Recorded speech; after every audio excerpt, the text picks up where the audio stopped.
At the dawn of the galaxy-spanning civil war, the Horus Heresy, the 13th Legion, known to history as the Ultramarines, stood among the mightiest of all the Emperor's creations. Their numbers reached nearly 250,000 Astartes. Their domain stretched across countless worlds, and their logistics and training infrastructure were unmatched. It was this very strength, this stability of empire and discipline, that would make them a prime target for the treacherous designs of Horus and the dark powers of the warp. The hammer blow would fall at Kauth. Yet, before that tragic betrayal, the Ultramarines' reputation had already been carved into legend. Their lapis blue armor and their Primarch Rabute Gilliman's tactical brilliance, celebrated across the Imperium by iterators and remembrancers. But the true path that had forged them into the Emperor's most disciplined sons was far less known, its truths buried beneath secrecy and revision. Their origins were complex, their relationships with other legions often strained, and these concealed tensions would one day bear bitter fruit. Like all legions, the 13th traced their genesis to Terra, forged in the final years of the Unification Wars. Early records show that the 13th Legion's Alpha intake, the initial test cohort raised to prove the stability of their gene seed, performed flawlessly. No mutations were recorded beyond those expected in the process of Astartes creation, and all organs functioned to design. Psychologically, however, the 13th displayed a curious balance of aggression and order. They demonstrated not only enhanced drive and cohesion, but also an almost pathological dedication to completing any assigned objective. Compared to the unstable fury of the 12th Legion, or the restless individuality of the 5th, the 13th's focus and discipline stood apart. Recruitment for the fledgling legion drew from across Terra's war-torn face. The Maglev clans of Panpokoro, the war families of the Saragon Enclave, the Midafric Hive Oligarchy, and the cannibal tribes of the Caucasus Wastes. These cultures shared one grim commonality. Each had fiercely resisted the Emperor's conquest and had been brought to heel only through near annihilation. From these broken remnants, the 13th Legion was forged, earning the moniker the Warborn. Many Imperial historians believe that this was no accident. The 13th may have been designed as a weapon of assimilation, their cohesion and discipline engineered to draw strength from conquered peoples and bleed rebellion from Terra's last holdouts. It is telling that the 13th never fought on Terra itself during the final campaigns of unification. Instead, their first recorded honors came from the first pacification of Luna and the brutal Sedna campaign at the edge of Sol. As the Great Crusade began, the 13th fought alongside the Emperor's armies during the liberation of the Segmentum Solar, humanity's first stellar domains. Remnants of the Dark Age of technology were brought to heel, some welcoming the Imperium, others resisting it. The 13th Legion, 8,000 strong, distinguished itself in these earliest wars, aiding in the liberation of Durnius, the destruction of the Scorvidian Xenon Empire, and numerous independent compliance actions across Loren Sigma, Seckles Landing, and Ni Deville. From each conquered world, new recruits were tithed, militant survivors molded into Astartes. It was in this era that the Emperor's grand design became clear. Each legion bore its own character, each Primarch's gene line carrying unique strengths. Some were overt, the fury of the 9th Legion, the resilience of the 14th, while others were subtle, the dread of the 8th, the cold precision of the 10th. Among these, the 13th were defined by their balance, aggression tempered by restraint, ambition bound by order. They excelled in both joint operations and independent campaigns, commanding mortal armies of the Imperialis Auxilia with efficiency that few could match. They disciplined the unruly and inspired courage in the fearful, duties many legions shunned. In their adaptability, they mirrored both the Dark Angels and the Luna Wolves, mastering warfare through imitation and refinement. Their fighting style became an evolving art, blending Terran tribal ferocity with the tactical genius of their peers. By the third solar decade of the Great Crusade, the 13th Legion had forged its own distinct identity. Pragmatic and forthright, they favored swift engagements and direct action over elaborate stratagems. Every operation was defined by clear objectives, calculated strikes, and practical execution. They were proud, too, fiercely so, loyal beyond question, yet unwilling to let their honor go unguarded.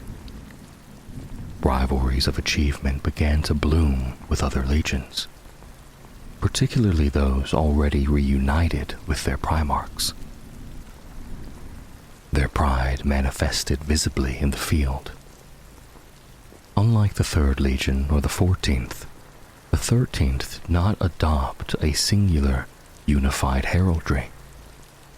Instead, individual companies developed their own honors and embellishments, layered atop their storm gray and gunmetal armor from the Sedna campaign. Some bore black gauntlets and midnight helms. Warriors who had fought beside the 8th Legion in purging the abhuman corsairs of the Cancerii Nebula, adopting the symbols of justice and death, and naming themselves Nemesis. Others, who had turned back the orc hordes on Crypta Mundi, carried the emerald sheen of that planet's aurora upon their pauldrons, a badge of the millions they had saved. Through such distinctions, the 13th expressed strength through unity, individuality through discipline. When asked why the Legion bore no formal name beyond its number, their first Lord Commander, Grin Vossatho, gave a simple answer. I am told that once the numeral 13th was taken as an ill omen by the weak-minded and those enslaved by the lies of superstition. But in the Emperor's service, we shall make it a byword for redemption and glory. Yet the truest test of the 13th Legion's resolve and of all they had built was still to come. By 833 M30, the 13th Legion had swelled to roughly 33,000 Astartes. Its core war host organized as the autonomous 12th Expeditionary Fleet, two forces had driven this rapid growth. First, their practical style of war shunned attrition where possible. They pursued objectives with minimal loss of life, and wherever a human world could be salvaged, worked to minimize civilian casualties. Second, their gene seed proved remarkably stable in replication.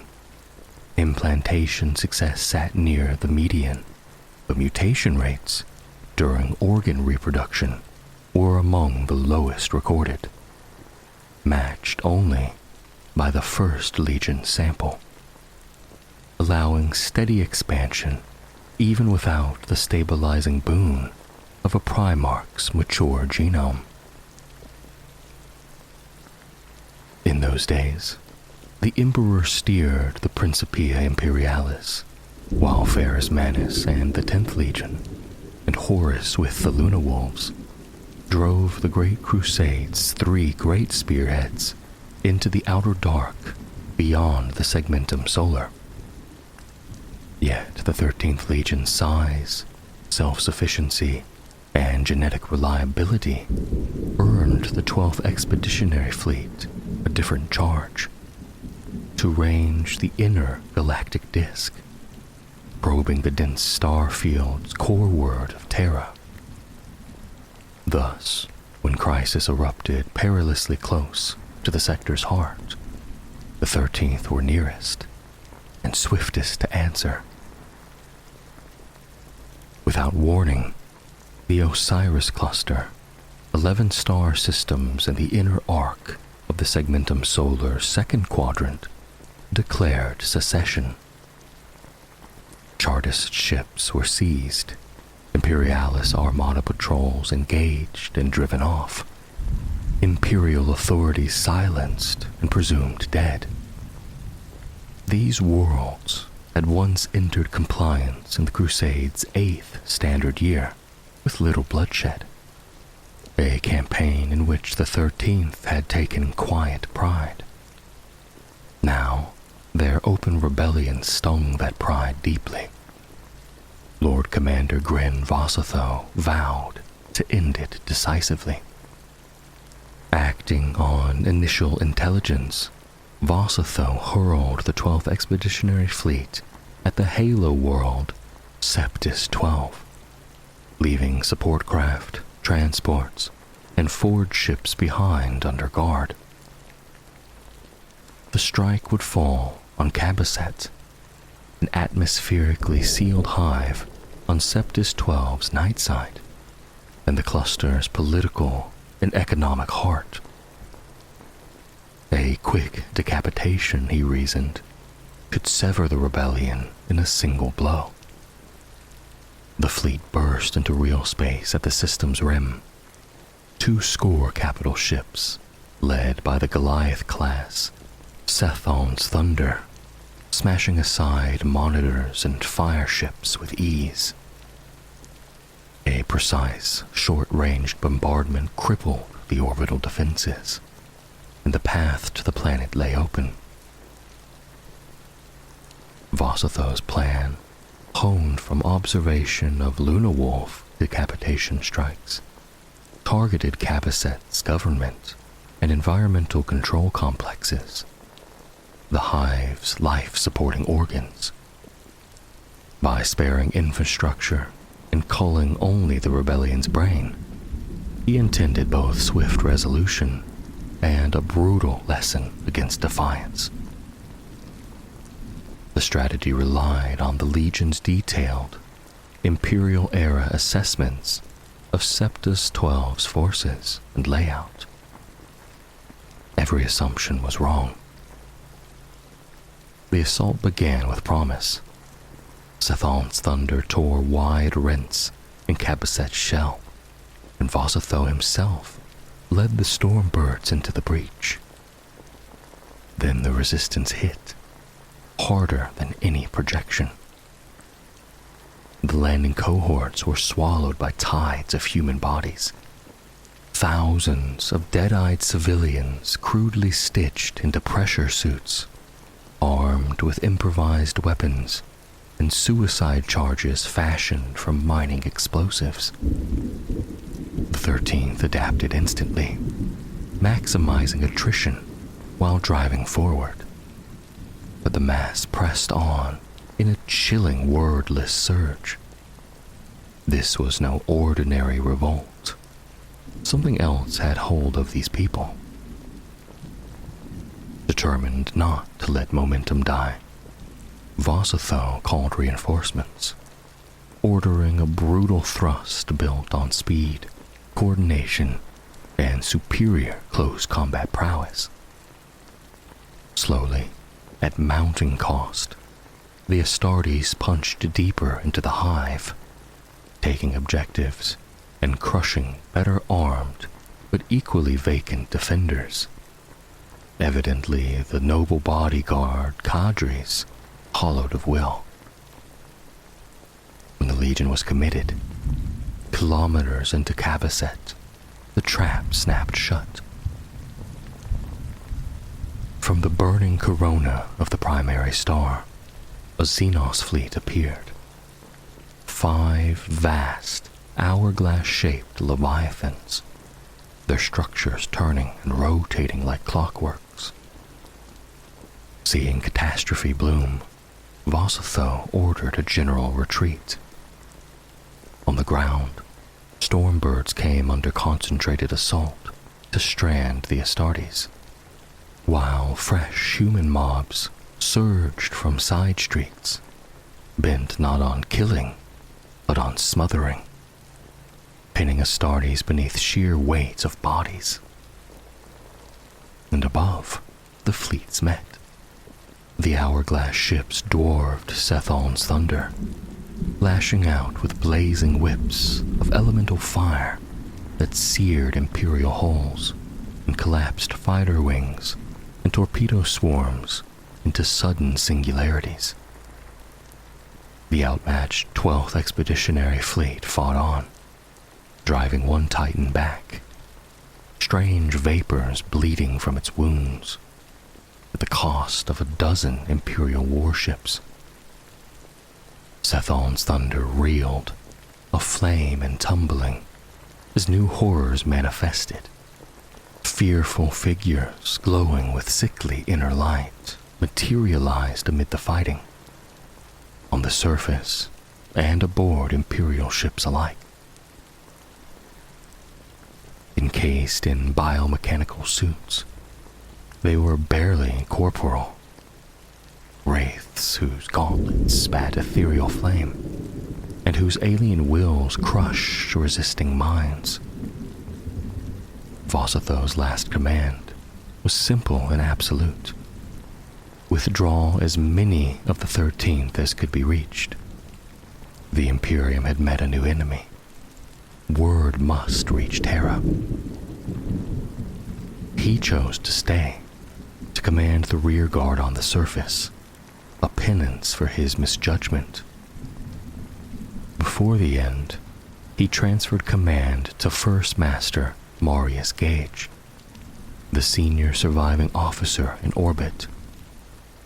Gage's cool, ruthless choreography, thrust, counter-thrust, feint, and fighting withdrawal, held the Titan ships at arm's length long enough for every surviving Stormbird to claw free.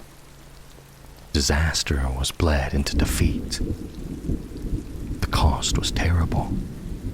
Over 6,500 Astartes fell, the greatest single battle loss in 13th Legion history, many among the Legion's elite Terran veterans, and Vossatho with them.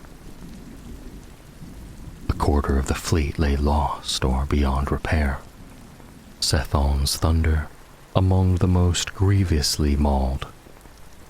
Worse still was the blow to their pride. Overconfidence had undone them, and vengeance, instantly desired, was denied. When the 13th returned less than a standard year later, the Osiris cluster was quarantined and blockaded, and they came backed by the Solar Armada. Elements of the 18th Legion, and specialist anti-psyker cadres from Terra. Of the foe, designated by the officiobiologists as Ozarin Cybird, there was no trace. Worlds lay as wastelands of unburied dead or racked by civil war.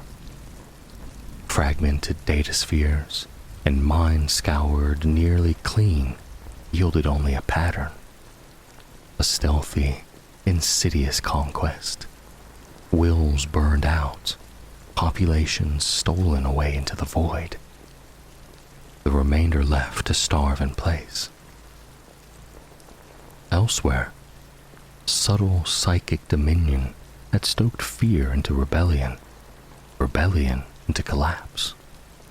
A foe perhaps few in number, but terrifying in power and method, marked now for extermination by the Emperor's own writ. The campaign to reclaim the cluster brought little glory, only empty worlds and grim work. The 13th swore a blood oath. Wherever the Cybird appeared, they would answer. Under Marius Gage, newly named Lord Commander and Legion Master, they reorganized, refit, replenished, and hurled themselves back into the Great Crusade, victory after victory, as if to scour Septus XII from memory.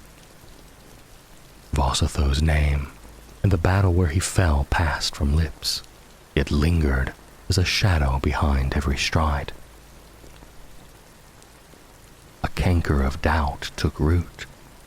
A yearning grew, an old longing, now sharpened, to find their Primarch and become whole. The dark irony was, the Emperor had already found him, more than 2 Terran years earlier. But the warp is its own master, and contact would not be possible for several more years. But the 13th fought on, relentlessly, joylessly, taking world after world, shunning laurels they once welcomed and the recognition they once courted. They waited for salvation.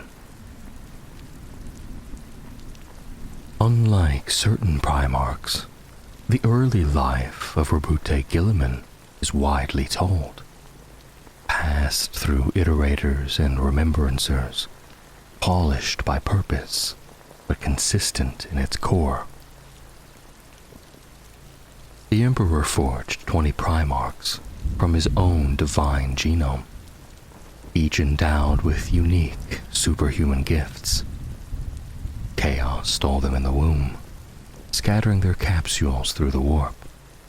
Some pods were breached, the immaterium seeped in, twisting destinies that would only reveal their true corruption much later, amid the heresy's flames.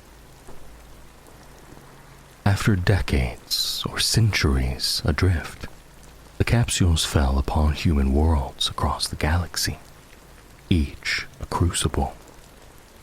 Heroes and monsters, tyrants and liberators, fate, design, and the nature of each world's people would define them. One capsule fell to Macragge on the eastern fringe, a bleak yet habitable world whose ancient industry still hummed, whose society was authoritarian, cohesive, whose people maintained short-range warpcraft and sublight void ships, even through the Age of Strife storms, preserving contact with nearby human systems. When a party of magnates found the capsule within a forest, they saw technology, not sorcery. They broke the seal and found a perfect human infant, wreathed in a soft, luminous nimbus. They brought the child to Connor Gilliman, one of Macragge's 2 consuls, and master of its most civilized region. Connor adopted the boy, naming him Rabute. The child grew swiftly. His powers, physical and mental, astonished him. By his 10th birthday, he had consumed all Macrag's tutors could teach. His memory was absolute. His ability to draw precise conclusions from fractured data bordered on the uncanny. Above all, he excelled at war. On Macrag, a high science, not merely a necessity. At legal majority, Connor granted him command of an expedition to pacify Illyrium, Macrag's barbarous north. Outcasts, petty war states, and bands of fierce warriors. Rabute's campaign was brilliant. He won their submission and respect. But returning triumphant, he found Macrag civitas in chaos.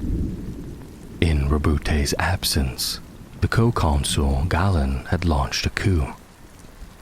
He had long coveted sole power and conspired with jealous aristocrats fearful of Connor's popularity and of Rabute's superhuman promise. This ancient regime held vast estates and exploited countless vassals. Connor, backed by industrial magnates, had pressed reforms, increased rights and living standards for vassals, and laws compelling nobles to rebuild infrastructure and expand the capital at their own expense. The people adored him. The aristocracy seethed. As Rabute approached the capital, he saw smoke on the horizon and citizens fleeing. Galan's private army had attacked the Senate House. A drunken mob unleashed by Galan and now out of control roamed the city, burning and killing indiscriminately. Rabute drove for the Senate, leaving his troops to crush the rioters without quarter. The government district was a charnel ground. Firing squads had done their work. Beneath the shattered Senate House, he found his father, mortally wounded. For 3 days, Connor had directed the city's defense, even as surgeons struggled to save him after an assassination attempt on the Senate floor, a spark that ignited the coup's firestorm.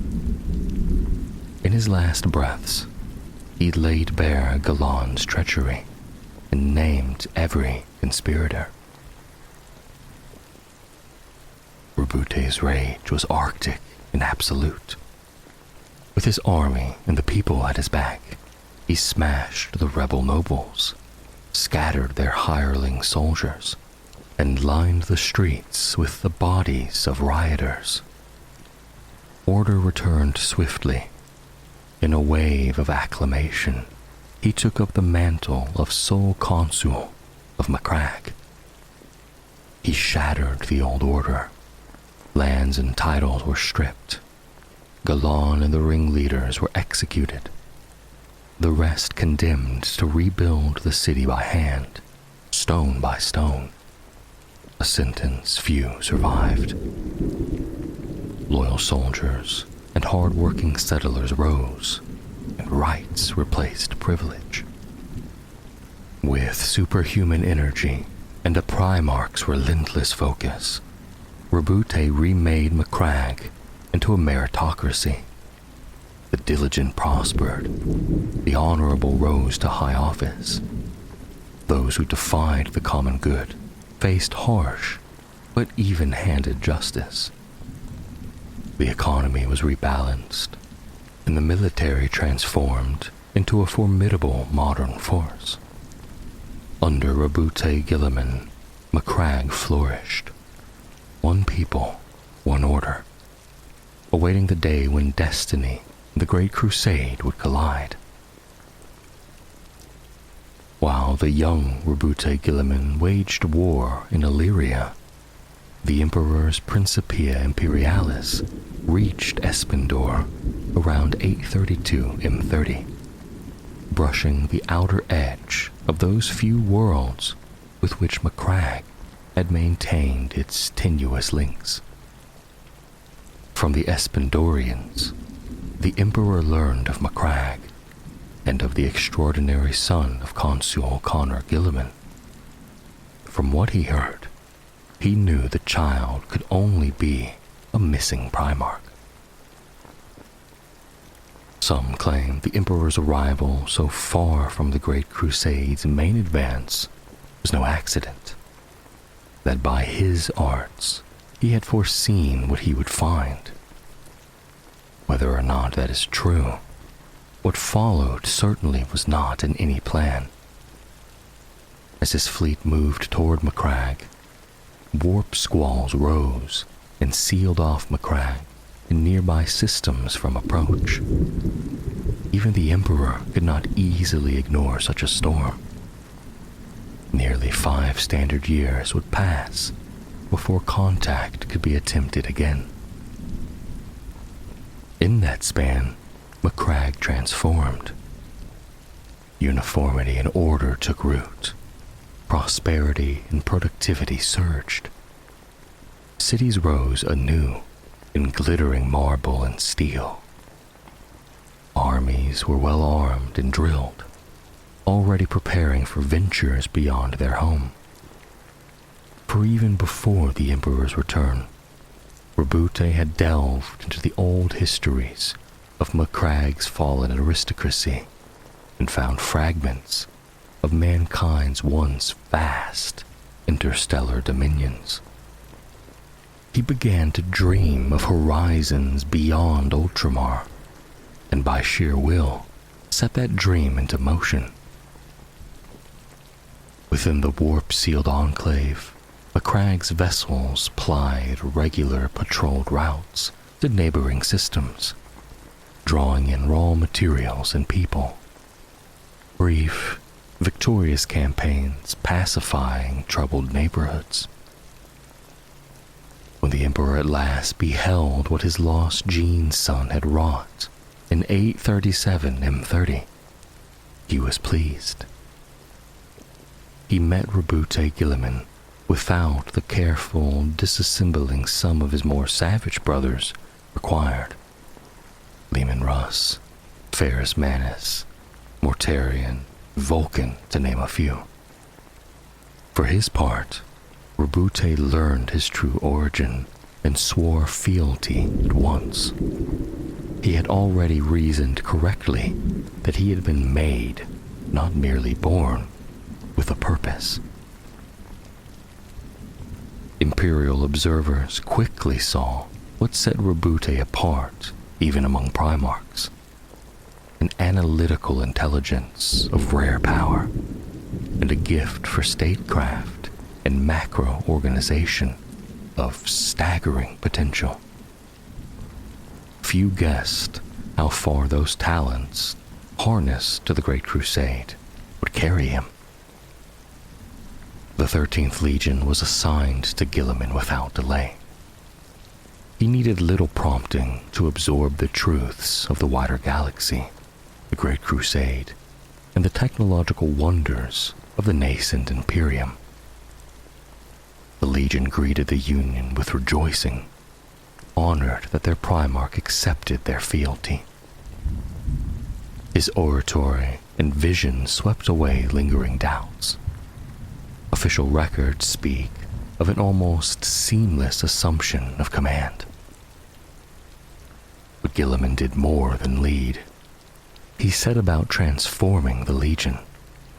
A Space Marine host, to him, was not merely the warriors at the front. It was a supply chain, the ships that bore them, the manufactoria forging their munitions, the worlds that bred their recruit. Indivisible and all equally vital. All of these together were a legion, and he meant to bind and direct them so that his own would prosper and the Emperor's will be done. He would not simply make Macragge a headquarters and recruiting world, as many peers had done.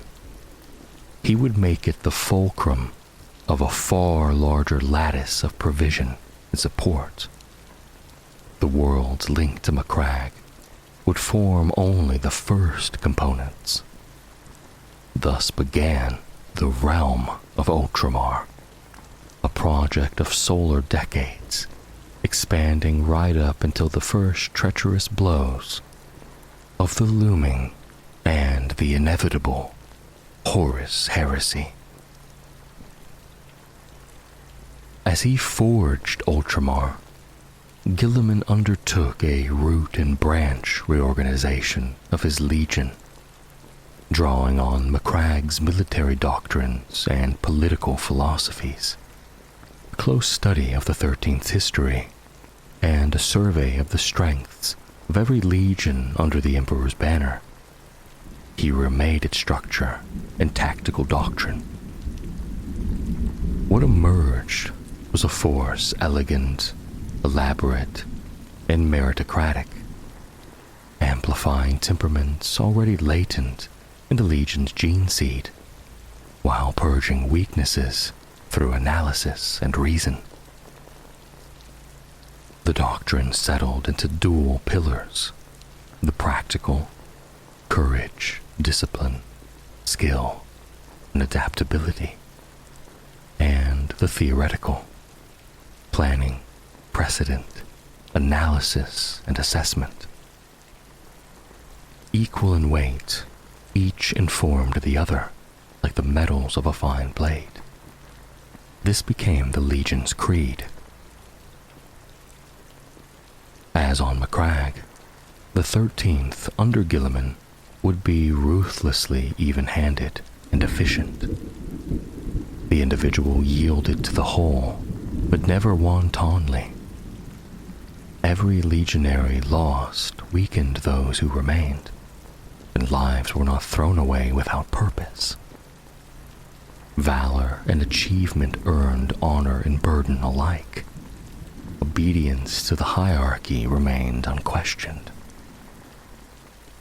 The outward signs were striking. The Legion's livery shifted to deep blue chased with gold. The ancient Ultima glyph, found on pre-isolation charts of the Ultramar region, became their seal, tying Legion and realm together as one. With a new cognomen, Ultramarines, and in the words of Remembrancer L. Amifadal, Rabute Guilliman and his Legion would vow to take the Great Crusade beyond the stars themselves, if needed, to see its completion. With their forward base relocated to Macragge, Guilliman received independent crusade command for the region and set about fresh conquests. The 12th Expeditionary Fleet reformed under him and was re-equipped with the latest Martian warships by the Emperor's favor. Victories came swiftly. From Macragge's orbit, the Ultramarines drove outward, identifying worlds for compliance and eradicating hostile Xenos holds. Save for summons to join major Imperial offensives, the 12th ranged for nearly a Terran century, north to the dead expanse beyond the Dominion of Storms, and east and south to Ultima Thule, where stars thin into the void. By some records, no single Primarch's forces liberated more human worlds, and wherever Guilliman brought a world into the Imperium, he and his Legion labored to establish it. Self-supporting defenses, firm implantation of the Imperial truth, and the industry to bind it into the Imperium's fabric. Each secured world became a strong link in a chain of supply that enabled the Legion's speed and reach. Their numbers grew apace. Even before reunion with their Primarch, the 13th had shown steady expansion, their gene seed resilient under rapid, multi-generational replication. And now with Guilliman's vision, organization, and own genome to refine and purify the stocks, growth became meteoric, perhaps beyond anyone's expectations. Within months of establishing on Macragge, new recruits poured in from the fortress of Hera, and the Legion's renewal began in earnest, never to cease. Intake came not only from Macragge and Ultramar's widening circle, but from the scores of worlds the fleet had won. The progress was meritocratic and exacting. The Legion's aversion to wasteful attrition would create a virtuous cycle. More force applied meant fewer casualties. Fewer casualties meant more force retained. Where attrition could not be avoided, against brutal orc empires, the Tanaril, and other such nightmares, the Legion's mass and replenishment capacity replaced losses within a few years. By the time of the triumph of Ullanor, when Horus was named War Master, the Ultramarines were, by official assessment, the largest legion by a considerable margin. The swelling 12th Expeditionary Fleet was split into a score of expeditionary and persecution fleets, each still comprised of scores of ships and thousands, often tens of thousands, of Astartes. In the Great Crusade's final years of the 30th millennium, the Imperium launched the Ullanor Crusade against the Orc Empire of Overlord Urlach Uruk. Its capital, Ullanor Prime, became the site of the final assault by the Space Marine legions. The campaign committed 100,000 Space Marines, 8 million Imperial Army troops, and thousands of starships. This triumph was the Crusade's high water mark. The Orcs of Ullanor were the largest greenskin host ever defeated before the Third War for Armageddon. In its wake, the Emperor returned to Terra to begin his vast project to open the Aldari webway to mankind. In his stead, he left Horus Lupercal, Primarch of the Luna Wolves, to command the Great Crusade. In the aftermath, Horus was granted the new title of War Master, Commander-in-Chief over all Imperial forces, with authority over every Primarch and expeditionary fleet. When the Emperor proclaimed it, Guilliman accepted without resentment, and Horus continued to seek his counsel. Though Horus believed Guilliman felt he deserved the honor as much, or even more. Before departing Terra, the Emperor suggested Horus rename the 16th Legion the Sons of Horus to honor the Primarch's preeminence. Horus initially declined, unwilling to stand above his brothers, and the Legion remained the Luna Wolves a while longer. Yet the Primarchs never came to terms with the Emperor's absence. Their wounded pride, abandonment felt in the pursuit of a secret project whose purpose he would not share, sowed the seeds of jealousy and resentment that, with other ills, would blossom into the Horus heresy. When War Master Horus turns from the Imperium, swears himself to the ruinous powers, and sets in motion the rebellion later named the Horus Heresy, his first move, before declaring open war on the Emperor, is to draw as many loyalist legions as possible away from Terra's defense. As part of that deception, Horus orders Rabute Guilliman to lead an expedition to Kalth in the Viridian system within Ultramar, ostensibly to prepare a campaign in the eastern fringes. There, Horus claims, an orc Wa is massing on the Gazlak Xeno hold. Guilliman expects to meet the word-bearers and combine forces against the orcs. Unknown to him, however, the 17th Legion embraced treachery 4 solar decades earlier and now serves the Chaos Gods. Their Primarch, Lorgar Aurelian, gladly accepts Horus's command to spring a trap on his legion's hated rivals. At Kalth, the word-bearers strike without warning. Guilliman's fleet is mauled. On the ground, the Ultramarines are suddenly outnumbered by the allies they once trusted. The infamous Battle of Kalth erupts. In the opening blows, the 17th Legion slaughters loyalists in droves and drives them back across vast tracts of territory.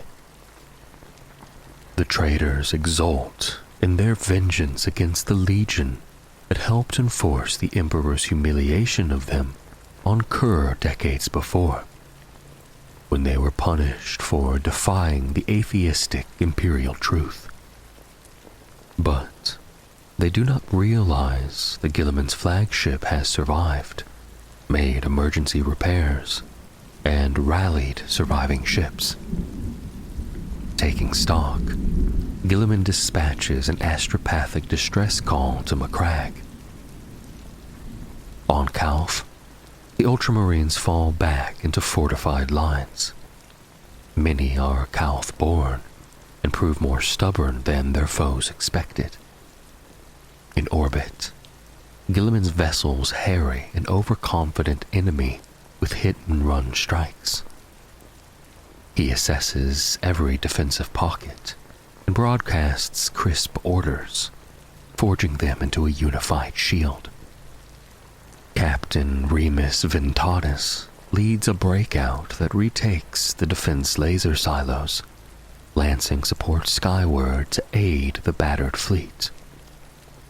Guilliman's diminished force buys the time needed for the rest of the 13th Legion to arrive and drive the word-bearers from the system at monstrous cost.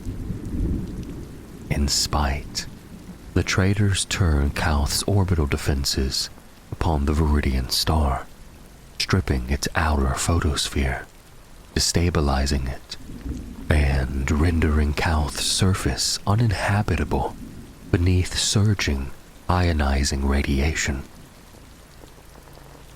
At the same time, the 17th Legion fuels a great rite with the battle's slaughter, summoning the Ruin Storm, a warp tempest meant to sever Ultramar from the wider galaxy and prevent loyalist reinforcement of Terra. The Ruin Storm's eruption isolates Kalth from the 13th Legion's main body, trapping Ultramarines and word-bearers alike in the Viridian system. Beneath the poisoned sky, they grind into a brutal underworld war. Off-world, Guilliman and a large portion of his legion, bloodied but unbroken, receive Malkador the Sigillite's directive. With the Emperor engrossed by the secret Webway project, the Ultramarines brace to meet the Imperium's need as best they can. In the battle's wake, true casualty counts are almost unknowable, with Kalth's surface all but uninhabitable thanks to First Captain Cor Ferron's actions. Recovering the fallen or verifying the dead proves impractical. When Guilliman and the remnants of the 13th Legion fleet depart, the Ultramarines record 119,422 Legion Astartes killed, and another 28,392 rendered combat incapable by wounds and trauma. Few chapters engaged at Calth can muster even a quarter of their nominal strength.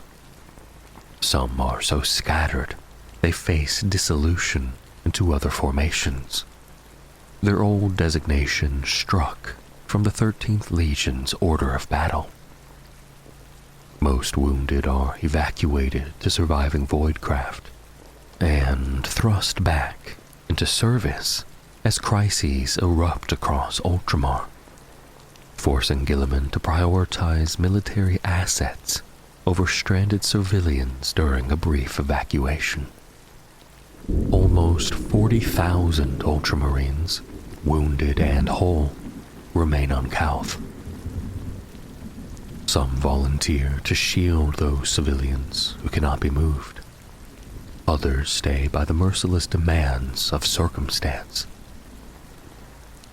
The Exertus Imperialis leaves sparse records, but likely at least 500,000 soldiers die, alongside the entire fighting complement of the Legio Praesagius. Of the word-bearers who make planetfall, almost none depart. Estimates put Lorgar's fallen at 50,000 or more, plus uncounted allied Imperial army and auxilia. Roughly 20,000 die in the initial carnage. The rest prosecute the subterranean war for over a solar decade after the first assault. The Legion's fleets fare scarcely better. Never rich in heavy combat voidcraft, the Ultramarines suffer crippling losses that hobble any war beyond Ultramar's bounds. Desperation compels salvage missions into the irradiated orbital graveyard, deadly work carried out in the lethal wash of the damaged Viridian star. Across the entire 13th Legion, only 5 full chapters and scattered detachments escape the mark of Calth.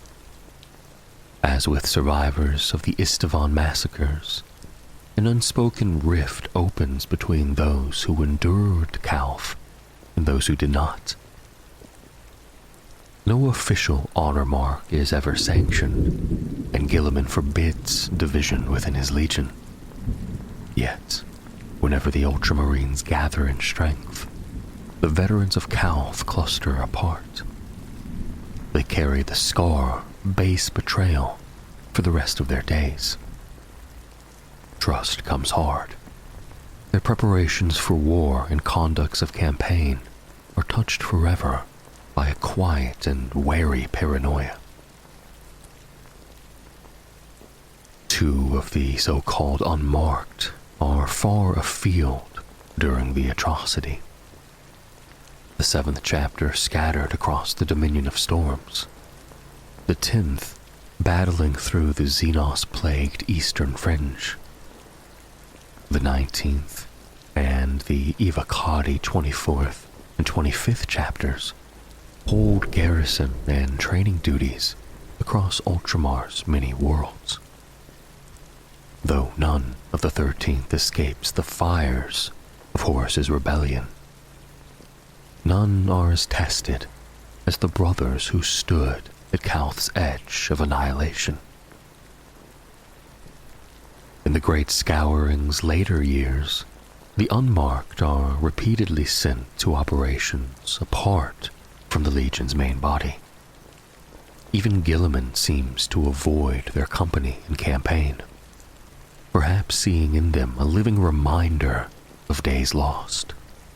When the second founding comes, the unmarked stand among the first 13th Legion elements to be renamed and separated, and remain a truest reflection of the Ultramarines before the heresy reshaped the Imperium forever.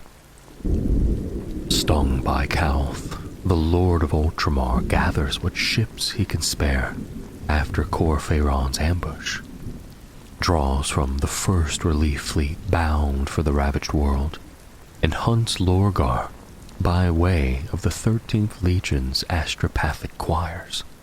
In the Battle of Calth's wake, the Word-Bearers, led by Lorgar, link up with Angron and the World Eaters to unleash a shadow crusade across Ultramar's 500 worlds. Their aim is to spread the ruin storm conjured by First Chaplain Erebus until it cleaves the galaxy and denies loyalist reinforcements while Horus drives on to Terra.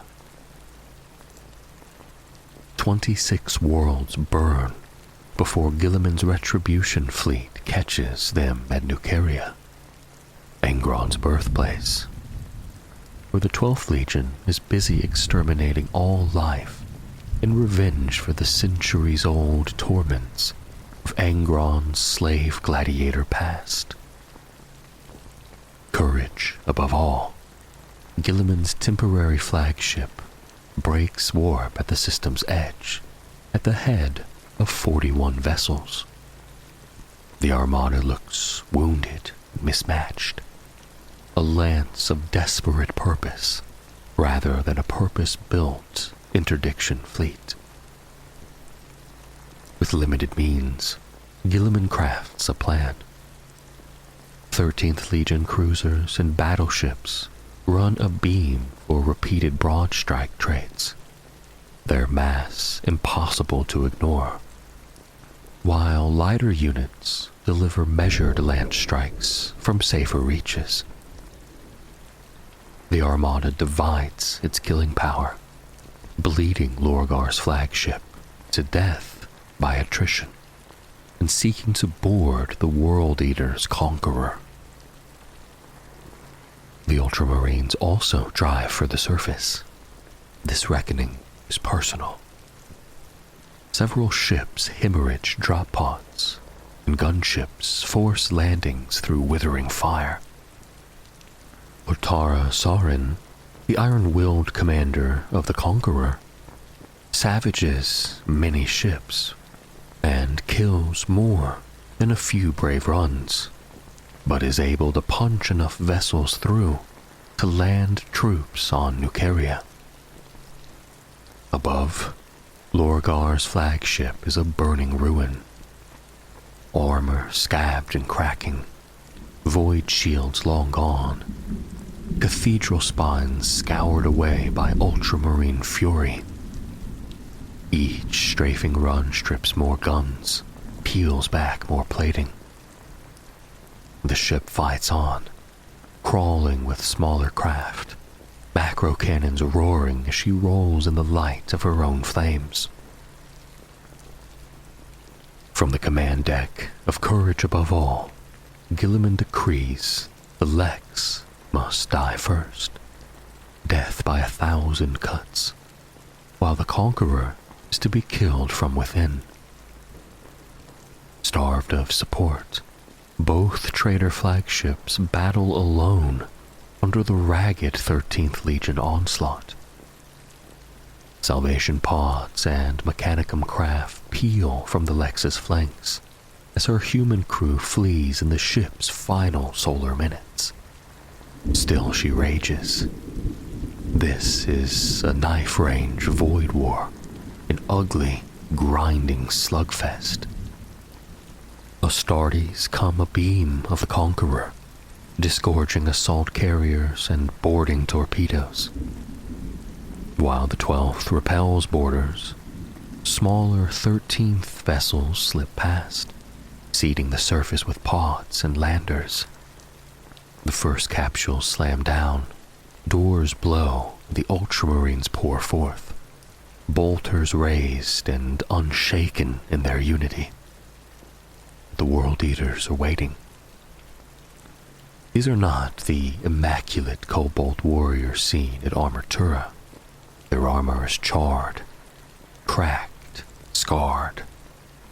Veterans of Calth, cold with measured wrath, then bent on reaching the word-bearers. The 13th secure footholds and widen zones for reinforcements, only to see others drowned beneath the 12th's frenzy or ground under the 17th's chanting advance. The World Eaters crash in rabid packs, unbound and unrestrained, the butcher's nails screaming in their skulls. The word-bearers meet cousins with spite and scripture, marching beneath corpse-strewn icons, intoning black hymns from the Book of Lorgar. The Ultramarines answer in kind, hungry for vengeance for Calth and its wounded son. The burning hulk of Lorgar's flagship finally cuts atmosphere, a shuddering titan rolling east to die. Her massive plasma engines drag her stern under. She vanishes into the ocean far from shore. Amid the clamor, a demigod in cobalt and gold finds his quarry. Guilliman closes with Lorgar. Two weapons favor Guilliman. The Crozius grants Lorgar reach. There are no speeches, no theatrics, just one thunderous clash, power fields flaring, and then separation. Around them, warriors die by the hundred without drawing a Primarch's gaze.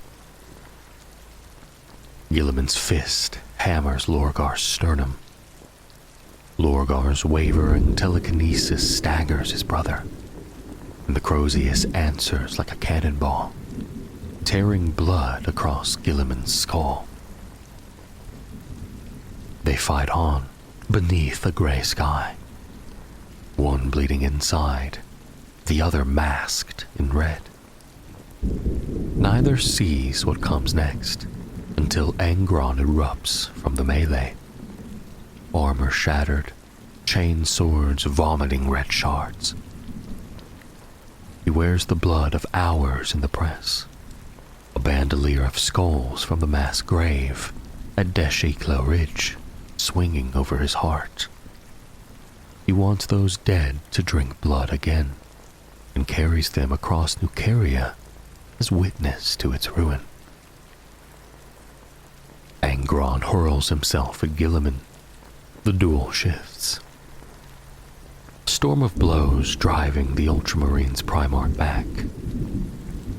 Guilliman lands a glancing strike that cracks a kin skull on Angron's breast chain. Stepping back, he crushes the fragment under heel. Angron sees and howls, a sound beyond mortal origin. Lorgar sees and feels the warp roil behind the veil. He begins to chant in a tongue never before spoken, harmonizing perfectly with Angron's anguish. His long-planned salvation for his brother begins, and the ruin storm descends upon Nucaria. The sky tears in a crimson torrent. Ghosts of 100 murdered worlds rains blood. Guilliman holds his own against both traitor Primarchs until Lorgar's chant deepens. Angron's chainsword slips under Guilliman's breastplate. The wound is shallow but telling. Guilliman crushes the blade's teeth in his gauntlet and staggers, bleeding in earnest. The storm lashes them. The 13th fight to reclaim their gene sire. Lorgar's words seize Angron's muscles, and transformation begins. The Red Angel is remade a demon prince of Khorne. In that pause, Guilliman is dragged back into his son's defiant phalanxes, and retreats in enviable unity. He looks upon Angron's metamorphosis with disgusted awe atop a mound of dead sons from 3 bloodlines. The 13th fire even as they withdraw, leaving Nuceria battered and bloody. The campaign against the 2 traitor legion ends, for now. Guilliman quits Nuceria, unable to face, or unable to grasp, the full measure of what his brothers have become under Chaos. The World Eaters finish Nuceria's purge, until no human life remains. Angron, now the blood god's 8-fold will made flesh, shakes the world's dust from his feet and never thinks on it again. As the long, bloody years of the Horus heresy grind on, the traitor legions, under War Master Horus Lupercal, finally close upon the cradle of humanity. They hurl themselves at the walls of the Imperial Palace, gambling that many loyalist Space Marine legions remain tied down across the galaxy. Chaos comes close to battering the palace gates, but the loyalists hold inside the inner palace, long enough for salvation to break from the warp at the edge of the Sol system. Its reinforcements have come. In Terra's orbit, Horus's allies bring grim news. The Ultramarines, Dark Angels, and Space Wolves are mere solar hours away from reinforcing the Emperor. Horus understands then that his great gamble has failed. What follows is disputed. Some say Horus lowers his flagship's void shields in a last moment of regret. Others claim it is a deliberate challenge, an insistence on ending the war on his own terms, when victory by conventional means is lost. Whatever the cause, the shields of the battle barge Vengeful Spirit fall, opening the way for the Emperor, Sanguinius of the Blood Angels, a company of Imperial Fists, and a force of the Legio Custodes to teleport aboard. There, they bring the War Master to his end, and with him, the heresy. But the cost is terrible. Sanguinius is slain, and the Emperor is mortally wounded in the titanic struggle with Chaos's chosen champion.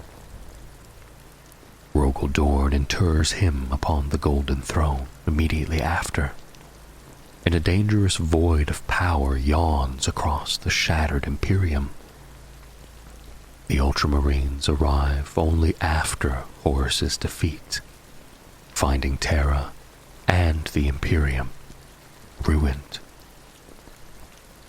Rabute Guilliman refuses to let the Emperor's realm collapse.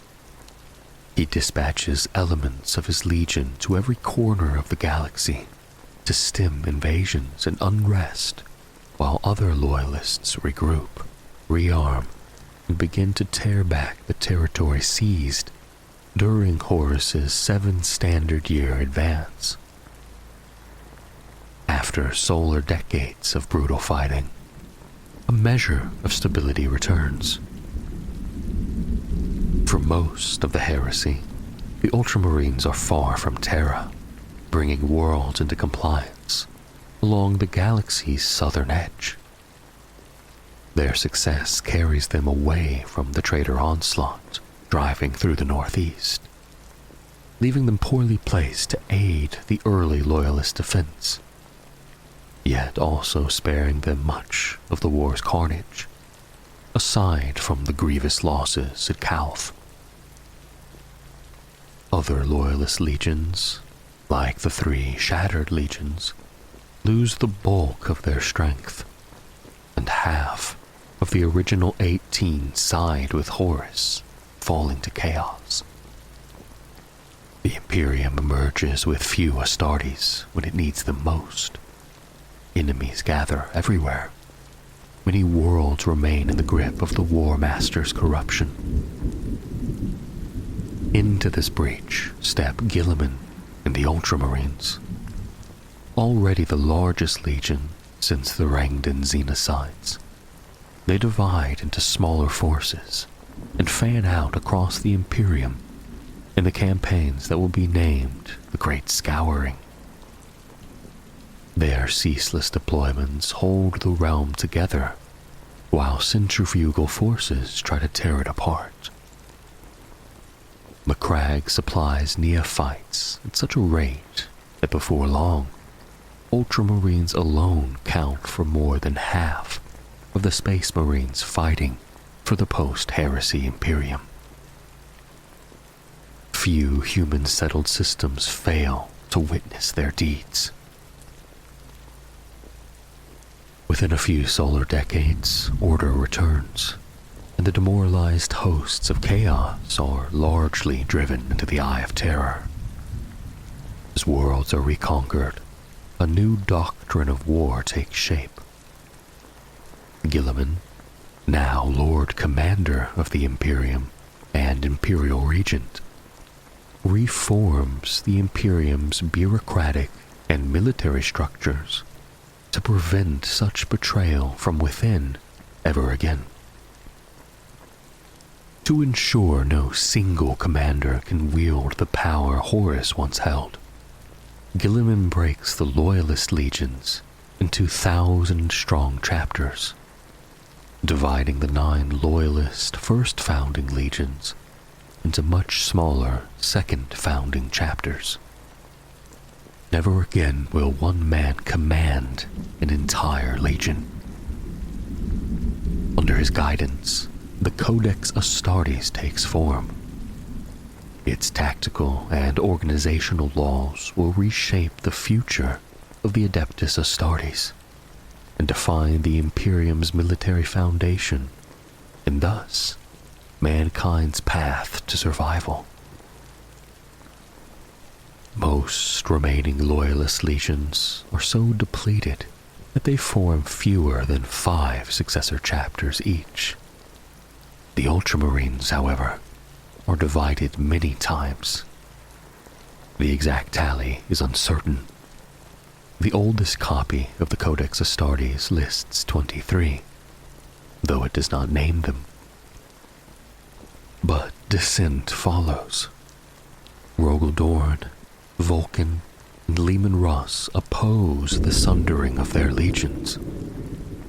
Jagatai Khan and Corvus Corax stand with Guilliman. Tempers flare.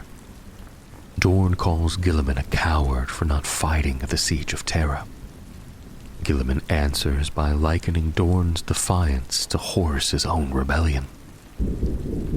When the newborn Navis Imperialis fires upon the Imperial Fist strike cruiser Terrible Angel, Dorn recognizes the peril. Another civil war would destroy the Emperor's realm. He relents and agrees to the split. The second founding reduces the Ultramarines' number sharply. Most of the Legion departs Macragge to seed new chapters. The fortress of Hera, built for more than 10 times the Space Marines who now remain, surrenders arsenals and forges to equip those fledgling fortresses. Gene seed vaults and recruitment engines are likewise divided. Through this diaspora, the Ultramarines' gene seed becomes preeminent across the Adeptus Astartes. The chapters born of the Legion in this founding earn a collective name: the Primogenitors, the Firstborn. In 121 M31, as the Great Scouring nears its end, Rabute Guilliman gathers the Ultramarines and 6 successor chapters to hunt the demon Primarch Fulgrim and his Emperor's children. At Thessala, Fulgrim lays his trap and nearly reverses the hunt. Guilliman forms an elite strike force and teleports aboard the flagship Pride of the Emperor to end the Phoenician. Alone, he enters the corrupted Heliopolis. Fulgrim confronts him, temptation first, urging Guilliman to embrace the Chaos God. Guilliman refuses and they clash. But the warp has made Fulgrim stronger, sinuous, demonic. Guilliman is overmatched. He calls his son to his aid, even as Fulgrim summons hidden Emperor's children to flood the chamber. Gene's sons die around their sires, while the Primarchs collide again. Fulgrim's poisoned blade slits Guilliman's throat. Shocked, Guilliman asks how his brother pierced him so cleanly. Fulgrim answers, the warp-touched eyes have seen the old scar left by Cor Pharaon's Anathame at Calth. Guilliman collapses, but the Ultramarines teleport him back to the flagship Gauntlet of Power with the surviving veterans of the 1st and 2nd Companies. He is placed in stasis for return to Macragge. Fulgrim's legion then massacres the Loyalist fleet, and the Gauntlet of Power is among few that escape. On Macragge, a shrine of the Primarch rises to contain his body frozen in time, one of the holiest sites in the Imperium, drawing millions of pilgrims each Terran year before his resurrection. The shrine lies within the Temple of Correction, a vaulted sepulchre within the vast northern polar fortress. The temple's scale defies comprehension. Multicolored glass dome, the greatest of its kind, crowns it, drawing techno-magi from the Adeptus Mechanicus to marvel at a design said to be Guilliman's own. The Ultramarines say there is marble enough to build a mountain, and adamantium and plasteel enough to forge an Imperial war fleet fit to defend an entire sector. Within stands a great marble throne, and upon it, Guilliman's still regal form. 10,000 standard years pass after Thessala, yet the stasis field preserves him perfectly. Fulgrim's death wound remains visible upon his throat. The field isolates him from the flow of four-dimensional space-time. Within its bounds, nothing can change or decay. Even so, some among the more fervent of the Imperial cult claim the wounds change, slowly healing across the millennia. Others deny it as scientific impossibility, but enough believe to journey and witness the supposed miracle, generation after generation. Hope, as Rabute Guilliman knows, is the most powerful force in the universe. Across 10 Terran millennia after Rabute Guilliman's loss, Ultramar endures every manner of invader. Orc wars, renegade uprisings, Tau incursions, Necron raids, foes so strange they beggar common comprehension. The Ultramarines' measure shines brightest when they defend life itself against threats from beyond known space. So it is in the 35th millennium against the Star Striders of Kreoth, in reprisal for the Heavenfall massacres. Yet one war towers above all others, the coming of High Fleet Behemoth, in the Battle of Macragge in 745 M41.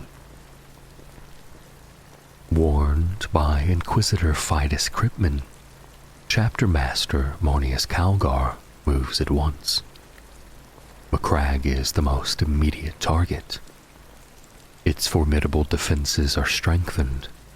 A dozen warships already hang in orbit, more tearing from the warp by the day.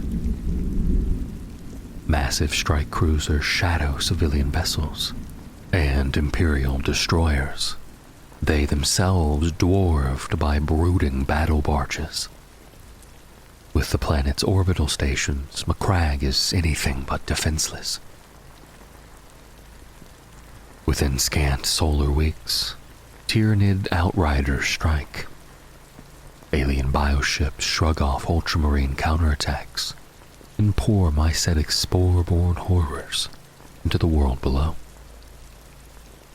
Calgar refuses piecemeal resistance and forges 3 armies. The primary and secondary task forces, veterans of the First Company and Ultramar Auxilia, brace the polar fortresses. Calgar's own, the largest, fights rear guards, culling synapse beasts and buying time with blood. Early successes slow the swarm, but the Tyranids do not stop. On Cold Steel Ridge, the rear guard is brutalized. Calgar is grievously wounded. Remaining planet-side would waste lives, so he withdraws to the battle barge Octavius. Refusing all but vital medicae, he seizes fleet command to save his world. Hours later, the main High Fleet arrives.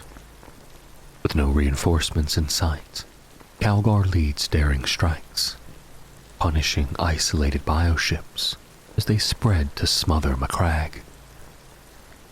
Between the polar fortress's blistering guns and the vengeful hammer of the fleet, Tyranid vessels die by the score, yet more come.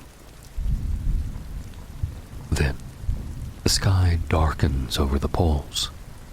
Thousands of mycetic spores rain upon the fortresses.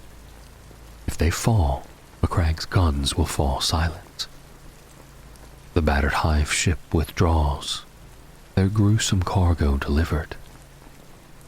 Trusting his brethren to hold, Calgar drives hard after the fleet, determined it will not ruin other worlds. At the polar fortresses, the valor of the Ultramarines is tested as never before. First Company veterans lead lightly armed Auxilia through tenacious inch-by-inch defense. Titans of the Legio Praetor stalk the ice fields, plowing smoking furrows through the hordes. At the northern fortress, chitinous waves overrun the walls by climbing steaming piles of their own dead. Battle titans are dragged down by sheer numbers. Gun barrels glow and jam despite the Arctic cold. Stocks meant for solar months dwindle. But still, the defenders stand. Scythe-armed carnifexes batter rockcrete and metal alike. The Ultramarines answer with heavy short-range fire. For each nightmare felled, 3 surge forward. Lesser troops quail. The Ultramarines neither despair nor contemplate defeat. Calgar hounds the fleet toward Circe at the system's rim. There, Battlefleet Tempestus arrives from Baca, an iron vice snapping shut.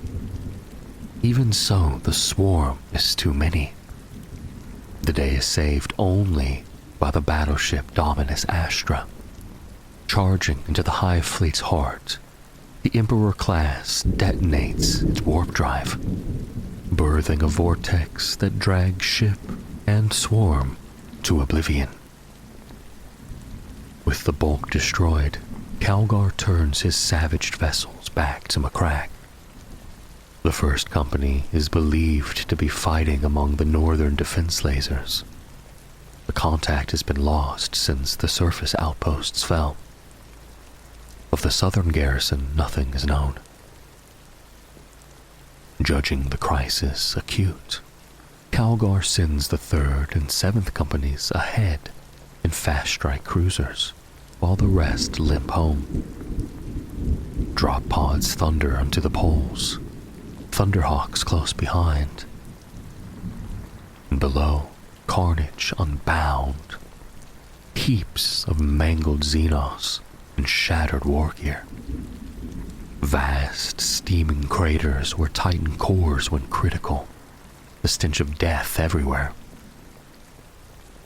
The 7th lands unopposed at the southern fortress, links with survivors, and drives into the overrun depths. Devastators hold the swarm at bay until Thunderhawks blast them back into the dark. At the north, Captain Mikhail Fabian prudently waits for 3 dreadnoughts before advancing. In the northern depths, the fortress is already changed. Slick, mucus walls, musky air, echoes of alien shrieks. The Space Marines push through corridors carpeted with Tyranid and Ultramarine dead. Lictors spring from among the fallen. Flamers cleanse the killers, who leap forward even as the fire consumes them. At last, the 3rd reaches the lower Penatorium, the last stand. Tyranid corpses mound deep before its doors. Inside, a ring of Terminators lies where they fought back to back, every brother fallen for his brothers. The 1st Company is gone to the last. Macragge is a sorrow and a pride. Each year at the Feast of Days, their names are recited, their sacrifice honored. The cost is brutal. The 1st annihilated, the 3rd and 7th sorely diminished. Years will pass before the chapter recovers, but recover it will, and the Ultramarines will endure. In the war's aftermath, Ultramarines become instrumental against later Tyranid fleets. In answer to the threat, and for the first time, contrary to the Codex Astartes, the survivors of Macragge are forged into elite, specialized anti-Tyranid squads. These tyrannic war veterans form the reconstituted elite 1st Company, second to none in the Imperium for experience, training, and upgraded plate. But nevertheless, the first tyrannic war was won. The Ultramarines ever hold the eastern fringes in Ultima Segmentum against darkness beyond the halo stars. And in the closing days of the 41st millennium, soon after the Iron Warriors' invasion of Ultramar was repelled, a greater storm engulfed the galaxy. Abaddon the Despoiler's 13th Black Crusade began in earnest, and Cadia, bastion world of the Imperium, fell. In the aftermath of Cadia's destruction, Abaddon received dire news from the Chaos Sorcerer Zaraphiston. Through dark warp scrying, the sorcerer had learned that Archmagos Dominus Belisarius Call had escaped Cadia's ruin. Worse still, Call carried with him a device capable of turning the long war in the Imperium's favor. The Despoiler also learned that Call had joined a band of survivors, calling themselves the Celestian Crusade, who, aided by the Eldari Yanari, had fled into the Webway. Their destination, Macragge. Realizing the potential danger to his ultimate victory, Abaddon detached a portion of his Black Fleet. His command was simple: to invade Ultramar and annihilate this fledgling alliance before it could threaten his ascendancy. The Celestian Crusade, named for the living saint Celestine herself, was led by the saint, Archmagos Call, Marshal Marius Amalrich of the Black Templars, and Inquisitor Katerina Greyfax of the Ordo Hereticus. Alongside them stood Yvraine, the daughter of Shades, and her champion, the Visarch, leaders of the Ynnari. Together they emerged from the webway upon the shrine world of Lapis in the Macragge system, stepping not into sanctuary, but war. Chaos forces already stalked the surface near the portal, but the Celestians struck swiftly. They routed the foe, destroyed the Helldrakes that besieged an Ultramarine fortress, and earned the Space Marines' trust enough to secure passage to Macragge. Yvraine and the Visarch then sent most of their Ynnari kin back into the webway to pursue their own missions, leaving only a small contingent to accompany the Imperials. Aboard an Ultramarine strike cruiser, the Celestians reached Macragge, only to find the world under siege. Chaos fleets clashed with the Loyalists in orbit, while on the surface the fortress of Hera itself teetered on the brink of destruction. In the heart of the embattled world, Saint Celestine's Crusaders gained audience with Chapter Master Monius Calgar, Lord of Macragge. There, Belisarius Call revealed the truth of his age, over 10,000 standard years old, and his ancient bond with their Primarch, Rabute Guilliman. Before Guilliman's mortal wounding by Fulgrim, the demon Primarch of the Emperor's children, Call had been tasked to find a way to restore him to life. Now, he claimed, that moment had come. Despite Calgar's grave reservations, the Celestians and their Eldari allies were permitted entry into the Temple of Correction, where Guilliman had sat in stasis for 10 millennia. Call began his sacred work as chaos closed in. The Black Legion, sensing the danger of what the Loyalists attempted, launched a full-scale assault upon the temple. The defenders, Celestine, Greyfax, Amalrich, Ultramarines, and the Third Brotherhood of the Grey Knights, led by Grand Master Aldrich Valdez, stood shoulder to shoulder against over 100 Black Legionnaires. For every solar second Call required, they paid in blood. Dreadcall assault boats rained from the skies, disgorging more traitors. The shrine trembled and all seemed to be lost. Then Yvraine called upon her god, the power of a Yennead, the Eldari god of the dead, merged with Call's forbidden science. Together they healed the Primarch's wound, reawakening Rabute Guilliman from his 10,000-year slumber.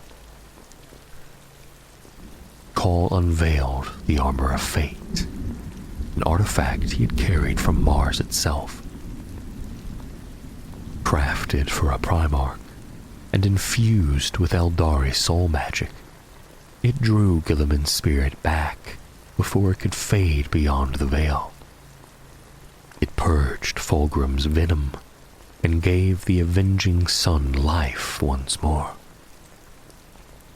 Though bound to the armor's life-sustaining systems forever, Guilliman lived, reborn in the Imperium's darkest hour. The sight of the awakened Primarch shattered the morale of the Chaos Invaders. Guilliman's wrath, the surge of hope he inspired, broke the assault upon the fortress of Hera. The Black Legion was driven from Macragge. The fate of Ultramar was sealed in that single thunderous moment of resurrection. In the aftermath, Guilliman took his place as Primarch and Lord of Macragge once more.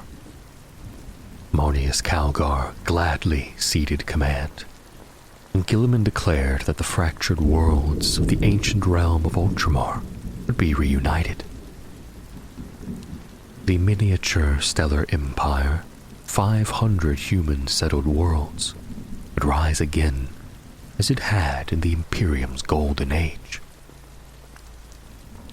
With his strategic genius unleashed, Guilliman's forces purged chaos from Macragge and the surrounding systems within 7 months.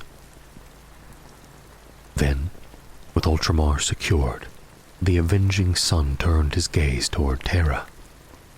It was time to face his father after 10 millennia of silence. He assembled the mighty fleet, the Terran Crusade, calling every Imperial force that could reach Macragge through the growing turbulence of the warp. Leaving Calgar to govern in his stead, Guilliman set forth. But as his fleet neared the Maelstrom, a new enemy awaited. Magnus the Red, demon Primarch of the 1,000 Suns. Magnus had recently returned to real space, bringing his planet of the sorcerers to rest beside the ruins of Prospero, and now sought to confront his brother. With a cataclysmic ritual, he hurled Guilliman's fleet into the heart of the Maelstrom, a labyrinthian prison of warp storms from which none could escape. Time lost all meaning. The Terran Crusade wandered from demon world to demon world, beset by constant horror. Guilliman's frustration and guilt deepened as hope dimmed. Then, across the madness came a message. A psychic beacon from the far-seer Eldrad Ulthran of the Inari. The ancient seer revealed a path of landmarks that could lead them free. Following Eldrad's course, the battered fleet reached a graveyard of shattered ships, marking the passage back to real space, only to be ambushed anew. The Red Corsair struck, led by the Lord of Change, Karios Fateweaver. Every void ship burned.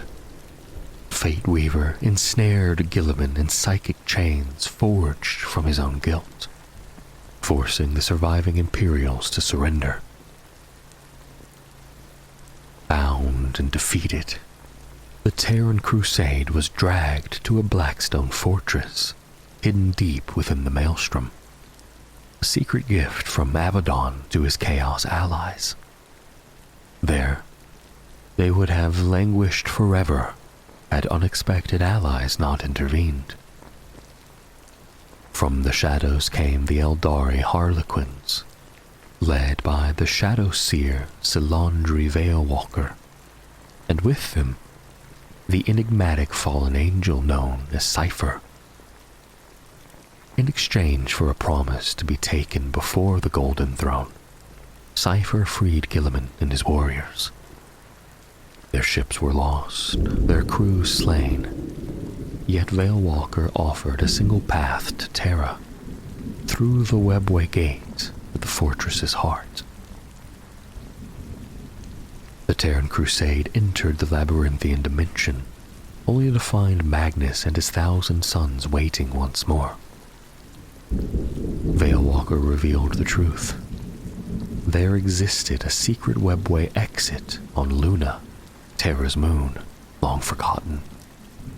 Magnus intended to use it. If Guilliman opened the gate, 1,000 suns would pour through in its wake, unleashing chaos upon the throne world itself. What followed was a battle in the Immaterium itself. With the aid of Harlequins, Sisters of Silence and the Imperial Fists, Guilliman's warriors threw back the Thousand Suns and banished Magnus once more, sealing the Luna Gate forever. At last, the avenging sun reached the throne world. The survivors of the Celestian and Terran Crusades parted ways, and Guilliman entered the Imperial Palace. There, before the Golden Throne, he met his father, the Emperor of Mankind, for the first time in 10,000 years. What passed between them is known to none, but when Guilliman emerged, he bore a new title: Lord Commander of the Imperium, Imperial Regent once more. He vowed to the galaxy that he would raise a fleet and army the likes of which had not been seen since the Great Crusade itself, an Imperium reborn, to carry the Emperor's dream into a new and terrible age. In the wake of the 13th Black Crusade, the galaxy was drowned in the Noctis Aeterna. The great rift tore open, the Astronomicon failed, and nightmare darkness fell. Yet, even for all of this, the avenging sun would not be halted. Rabute Guilliman at last commanded Belisarius Caul's 10,000-year labor to an end. Thus began the Ultima founding, and the awakening of the first waves of Primaris Space Marines. None too soon, as the new Astartes rose from stasis beneath Mars, a vast demonic host descended upon Holy Terra, emboldened by the Astronomicon's dimming. Khorne unleashed his legions, ravening for the Emperor's skull. Upon Terra's soil, Guilliman and the armies of the throne met them in slaughterous battle. At the Lion's Gate, the demons were destroyed to the last. While Guilliman marshaled what would become the Indomitus Crusade in 999 M41, the Great Rift split reality. Fearing for Ultramar, he dispatched much of the remaining Ultramarines and successor task force that had followed him from the Terran Crusade, and with them the first Primaris Ultramarines from Caul's secret vaults. Captain Cato Sicarius took command of the small armada, dubbed Fleet Avenger. Warp storms like those of the Age of Strife tore the fleet apart. Sicarius signaled every ship to make for Macragge by any route they could. His own strike cruiser, the Emperor's Will, was still in the warp when the Astronomicon guttered and died, the onset of the Noctis Aeterna. One final, broken astropathic transmission reached Ultramar, a shard of images and a single clear sentence. They have breached the hull. They are here. Fully half of Fleet Avenger ultimately reached Ultramar with their precious cargo. Of the Emperor's Will, there was no sign. In Sicarius' absence, command of the Ultramarines' second company passed to Captain Sevidus Akarat. By the end of M41, the Imperium lay broken. The Cicatrix Maledictum rived the galaxy, a churning belt of warp storms spewing demons into real space and twisting time itself. Travel became a terror. Worlds were isolated, especially within the Imperium Nihilus, where the Astronomicon flickered to the barest of glimmers. Still, the Ultramarines stood their ancient watch, not only over Ultramar, but the Emperor's realm entire. Many Imperial fleets chose zeal over shelter, launching crusades that either won brief glory or vanished into warp-born ruin. One undertaking dwarfed all others, the Indomitus Crusade. From Terra, Rabute Gilliman led a vast armada that echoed the Great Crusade of old. Newly found Primaris Space Marines spearheaded the assault beneath his banner, alongside the Adeptus Custodes, Adeptus Auroritas, Sisters of Silence, and immense battle groups of the Astra Militarum and Navis Imperialis. They bore not only armies, but the means to renew them, technology, and Magos Biologus adepts to grant each chapter the ability to create its own Primaris brethren, even as war raged. Gilliman himself commanded Indominus Crusade Fleet Primus, often sailing beside Czar Quaesitor, Cause Arch Mechanicus, whose cavernous holds cradled thousands of slumbering Primaris warriors. The crusade did not move as one spear, but as many. Fleets leaping in short, perilous warp jumps, fanning from the Segmentum Solar into Tempestus, Pacificus, and Obscurus. Ultramarines and their successors, veterans of the Terran Crusade, newly awakened Primaris, and strike forces already in theater when the rift opened, fought on hundreds of fronts against a catalogue of nightmares. A prophetic vision set Marnius Calgar upon the road to Vigilis, a fortress world that guarded the mouth of the Nakmun Gauntlet, a rare, stable corridor through the Great Rift between Imperium Sanctus and Imperium Nihilus. Chief Librarian Vero Tigurius foresaw catastrophe should Vigilis fall, and when the chapter's greatest psyker speaks, the wise obey. Calgar diverted en route from Venantis 9, mustering a substantial strike force, guided through the madness of Nihilus by the combined Librarians, a terrible cost, with several psychers slain. But the Ultramarines arrived in time to seize command from Vigilis's compromised, self-serving Aquilarian Council. Vigilis was besieged on two fronts. A great orc speedwa roared across its dust oceans and hive sprawls, and the cult of the pauper princes erupted from within, a gene-stealer cult infesting every social stratum. The war sprawled across hundreds of fronts and teetered on collapse. Calgar purged the ruling council, retained only the trustworthy to aid a new synod, dispatched vanguard forces to neighboring systems, and rallied the planet's defenders. Ominous signs mounted, bat-winged shapes haunting spires, whispers of abductions among the elite, the rift's edges blackening overhead.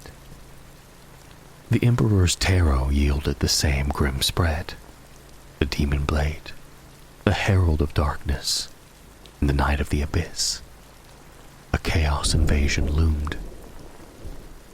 It came with the Black Legion and Abaddon the Despoiler himself. He sought to seize Vigilis and disrupt the Blackstone lattice within its crust, and that of its counterpart, Sangua Terra, which helped hold the Nakaman Gauntlet open.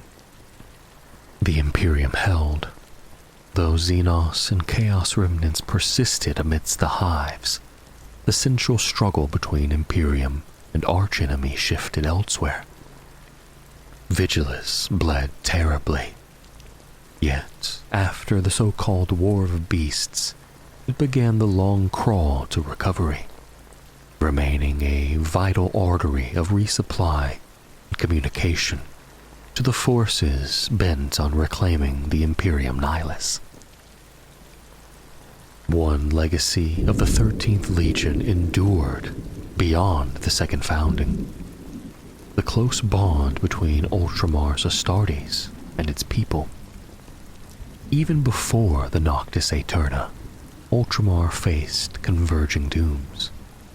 Tyrannid tendrils drifting towards Guilliman's realm, the arch-arsonist of Caradon gathering a monstrous wall for the eastern marches, and, worst of all, the invasion of Ultramar under the demon prince Makar the Reborn, leading hordes of traitors, renegades, mutants, and madmen. Then the Great Rift split, and the demon-laden warp storms crashed across the stars. In their wake came Grandfather Nurgle's Chosen, seeking to rot Ultramar's pastoral worlds. The Plague Wars erupted. Some of the greatest battles the Imperium has ever endured, and every inhabited Ultramarian world paid a staggering butcher's bill. Historians argue when the Plague Wars began, or what fronts they encompass. As with Nurgle's works, they festered and waned, feigning remission before flaring anew. Early hostilities may even predate the rift itself. However, all agree the rot spread from Ultramar into the northern systems now called the Scourge Stars. There, supernatural plagues, crawling pestilence, eye rot, the plague that walks, the oozing pox, erupted in profusion after the rift opened. Defense lines collapsed beneath waves of plague demons and zealot cultists. Corrupt demagogues poisoned minds, turning regiments upon their comrades before they joined the pestilent tide. World by world, despair mounted. Corpses burned in mountains as authorities struggled to staunch the corruption.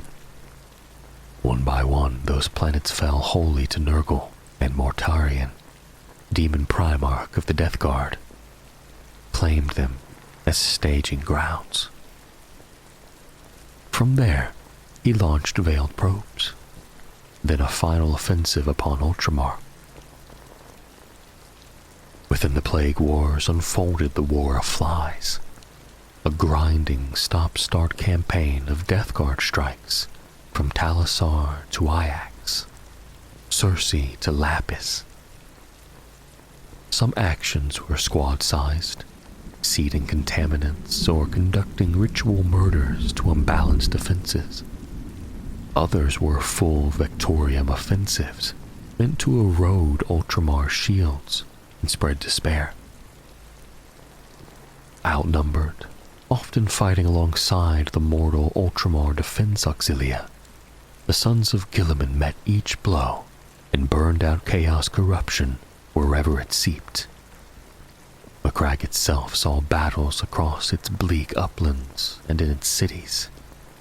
Even the vast fortress monastery, including the shrine where Guilliman had lain in stasis, came under concentrated assault. The Bubonicus legions, led by Kugath Plaguefather, seized the Tartella system before descending upon life-rich Eax. The Espendor system reeled beneath Mortarion's creeping doom offensive.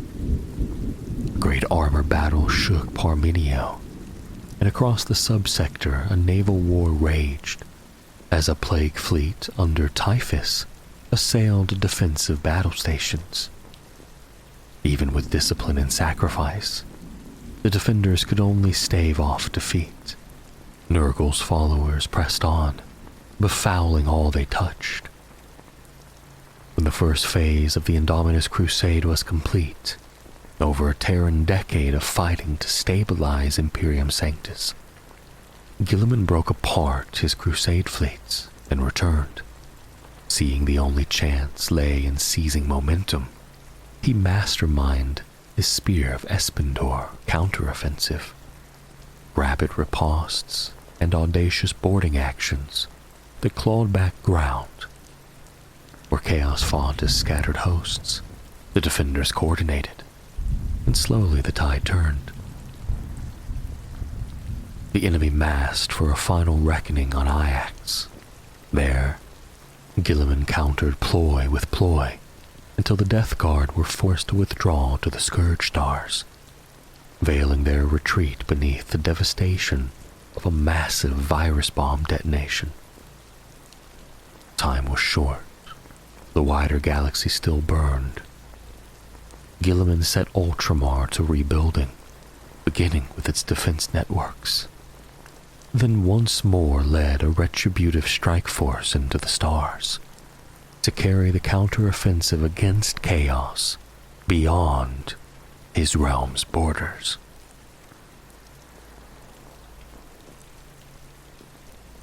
In the countless tomes of Imperial history, the origins of the Emperor remain obscured by time, secrecy, and deliberate erasure. The truth of his birth and early life is known to none but the Emperor himself, and even the most sanctioned archives of the Adeptus Terra hold only fragments, contradictory, forbidden, or declared apocryphal. Yet, among the oldest myths whispered by historians, scholars, and heretics alike, there endures one tale, the legend of the New Man.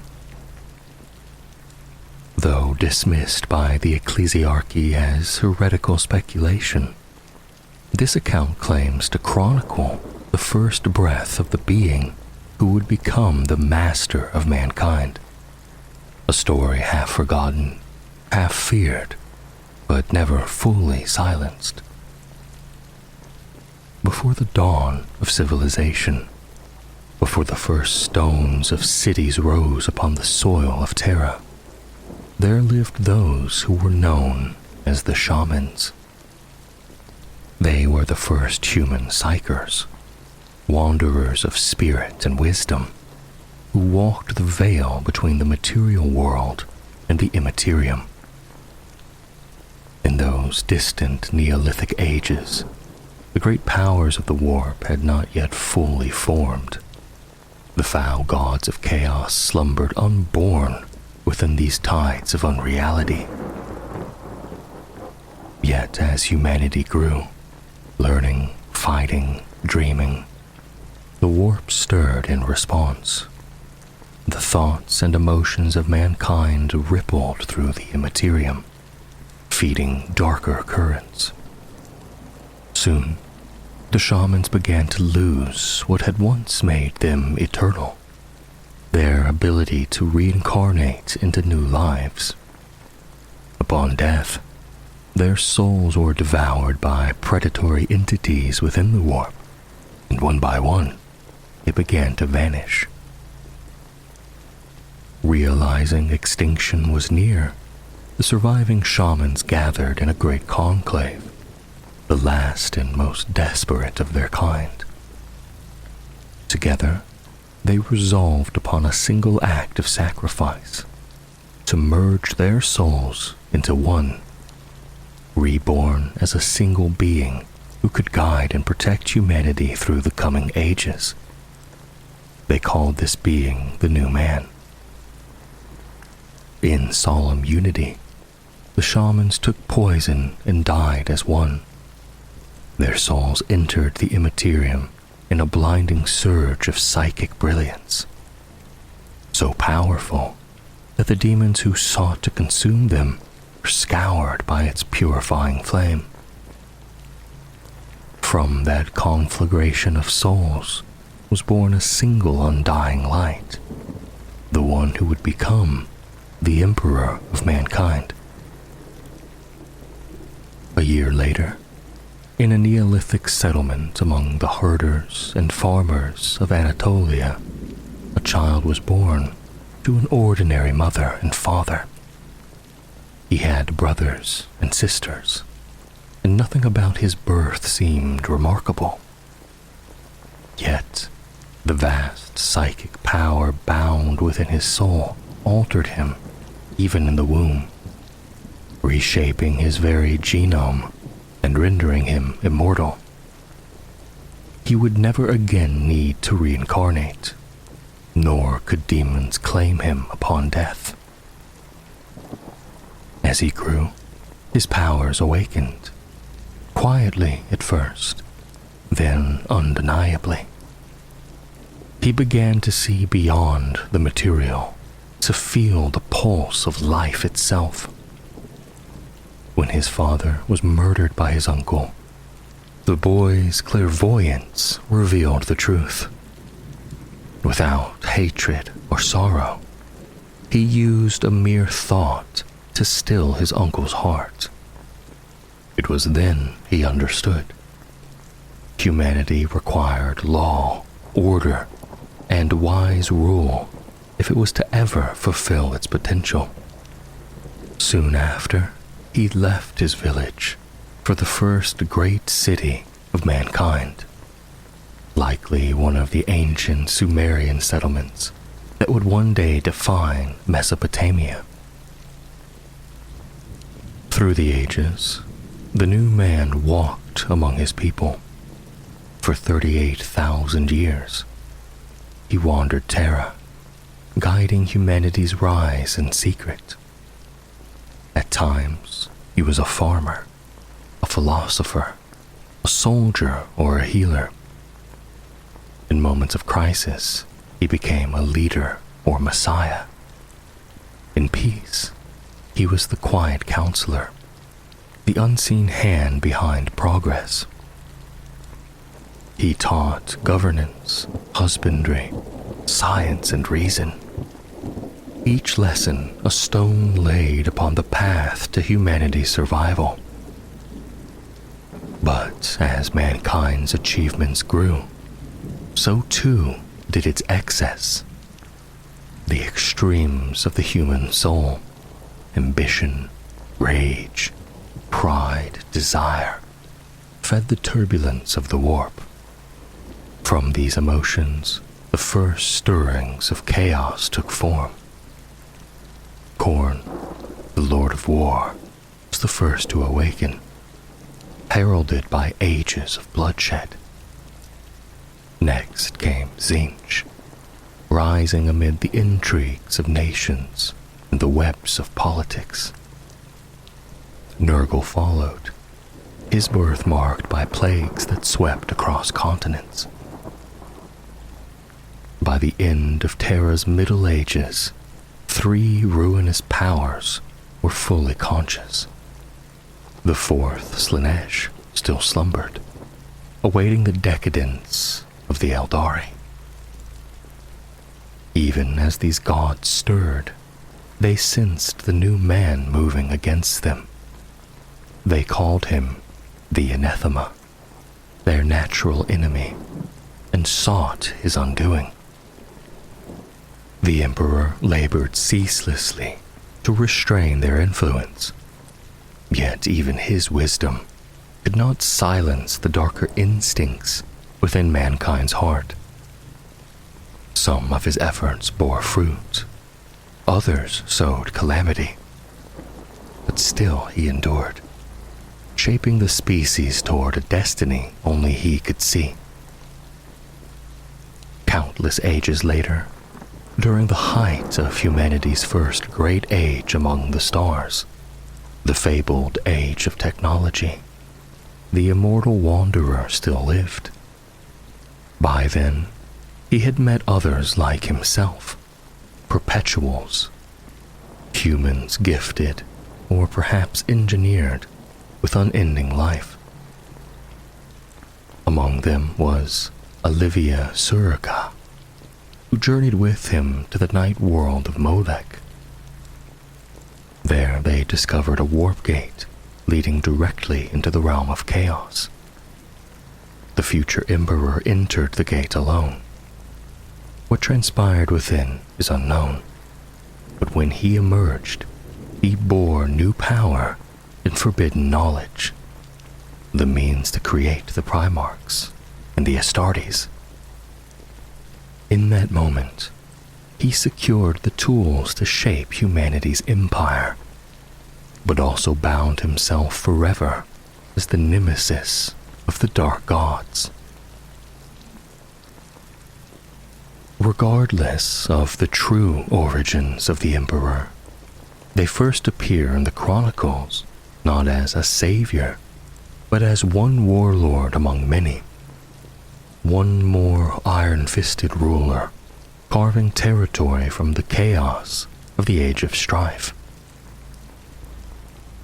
In the late 29th millennium, the man who would later be called the Emperor of Mankind stepped into the open as a single, terrible fact among Terra's techno-barbarian chieftains. Beside him stood Malkador the Sigillite, friend and counselor. And together, they began the long, brutal campaign to bind the broken world under one will. Historians would later name those campaigns the Unification Wars. But the Emperor did not fight alone. He raised formations unlike anything seen before on Old Earth. Units such as the Geno 5-2 Chiliad, genetically enhanced troops who would later swell the ranks of the Imperial Army. And most terrible of all, the Thunder Warriors. Born not of careful childhood breeding, but of rapid adult augmentation, the Thunder Warriors were weapons in human form, more lethal than any space marine that would follow, forged through genetic, bionic, and chemical alteration. Their strength was raw and immediate. Their price, however, was high. Many could not survive the metabolic shock of their transformations. Many more, as the decades passed, fell prey to mental collapse, psychosis, rage, and the slow rot of instability. Still, it was these imperfect demigods who carried the Emperor to victory. They smashed the rival warlords and won the battles that made unification possible. By the time of the last great clash, recorded by some sources as the Battle of Mount Ararat in the kingdom of Urartu, Terra at last knew a single rule. Centuries of blood and fire had delivered unity, a single planet with a single crown. But victory brought its own necessities. The weapons that had shaped the unification were ill-suited for peace. The Thunder Warriors' flawed biology and their tendency toward madness made them a mortal danger to a world that needed order rather than unpredictable titans. The Emperor judged that their continued existence would imperil the fragile unity he had forged. Reluctantly, and with grim calculation, he ordered their liquidation. The decision was not merely pragmatic, it was born of fear. Some chronicles claim that before the purge was complete, the Thunder Warriors realized the treachery of their maker, how he had driven them to monstrous strength, only to doom them to short, ruined lives, and they turned on him. In response, a cadre of custodians, numbered at several hundred and said to be commanded by the legendary Constantin Valdor, along with several thousand prototype Astartes of the fledgling First Legion, rose to defend the Emperor. They carried out a merciless culling of the obsolete Gene soldiers. Most Most of the Thunder Warriors perished then, cut down by those who had once fought beside them. A few escaped the slaughter. Some hid in anonymity among Terra's teeming millions. Small bands, like the self-styled Diet Tara, who would reappear during the Cerberus insurrection early in the Great Crusade, lived out bitter, forgotten lives, stripped of honors and haunted by the past. Imperial propaganda, eager to sanctify unity, declared the Thunder Warriors dead to the last man at Mount Arat. Save for a single tragic figure, Eric Taranis, who the story said survived only long enough to raise the Emperor's banner when victory was sealed. In truth, the stain of the culling could not be wholly erased. A handful of survivors would linger as ghosts in the Empire's shadow. Their existence a secret the Imperium did not bother to hunt, while the Great Crusade demanded all its attention. With Terra unified, the Emperor turned his eyes outward. Unity had been necessary, but it had not been the end. To secure humanity's future, he would build an engine to carry mankind across the stars.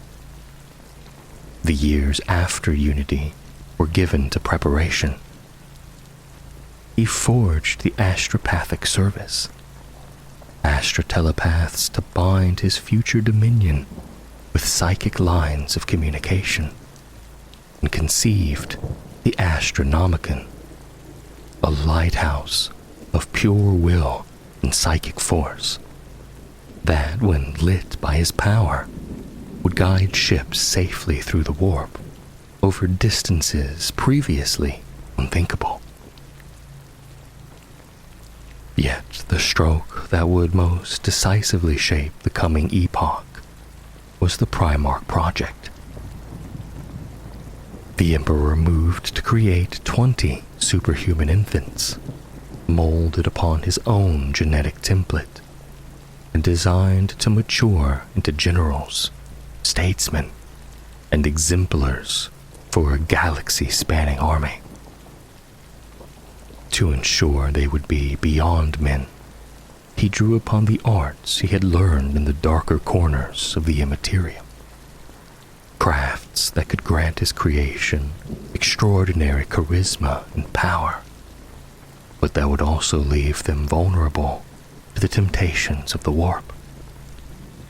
The ruinous powers could not abide such a scheme. Where the Emperor strove to unite and order the galaxy, the Dark Gods sought chaos and entropy. Their response was swift and metaphysical. The Primarchs were torn from their gestation in the Emperor's Himalayan gene labs and hurled into the warp. Despite the wards laid over the laboratories, the 20 were scattered across the galaxy, thought lost before they even drew breath. Unbowed, the Emperor carried on. From the genetic samples left behind after the Primarch's abductions, he commissioned a second, more practical creation. Warriors bred from the Primarch's gene seed and trained from adolescence for war. These were the Legions Astartes, the Space Marine legions of the first founding. Their Astartes were recruited from Terran boys, forged into transhuman warriors who would spearhead the conquest of the Sol system and beyond. Under the banners of these legions, the Emperor launched missions that would restore Imperial dominion in the inner system. Space Marines cleared slavers from the moons of Saturn and Jupiter, the crucial alliance with Mars, formalized in the Treaty of Mars in 739 M30, bound the Mechanicum to Terra, supplied the Imperium with technical might, material, and the cooperation necessary to expand outward. The Imperium of Man was more than conquest. It established the bureaucratic spine of an empire, integrating the Mechanicum within the newborn Adeptus Terra. When the warp storms finally abated after the coming of Slanesh and the fall of the Eldari, the Great Crusade began in earnest around 798 M30, with the first pacification of Luna. Expeditionary fleets streamed outward, rediscovering lost human worlds, expelling Xenos overlords, and drawing thousands of planets into Imperial compliance. In time, the Emperor's scattered sons were found.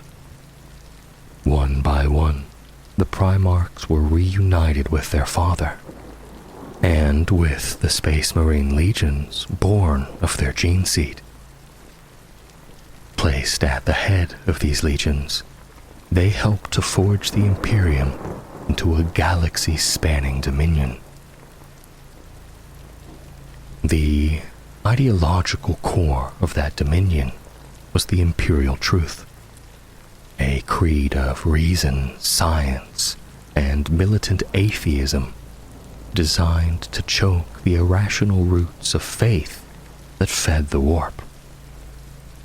The Emperor believed that superstition and priestcraft were the midwives of chaos. To rid humanity of the ruinous powers, he would cast down priests and burn temples. He declared that mankind would not be free to fulfill its destiny until the last stone from the last church was cast down onto the last priest. He personally witnessed the eradication of ancient religions on Terra, confronting cultists and holy men until the old superstitions lay in ashes. Yet the Imperial truth contained its own iron law. Mankind must never again create machines of true thought. The memory of the men of iron, the thinking machines whose war had helped wreck the age of technology, haunted the Emperor. Artificial general intelligences, he believed, were a danger to the species' future. Thus, when the Crusade encountered human worlds that had resurrected thinking machines, their populations were exterminated rather than tolerated. The risk was deemed too great to allow reoccurrence. As the Great Crusade carved order from the wild edges of the galaxy, a new fear shadowed every triumph: sorcery.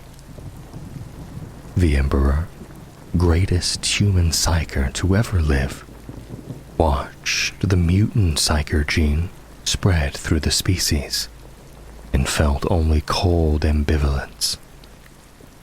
Humanity, he judged, was not yet ready, neither in body nor in spirit, to master the warp without being mastered in turn. Again and again, Imperial hosts made planetfall to find populations enthralled by sorcerers, mystics who wielded gifts granted by demons. Such cults fought like cancers, and their arts resembled those practiced openly by the 15th Legion, the Thousand Sons of Primarch Magnus the Red. Opposition hardened. Mortarion of the Death Guard, who had learned on poisonous Barbarous what warp-born trickery could do to a people, condemned sorcery as an abomination. Leman Russ of the Space Wolves, for whom honor was measured in straight combat and unclouded courage, declared all slight and hidden arts dishonorable, and the Thousand Sons practices intolerable. Their anger grew into a schism large enough to shake the newborn Imperium, and so the Emperor himself called a conclave to settle the matter, the Council of Nicaea. They gathered on that world in an ancient amphitheater packed with tens of thousands. The Emperor, enthroned above the dais, heard every case. The witch hunters, sisters of silence and their allies, recited a litany of suffering. Subjects broken by a warp thrall, psychers possessed and uncontrolled since the dawn of the Age of Strife, cults devouring reason, and mutants who had lost all claim to humanity. Across from them stood Magnus the Red, immense and terrifying to many, yet speaking with a Primarch's impossible charisma. Knowledge, he argued, is not tainted in itself. Mastery, not ignorance, made humanity safe. His 1,000 sons had learned to rule their power with study and discipline. Psychers could serve humanity rather than enslave it. He urged not prohibition, but research and guidance. The chamber split like iron under the hammer. Then a circle of Space Marine librarians approached the dais. With the Emperor's nod, a young epistolary spoke for them all. A psyker is like an athlete, gifted, needed training. Power was a tool that could serve light or dark. Sorcery, however, was something else. Knowledge bargained for in the warp. A transaction whose true beneficiary no one could ever know. Let psychers be strictly educated to serve mankind. Let sorcery itself be outlawed as unforgivable heresy. But Nicaea was also a trial. Magnus stood accused of practicing sorcery and of spreading its methods through the legions by helping institute the Librarius. Evidence mounted. The Emperor's wrath barely contained. He had entrusted Magnus alone with certain true secrets of the warp, binding him to forswear occult practice for the very dangers now set before the council. The confrontation between father and son was later recorded in the Grimoire Hereticus. Judgment fell hard. The Emperor rejected the librarians' compromise. Except for navigators and astropaths, properly trained, controlled, and essential, the Space Marine legions would employ no psychers. Every librarius was to be closed at once. Astartes who possessed the gift would return to battle line and forego their powers. A new office, the Space Marine Chaplain, was created to uphold the Imperial truth and guard Legion fidelity to the Emperor's command. Magnus was ordered again to abandon sorcery, incantation, research, all of it. He hated the decree, opposed it bitterly, and yet in the end bowed to his father's will. The ruinous powers, though, had other plans. The path before Magnus and his 1,000 sons would grow far darker. So stood the edicts of Nicaea for the next 10,000 standard years. the Imperium's guiding law on human psychic mutation. Only one great reversal came in the age that followed the Horus heresy. The ban on librarians within the Space Marines, and later within the Astra Militarum, was lifted. For that civil war proved beyond denial that sanctioned psychers were necessary to meet the power of chaos with strength of their own. 2 standard centuries into the Great Crusade, the Emperor turned homeward to Terra to crown his designs for humanity. Beneath the vast and hostile desert in Asia, an artifact of the dark age of technology waited, the Golden Throne. With it, he would open a path into the Eldari webway and reshape that labyrinth into a human network. Instantaneous transit between the worlds of the Imperium. The goal was nothing less than liberation. The webway bypassed the warp's predations. To travel within it was to deny demons their due. If humanity could be led into that shielded realm, if the webway's corridors could be extended and warded, then the need for warp travel could be severed entirely. Chaos would starve, cut off from the tides of fear and faith that powered its gods. Within that safety, guided by him, humanity would evolve into a fully psychic race and rise to an eminence beyond even the fallen Eldari. Empire would knit to empire. Distances would die. The Imperium would at last be truly one. Secrecy was essential. The throne, fashioned of an unknown, psychically reactive, gold-hued alloy, loomed above a pair of titanic doors of the same material. A portal vast enough for a warhound scout titan to stride through upright.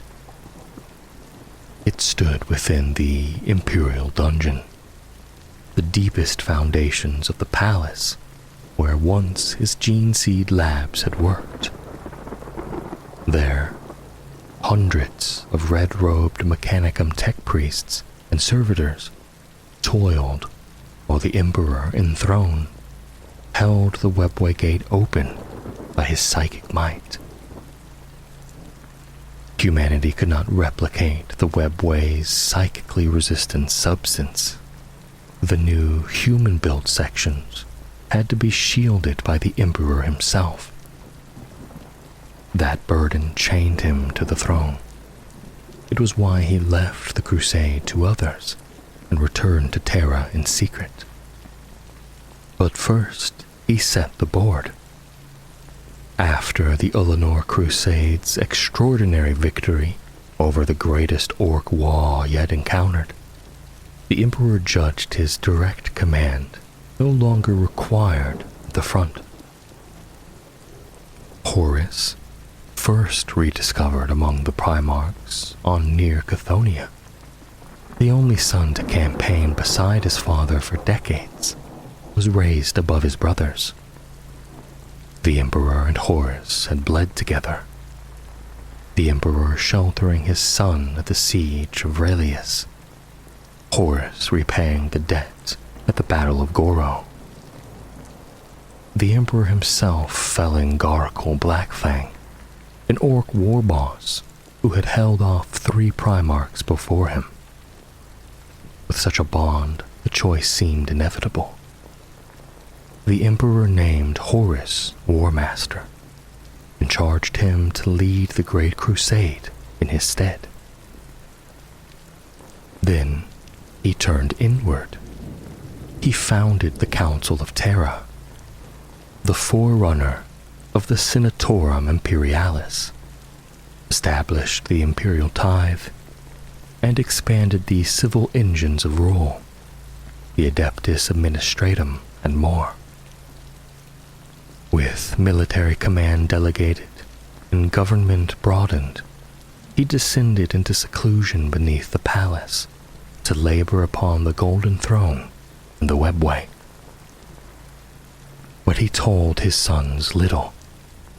The Primarchs watched the reins of power slip from the War Council to Terran nobility and bureaucrats that they despised. They saw their brother lifted above them and put into command. Ambition, pride, jealousy, the seeds took root, and in that restless soil, the dark gods found purchase. And from those first, quiet fractures, the horror of the Horus heresy would one day break the galaxy in two. Not all of the Emperor's sons welcomed his new order. In the Great Crusade's final years, the War Master Horus fell to chaos. The seduction had been arranged over long decades by Lorgar and his word-bearers, who sought a road where mortals could meet gods face to face. On countless human-settled worlds, the tale was old, the pilgrimage, a journey to a sacred place where divinity and flesh might mingle. Such a place did exist. It was the warp, and its primordial truth was simple and terrible. The Immaterium was ruled by the Chaos Gods. Lorgar, driven by the pilgrimage of Lorgar, to test whether the gods of Colchus's old faith were real, sailed with the serrated Sun Chapter and the 1301st Expeditionary Fleet to the edge of Imperial space. He had not yet fallen to chaos, but his faith in the Emperor had been broken 4 decades earlier at Kur. There, the Emperor, arriving with Malcador the Sigillite, ordered the Ultramarines to raise Monarchia, a city that worshipped the Emperor as a god, and forced the word-bearers to their knees with psychic might. He declared them the one legion that had failed his purpose, spreading religion where the imperial truth, atheistic and rational, must reign. Shamed and furious, Lorgar listened to Cor Ferran and Erebus, both already enthralled to the warp, and resolved to seek gods worthy of mankind's devotion. Outwardly, the 17th Legion returned to the crusade. In truth, they hunted fragments of the primordial truth, while 5 custodians, set by the Emperor to watch them, marked their every step. The trail led to the Cadia system, near the greatest warp storm of all, the Eye of Terror. Astropaths heard voices there. Chaos itself called Lorgar by name. The fleet descended to an uncharted world designated 1301-12. Imperial army troopers, word-bearers, custodians, and Legio Cybernetica automata had made planetfall and found tribes of ragged, fearless humans, barbarians whose violet eyes mirrored the Eye's strange light. A woman stepped forward from the crowd and welcomed Lorgar Aurelian by name. This was Ingethel of Cadia, a priestess of chaos who would lead him toward enlightenment, become the demon prince Ingethel the Ascended, and escort the scout vessel Orpheus Lament into the Eye. Within that storm of unreality, the serrated sun gazed upon the crone worlds, the cinders of the Eldari Empire. Ingethel lied artfully about Slaaneish's birth and the Eldari fall, claiming they failed because, at the height of their ascent, they refused the primordial truth. The Prince of Pleasure, she said, awoke unloved, and from that grief, the great Eye was born. The lesson was pointed. Humanity, if it wished to live, must not repeat the Eldari's sin. Humanity must accept chaos. The serrated sun returned to Cadia and reported all. Lorgar himself entered the Eye, received the Chaos God's favor, and returned as their chosen herald. He ordered a cyclonic bombardment that annihilated the world's original people and left the planet empty, so no one else could stumble upon the secret entrusted to him. Later, for its strategic value, the Imperium resettled Cadia in the 32nd millennium. Its new colonists, perhaps touched by proximity to the Eye, developed the same violet eyes. From that revelation, the word-bearers were changed forever. First of the legions to worship chaos, and traitors in their hearts.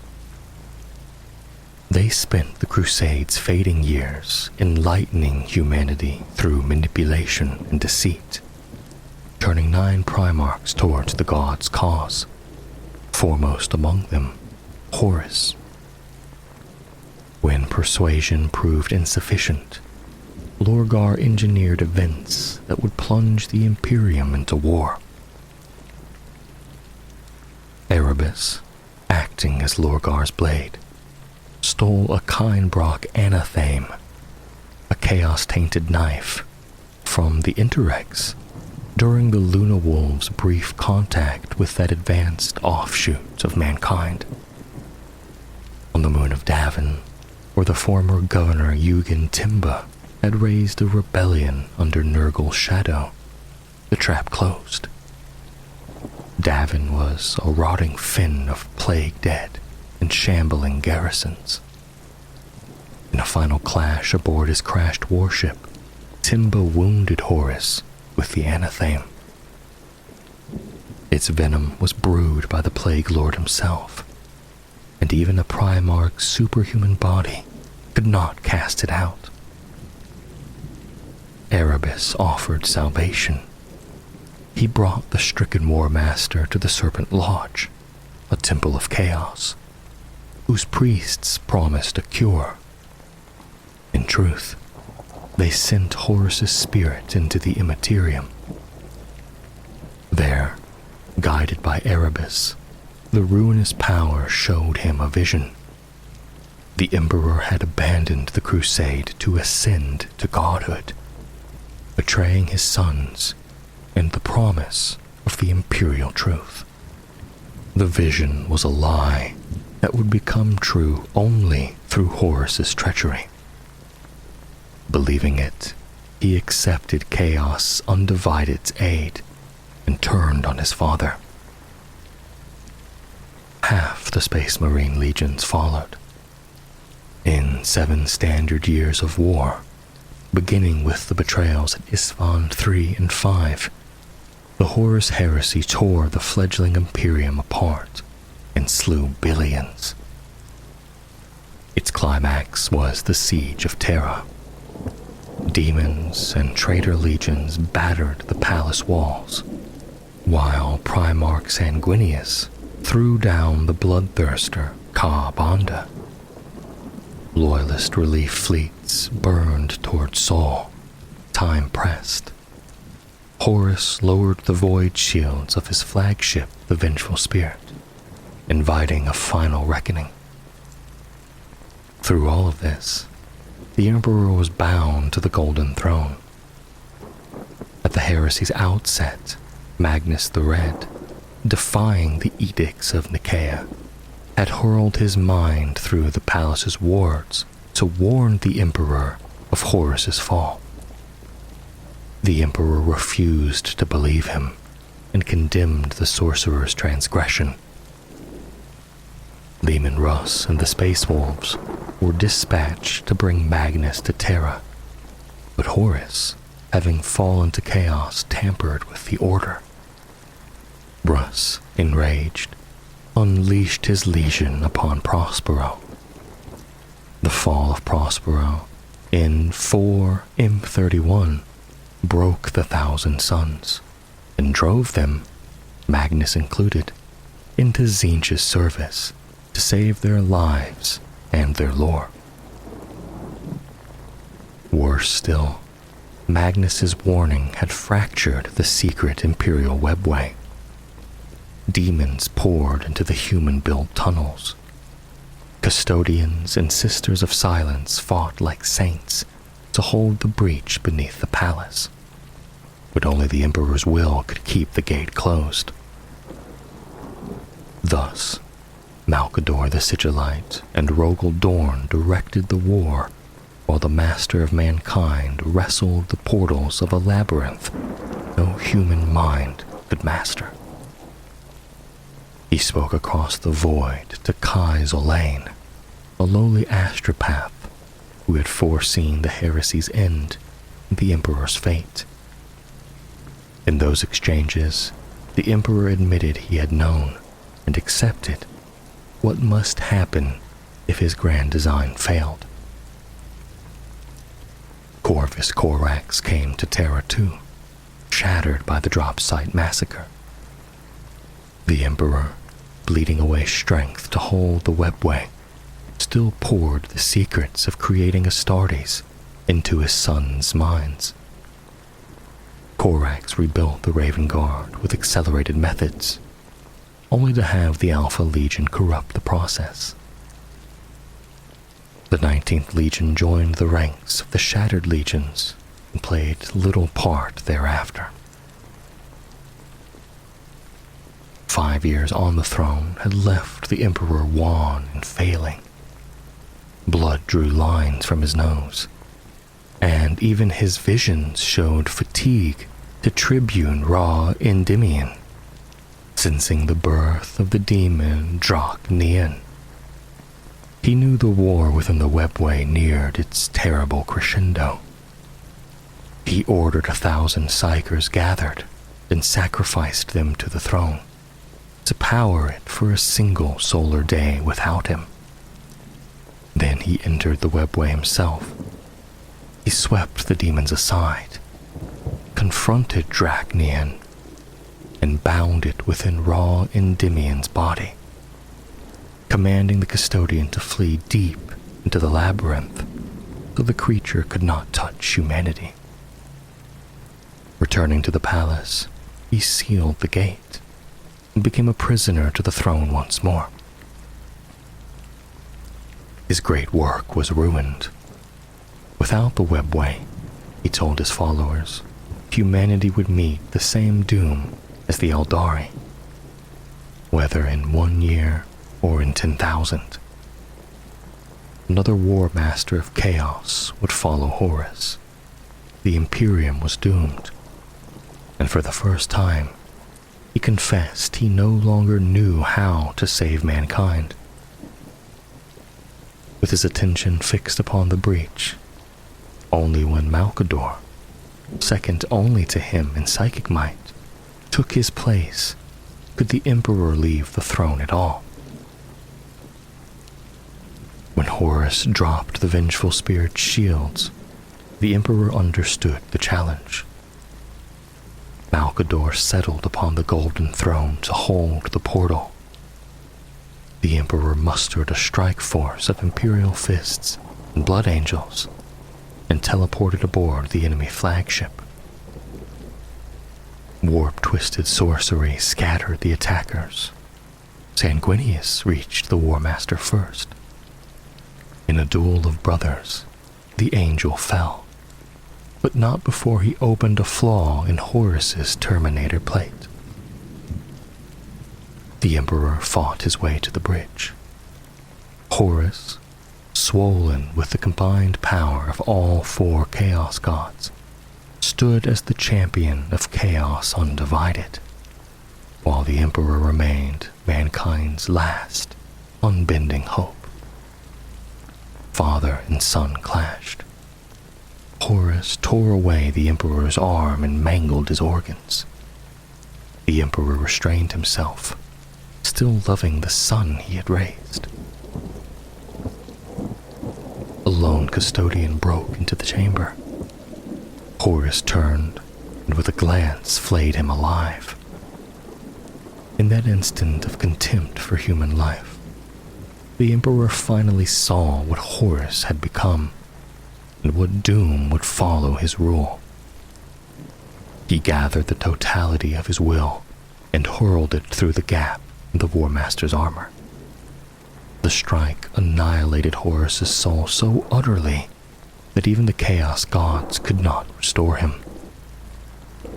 For a heartbeat before the end, the demon's grip slackened and Horus returned to himself, horrified at what he had done and grateful to be freed, then vanished into motes of light howling through the warp. Brogildorn found the Emperor broken on the bridge and bore him back to the palace.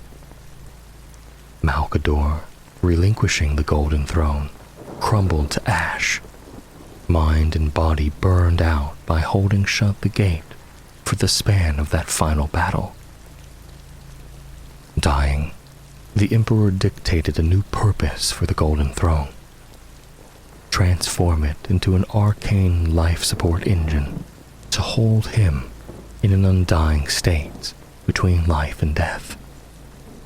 The machine would power the Astronomicon and hold chaos at bay, so long as the Imperium fed it the psychic essence of 1,000 psychers each day.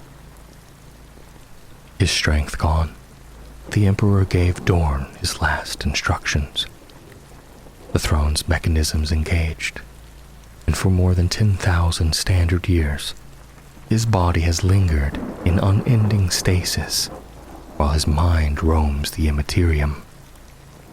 Fighting to shelter humanity from the dark he always knew was coming. Since that ascension, he has never left the throne.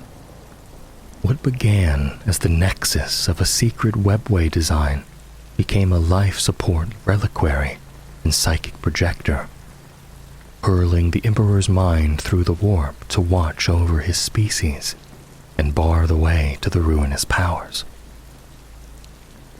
The throne rests within the Sanctum Imperialis at the palace's heart, ringed by the companions of the Emperor, his elite Adeptus Custodes, intended by legions of Mechanicus tech priests who fight a losing war against time and failing knowledge. His body is preserved by incomprehensible machinery. His psychic essence is stretched across the galaxy, thin and luminous, guarding as best he can in this depleted state. Bound to the Golden Throne is the Astronomicon, the Imperium's great psychic lighthouse. From Terra, its telepathic beams pierce warp space, so navigators can steer voidcraft by its flame. The signal is guided by the Emperor's mind, empowered by a choir of 10,000 psychers, selected, soul-bound to him, and set to their task only after brutal testing. Their life force burns in months. 1,000 die every day. The Adeptus Astra Telepathica's black ships must forever scour the stars for replacements. Most are indoctrinated to accept the duty their danger to others demands. Those who refuse are sedated and fed to the throne regardless. The Imperium endures, whatever the daily cost. It is said the Emperor's existence is unending pain, and only his devotion to humanity keeps him from embracing the release he longs for. If he dies, the Astronomicon gutters out. Safe warp travel, as the Imperium knows it, fails, and the realm fractures towards civil war. Some argue that humanity sailed the stars in the dark age of technology without him seated upon the throne. The point is fiercely debated. In truth, the Imperium's reliance upon his life and the faithful's resolve to preserve it have become the very foundation of his divinity in the hearts of uncounted billions. Only the Space Marine chapters refrain from worship. They remember dimly the man who shattered superstition and rejected his godhood, even as they revere him as founder and greatest of human leaders. Yet the era would not remain static. In 999 M41, Abaddon the Despoiler unleashed the 13th Black Crusade. Cadia fell. The great rift tore the galaxy, and one of the Emperor's sons returned. On Macragge, within the Temple of Correction, Rabute Gilliman was raised from stasis by the craft of Archmagos Dominus Belisarius Call, and the Death God Yanid's power. During the Terran Crusade, he entered the palace and spoke with his father for the first time in 10,000 years. None knows what passed between them. When Gilliman emerged, he became Lord Commander of the Imperium, de facto master of the High Lords, and launched the Indomitus Crusade, Primaris Space Marines at the spear point, to shepherd his father's empire through the Noctis Aeterna. Even so, a darker clock ticked. Also in 999 M41, the Adeptus Mechanicus delivered a terrible confession to the High Lords and the Custodians. The Golden Throne's life support systems were failing, and the knowledge to repair them is lost. Without remedy or miracle, the Emperor's withered form will die. His mind and spirit will gutter like a candle in warp gale, and then the predators will feast. Irony rules the age of the Imperium. The one who strove to free humanity from superstition was worshipped as a god even before the heresy.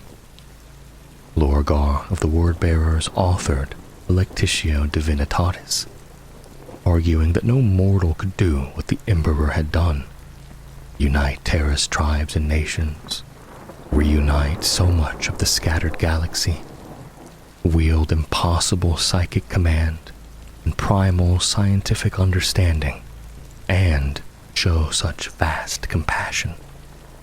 The text convinced many. Cults of emperor worship bloomed before the Great Crusade was done, taking the Lectitio as scripture and name. Under the imperial truth, such worship was a crime, the very heresy that led to Lorgar's humiliation on Kur, and in time, to his turn toward the Chaos Gods. Lorgar later renounced the Lectitio Divinitatis for the tainted Book of Lorgar, but in the fires of the Horus heresy, countless souls clung to the Emperor as salvation. Their faith seemed to shield them against demons, and the cult spread. Only the Adeptus Astartes refused to kneel, honoring him instead as exemplar of human potential, an obstinacy that still sparks conflict with ecclesiarchy and Inquisition alike. the heresy's end, the Emperor's broken shell was bound within the throne so his mind could anchor in matter while it expanded throughout the warp, at last encompassing nearly the full span of the Imperium. Across centuries, worship widened. By the 32nd millennium, those scattered cults were fused into the imperial cult, its teeming trillions served by the Adeptus Ministorum, the ecclesiarchy, after the High Lords recognized it as the state faith. The Emperor became, in truth and title, the God Emperor.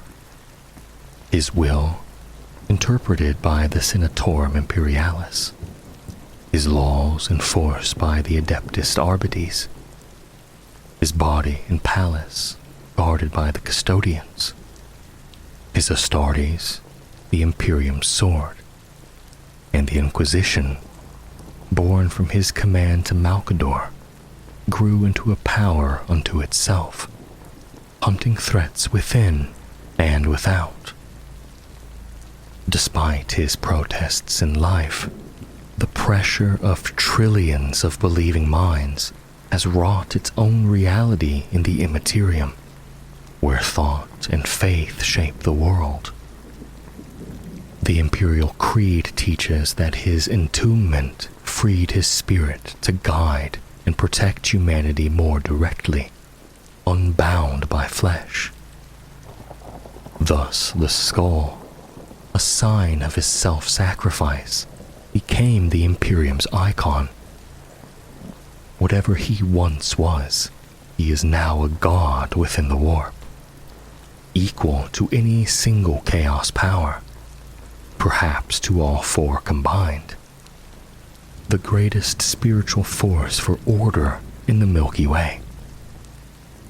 As long as the throne sustains even the faintest breath, he maintains the Astronomican's light, though that light demands the lives of 1,000 psychers each day. Through the throne's amplification, he still touches the world. Cryptic edicts in the Emperor's tarot, visions and dreams granted to the faithful strong enough to hear, blessings that blunt chaos's claws, and other intercessions whispered of in 1,000 hagiographies. Many believe the warp storm called the Storm of the Emperor's Wrath, which ripped across the Ultima Segmentum during the Age of Apostasy, was his anger made manifest at Goge Van Dyer's usurpation. Others attest that his presence alone holds chaos at bay. Remove him, and the galaxy becomes an eye of terror without borders. Among the Inquisition's highest, it is said he can, with the Sanctum Imperialis itself, bend reality, slowing time, even halting its arrow. And yet, the God Emperor is tormented, unable to walk among his people. He is horrified at what the Imperium has become. Stability bought with stagnation, repression, expoliation, xenophobia, and zealotry. The evils he sought to end have multiplied over 10 millennia. Still, he endures, for his death would cripple the Imperium and strip humanity of both his guidance and his ward. He fears that without him, humanity will not survive. So he permits the Imperium to persist in its degraded form. Sometimes, rarely, he works through chosen servants to ease the human lot, kindling embers of hope as the time of ending draws near and the Golden Throne winds down like a broken watch.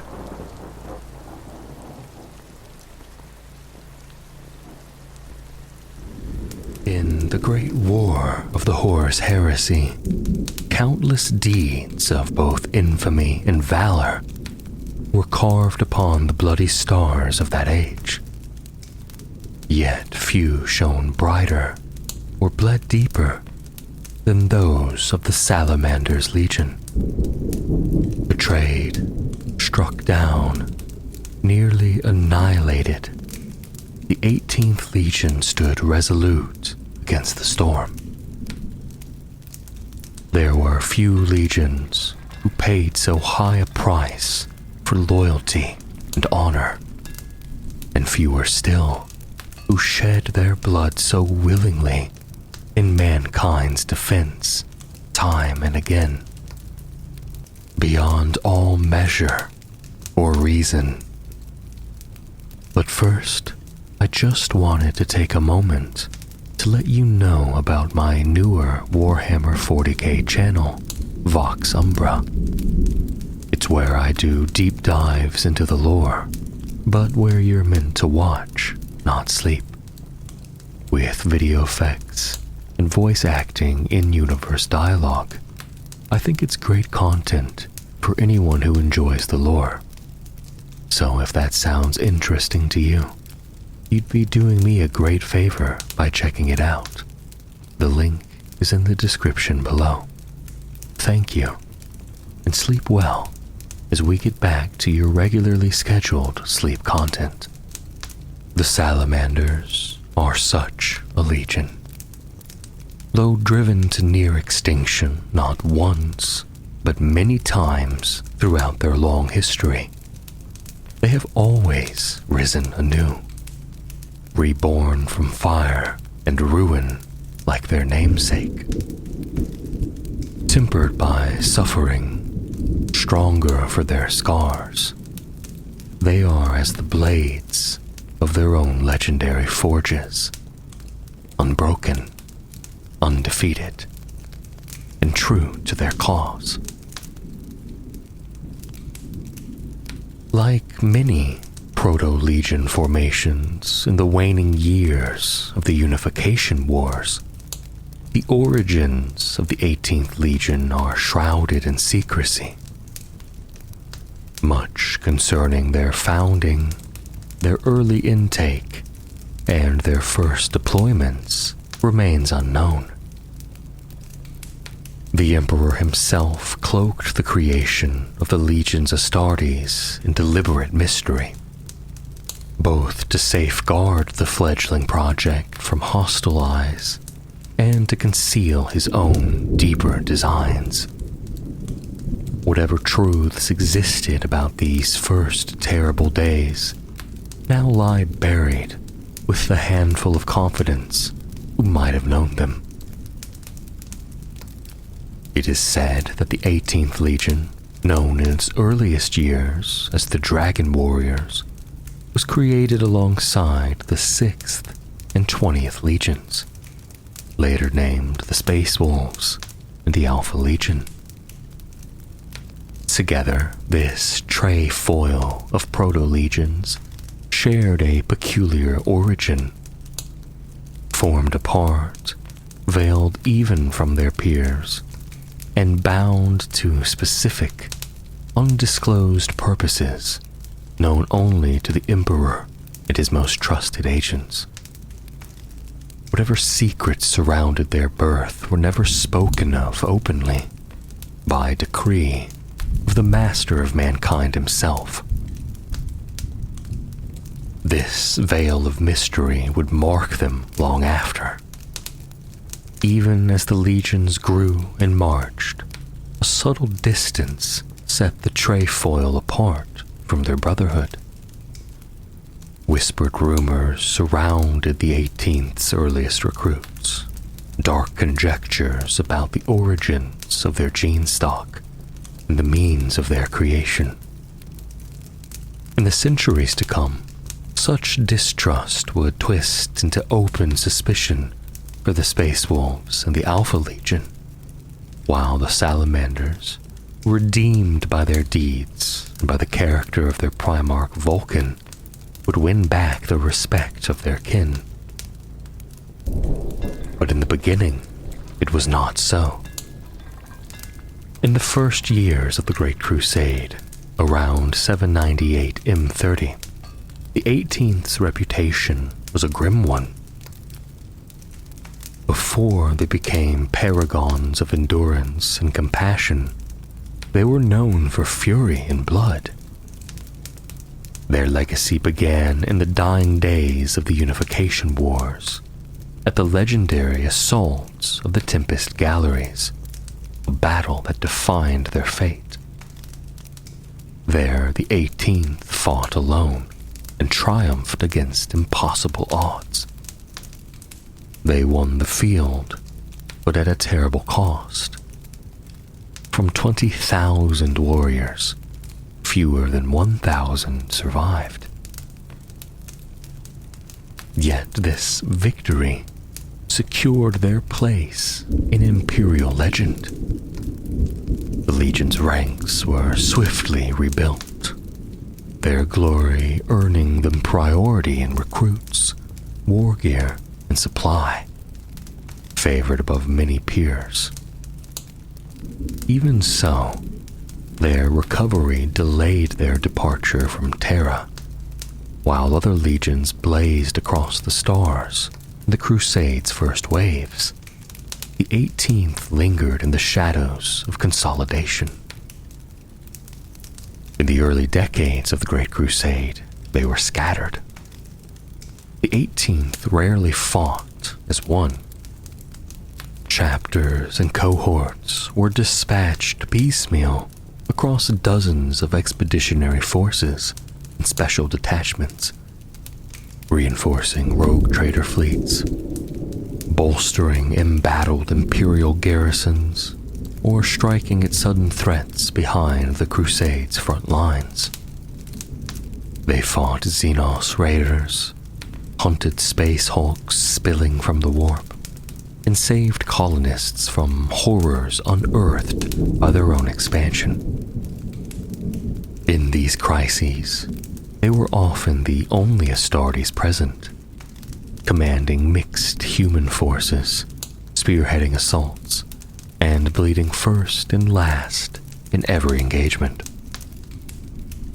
They seldom chose their battlefields. They fought wherever the Imperium faltered. Formal compliance actions were few, yet their roll of battle honors grew long, each marked by desperate courage and harrowing cost. Among the Imperial army, a grim saying took root. To be assigned alongside the 18th was to be bound for a field drenched in blood. When sieges needed breaking, when a line had to hold, when a civilian world needed saving at any price, it was the Salamanders who were sent. Their courage was unrelenting, their sacrifices relentless. To face impossible odds was, to them, the only victory worth the name. Some whispered that the Legion had become addicted to such battles, that their valor had turned suicidal. Yet, whether truth or slander, none could deny that the 18th never turned from duty.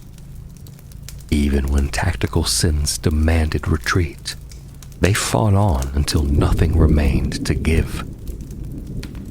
In legendary battles such as the Manticore Cataclysm, they refused to yield, paying in blood for their own unreachable standard of honor.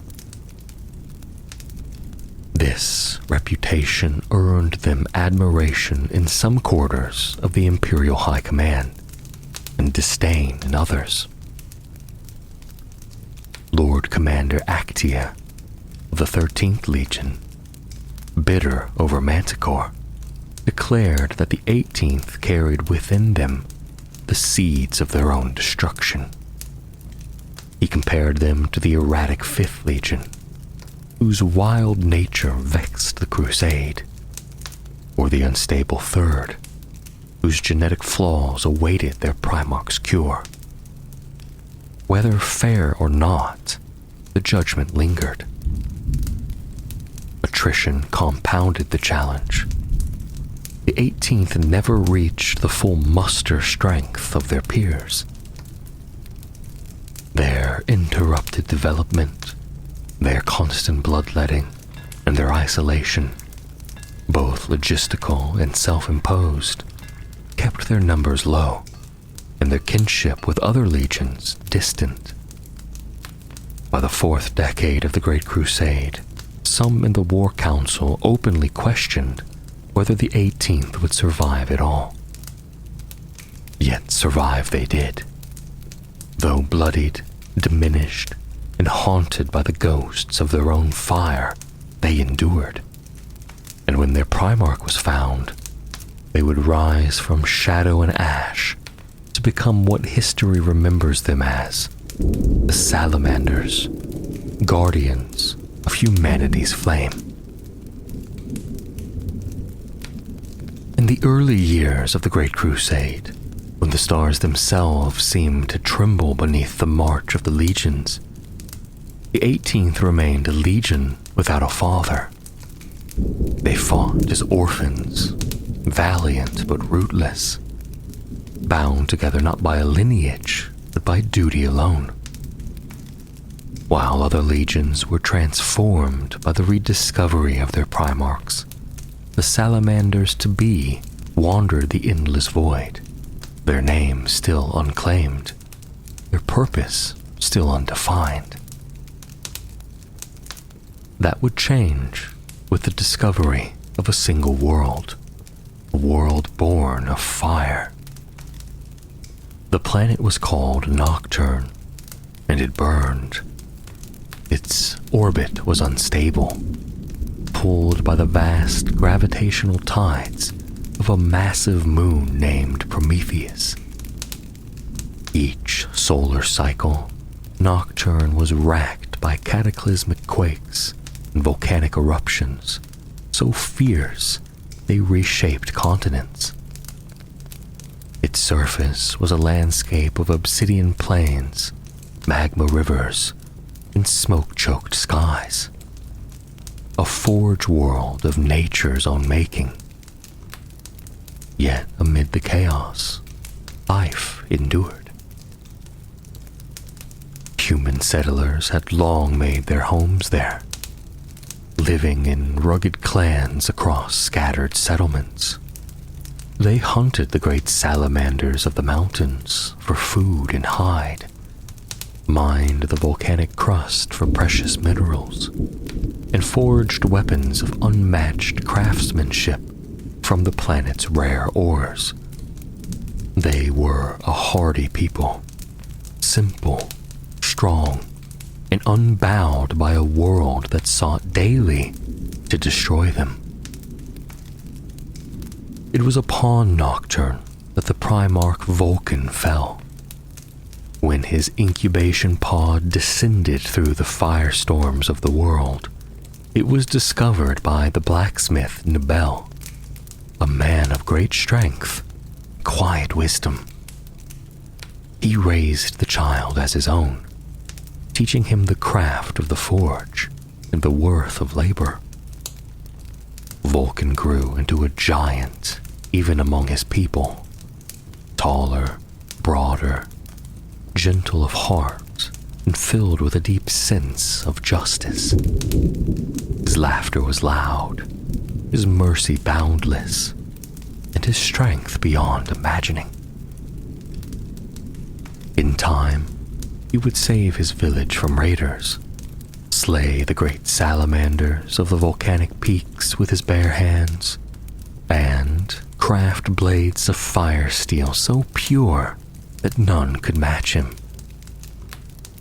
The people came to love him as their protector, calling him Lord of Drakes and Father of Fire. But even then, Vulcan's destiny stretched beyond the bounds of Nocturne's molten skies.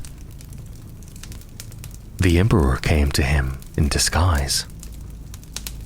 He arrived as a wanderer during a festival of trials, where the greatest smiths and hunters of Nocturne gathered to prove their skill.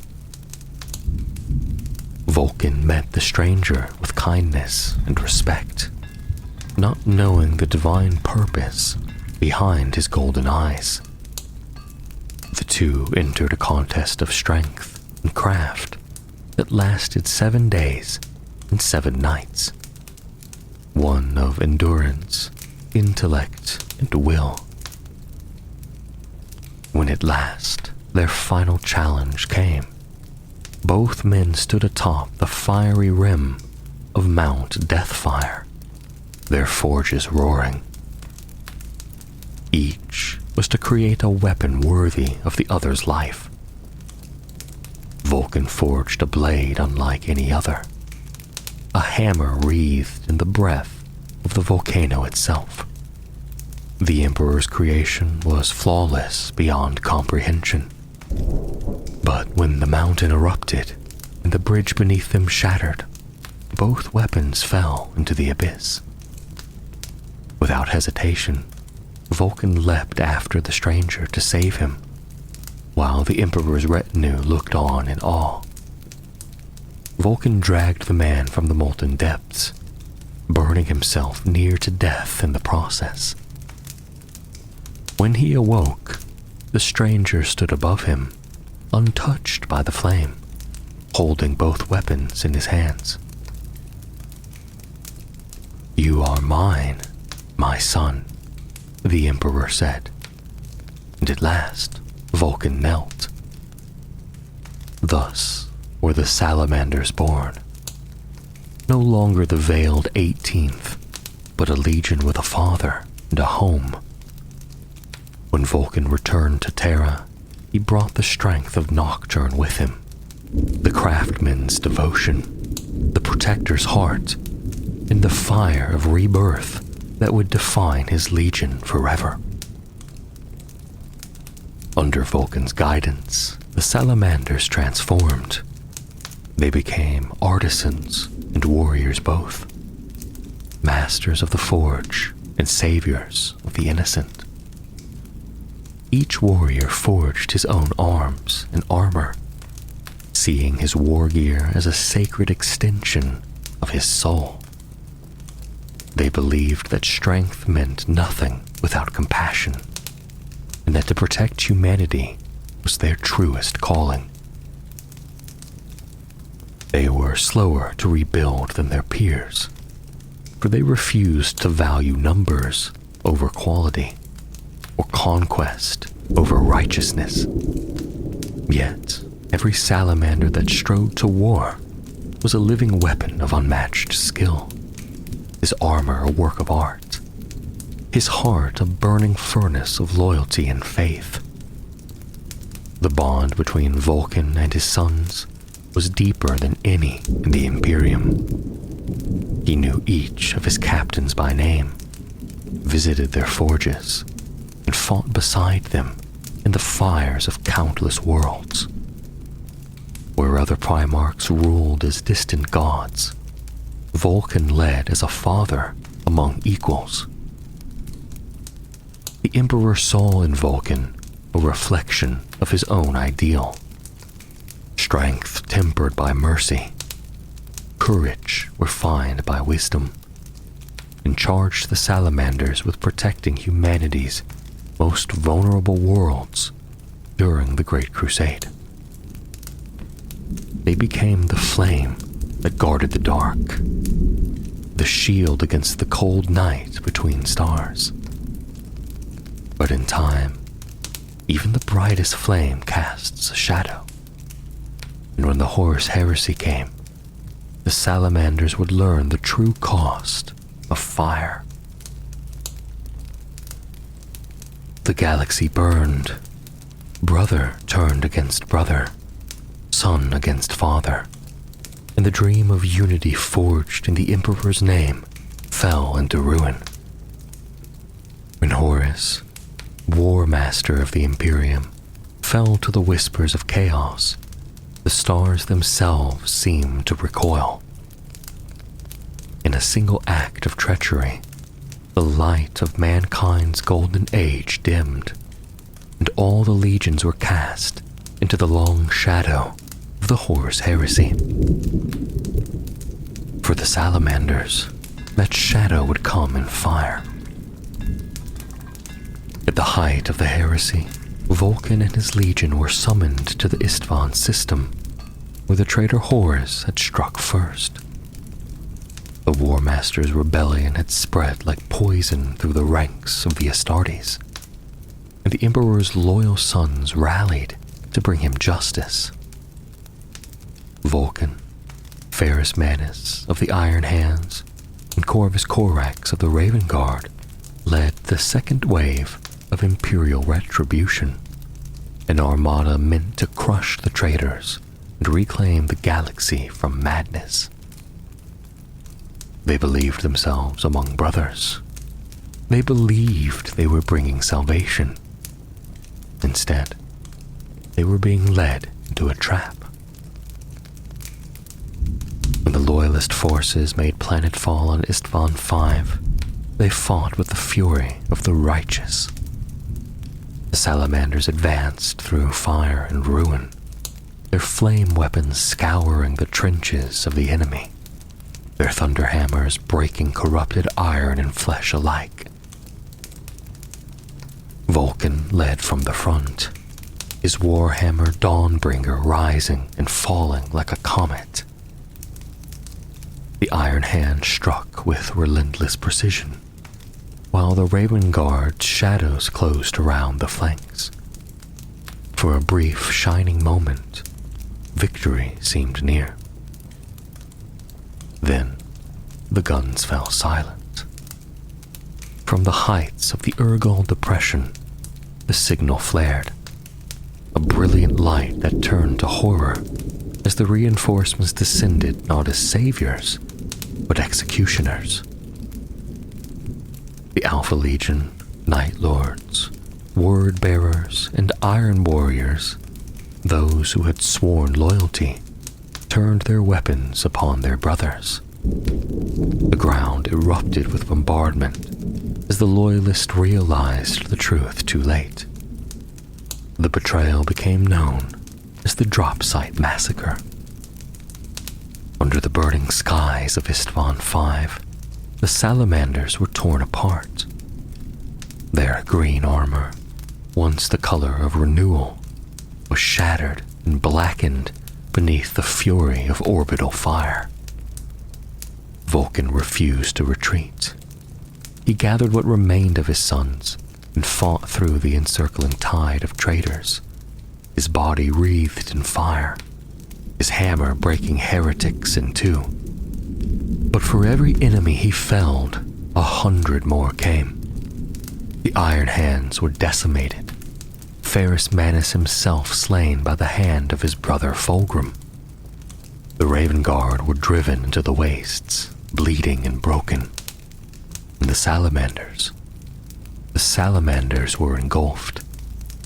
Entire companies perished to the last warrior, standing firm around their Primarch as the storm closed in. When at last Vulcan fell, his armor cracked, his weapon lost. It was not in defeat, but in defiance. The traitors took his body, believing him dead, and delivered it as a trophy to Conrad Kurz, the Night Haunter. Yet the Night Lord's Primarch soon learned that Vulcan could not die. He awoke again, in torment and chains. Kurz, a creature of nightmares, sought to break the Fireborn's will, to prove that even a Primarch's spirit could be extinguished. He tortured Vulcan endlessly, flaying his flesh, breaking his bones, killing him again and again, only for the Salamander's sire to rise once more. For Vulcan was a perpetual, a being who could never truly die. Through agony and rebirth, Vulcan endured. He refused to curse his tormentor. He refused to surrender. He spoke only of hope, of forgiveness, and of the flame that would one day burn away the darkness. Kurz called him a fool. Vulcan called him brother still. In time, Vulcan escaped his captors, though the ordeal left deep scars upon his mind and soul. He rejoined what few of his sons survived, their numbers scattered and broken. The Salamanders were no longer a legion. They were the fragments of one, bound together by grief. Yet even in their ruin, they held to their creed. They sought no vengeance for its own sake. They turned their wrath toward salvation. On world after world, they rescued the stranded, the lost, the forsaken, soldiers and civilians alike, while other legions sought the front lines of the war. The Salamanders fought its forgotten battles, saving those who could be saved, shielding those who could not. Even as their numbers dwindled, their compassion endured. When at last the heresy drew to its terrible end with the siege of Terra, few Salamanders stood to fight upon the walls of the Imperial Palace. Vulcan's legion had been all but extinguished, yet their deeds, their heroism, their defiance, echoed louder than any legion 10 times their strength. And though the fires of Istvan had nearly consumed them, the Salamander's flame did not die. For fire, once kindled, remembers.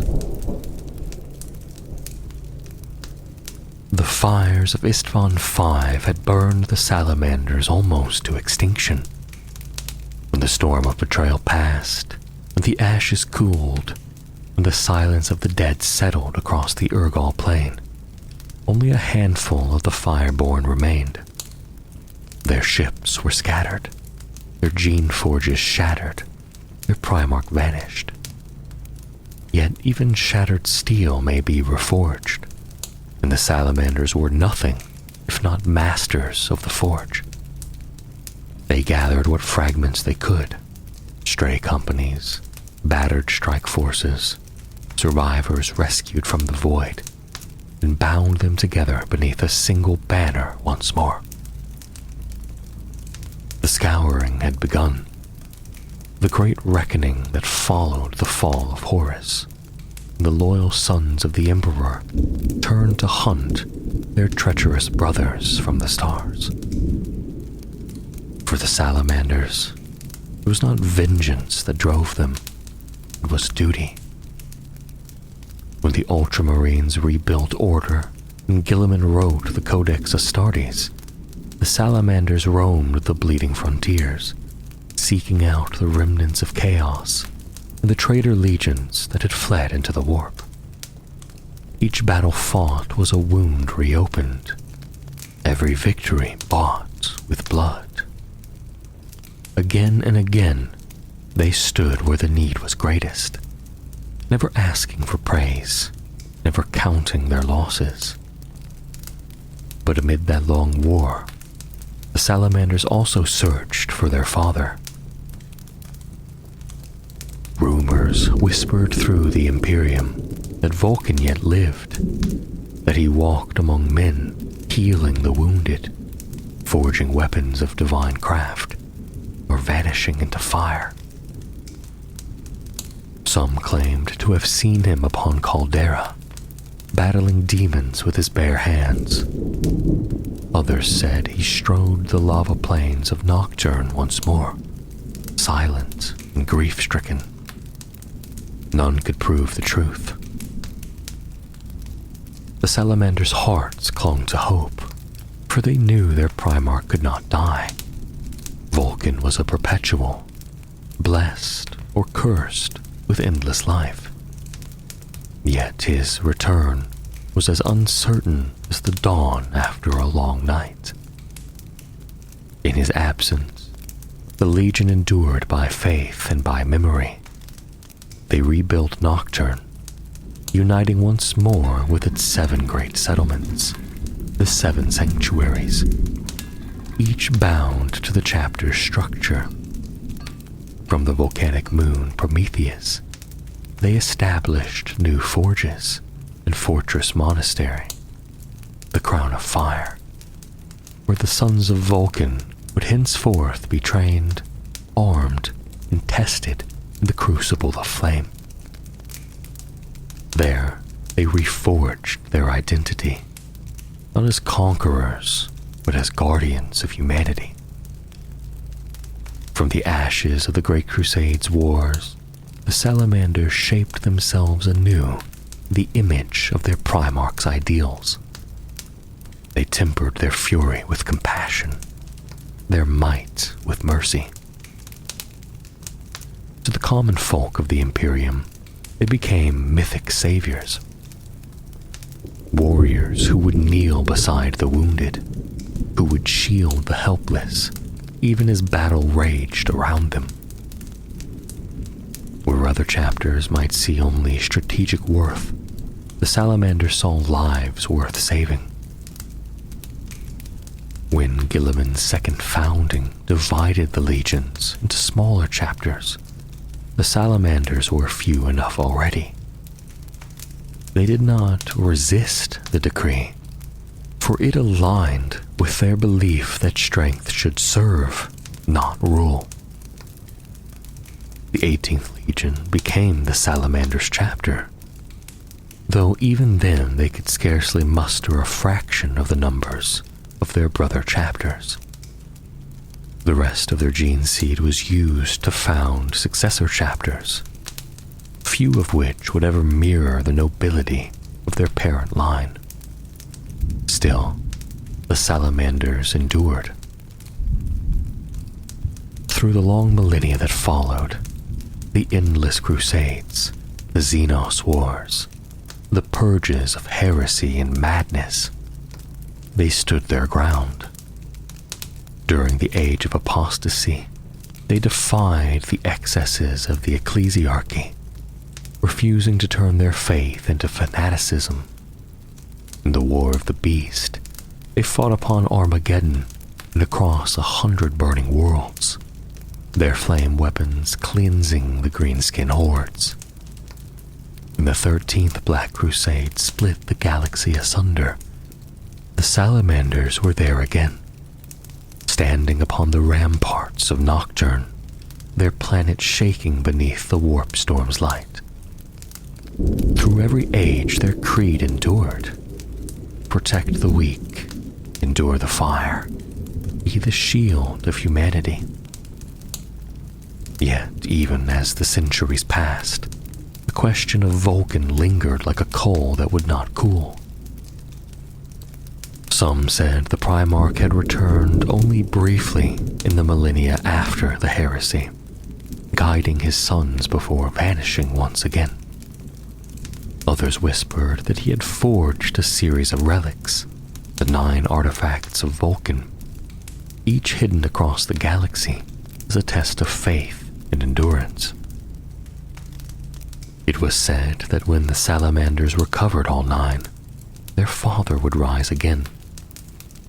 The truth remains uncertain. What is known is that the Salamanders never abandoned hope. In the deepest forges of Prometheus, they still craft their weapons in his image. In their prayers, they still call upon his name. To them, Vulcan is not gone. He is waiting, within the fire, within the hearts of his sons, within every act of mercy and sacrifice that keeps humanity's light alive.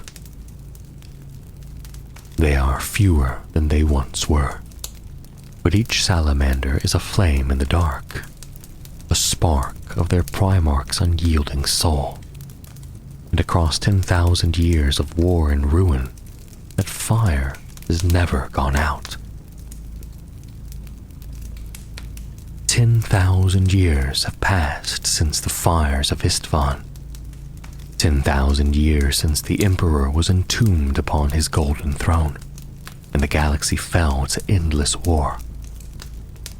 In that long night, the Salamanders have stood their watch. From their twin thrones of Nocturne and Prometheus, the sons of Vulcan guard the Imperium's southern reaches, ever watchful against the darkness that seeks to engulf it. Though their numbers are few, their deeds shine brighter than the suns they fight beneath. They are the artisans of war and the shepherds of humanity, warriors of flame yet keepers of mercy.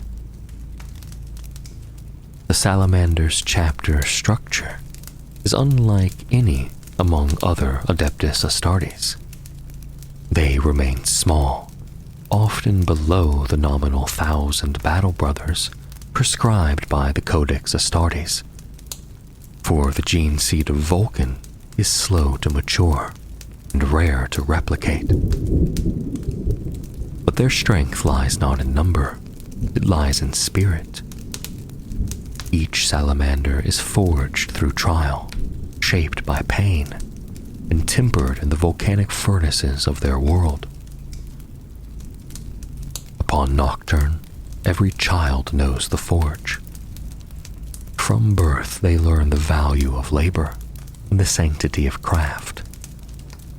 When the time of trial comes, those chosen to ascend to the ranks of the chapter must survive the trial of fire, a pilgrimage across the burning equatorial wastes of Nocturne, where molten rivers flow like living suns, and storms of ash blot out the sky.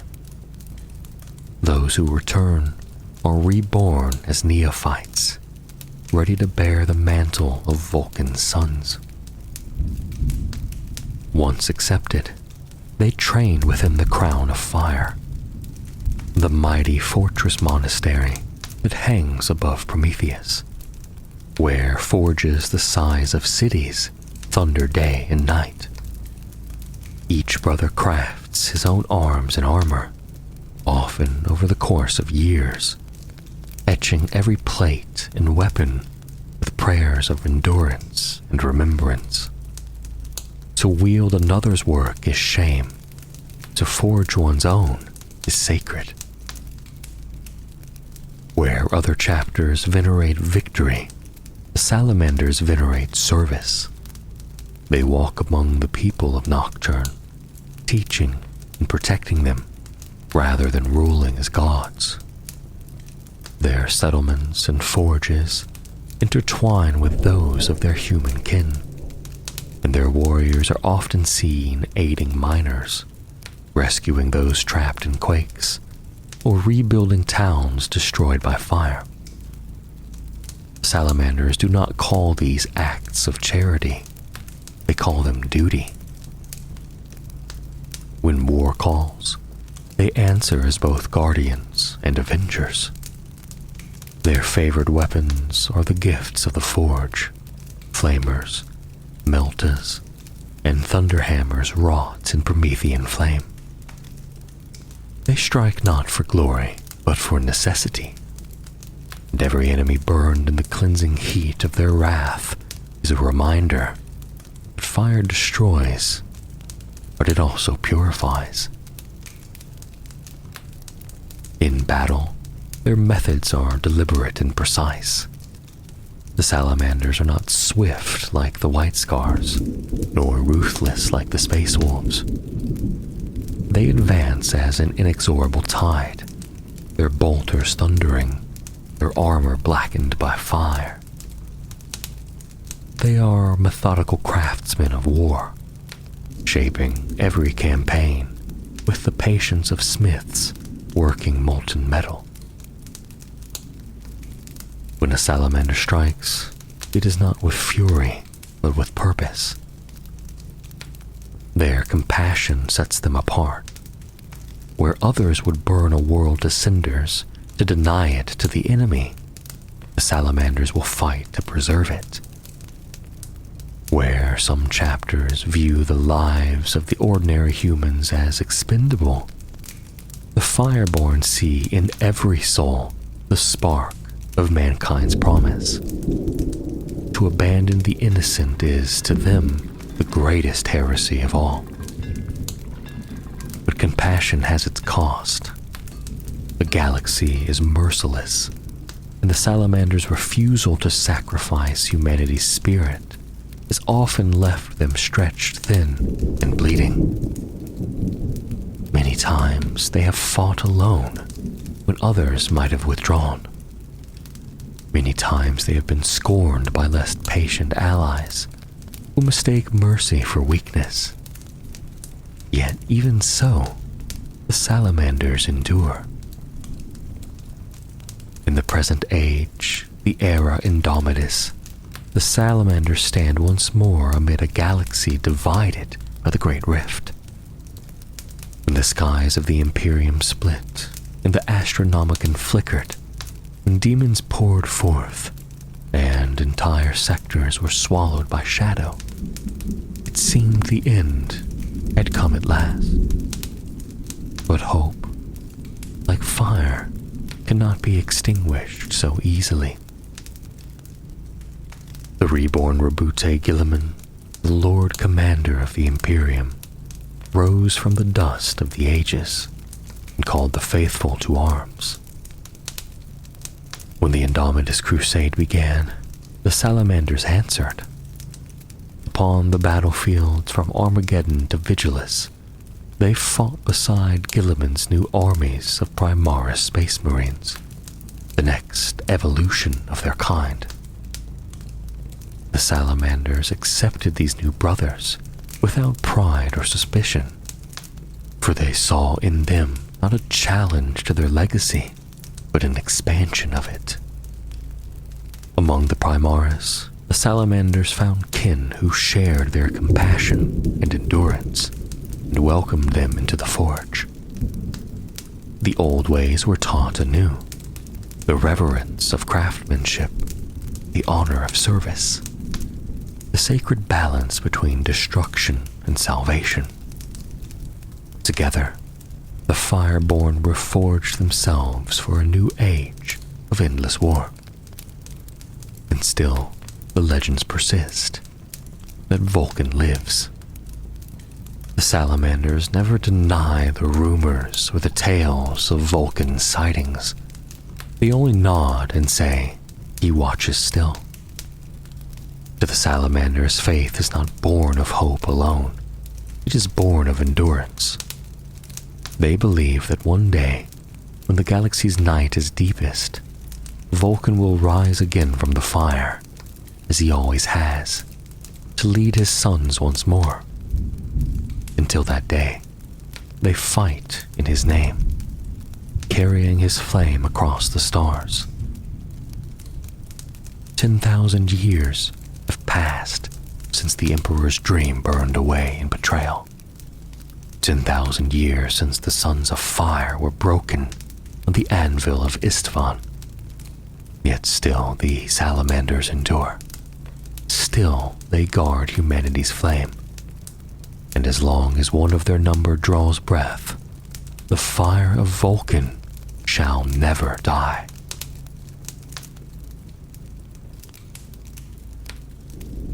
In the shadow of the Himalayan mountains on ancient Terra, 20 capsules were cast adrift through the warp, genetic progeny of the Emperor himself. Among them was one destined to become the swiftest of all, his pod flung far from humanity's cradle, crashing upon the open steppe lands of a world known to Imperials as Mundus Planus, though its people called it by a simpler name, Chagoris. This was a feudal world, fertile, vibrant, and scarred by the age of strife. It had clawed its way back to a Renaissance-level society, where black powder had only just begun to thunder on the battlefield. Across the vast plains and mountains of Chagoris, power belonged to noble houses and monarchs, ruled in the east by a proud tyrant known as the Palatine. But in the empty quarter, those wild, wind-bitten plains of the west, life moved to a different rhythm. Nomadic tribes roamed free, unburdened by cities, governed by the brutal customs of horse and blood. And it was there that the pod opened. A child of otherworldly beauty and presence was found by a wandering chieftain of the Tall Scar tribe, a man called Ong Khan. He took the boy as his own, raising him among his people, never knowing the son he had adopted was not of this world. The boy grew quickly, learning the ways of the steppe, of war, survival, and honor. But fate came swiftly. Ong Khan and his warriors were murdered by a rival tribe, the Curade, a blood debt by Chagorian custom. Most sons would have taken a few lives in vengeance. Jagatai did more. He unleashed his fury upon the Curade. In a single night, their village burned, their warriors were slain, and the chieftain's head hung above Jagatai's tent. None were spared. It was a massacre that shattered the tribal cycle of revenge, and it earned him a name: warrior, butcher, genius. He was elected Khan of the Tall Scars, and with the wind at his back, he declared a new purpose: to unite all the tribes of the empty quarter. One by one, they either fell or bent the knee. Those who submitted were honored, those who resisted erased. Jagatai broke the power of tribalism by dissolving bloodlines, forming new warrior bands with mixed heritage, and commanding loyalty to him, not lineage. Within mere decades, the plains were one people beneath his banner, and he was no longer merely a Khan. He became Kagan, the Khan of Khans. His greatest test came not from men, but from the warp. A cult of chaos had begun to fester on Chagoris' central continent, spreading its corruption through cities and fields. Jagatai led 10,000 horsemen against them, charging through black powder and cannon fire. Many fell, but none fled, and in the end, the cult was annihilated. To the east, the Palatine Empire watched from afar. For centuries, they had hunted nomads for sport. That changed the day the Palatine's son tried to claim Jagatai as prey, only for his head to return instead. And it bore a message: the people of the steppes are yours no longer. The Palatine brought war, armored knights, heavy cavalry, thousands. They met the Khagan's bow-wielding riders on the open plain, and they never returned. The horse tribes, faster and more agile, rained death from afar. The Palatine was slain, his empire shattered, his cities taken or razed. The world fell to the Khagan, and with each conquest, he offered the same choice: serve or die. In just 20 standard years, Jagatai forged a global empire. Peace followed, swift, brutal, and final. And then, From the sky came a stranger. In 865 M30, a ship descended upon Chagoris. From it stepped the Emperor of mankind, flanked by Horus and the 16th Legion. Ironically, it was not the 5th Legion that discovered the world of their gene-sire, but the Luna Wolves. Jagatai met his father with eyes unflinching. The Kagan had conquered a world. The Emperor had conquered hundreds. Still, the two men saw something in one another. Most chronicles claim that Jagatai submitted in awe. His own writings suggest otherwise. He saw a man who offered the same choice he had once offered the tribes: submit and rise, or resist and fall. And so Jagatai did not kneel out of fear, but calculation.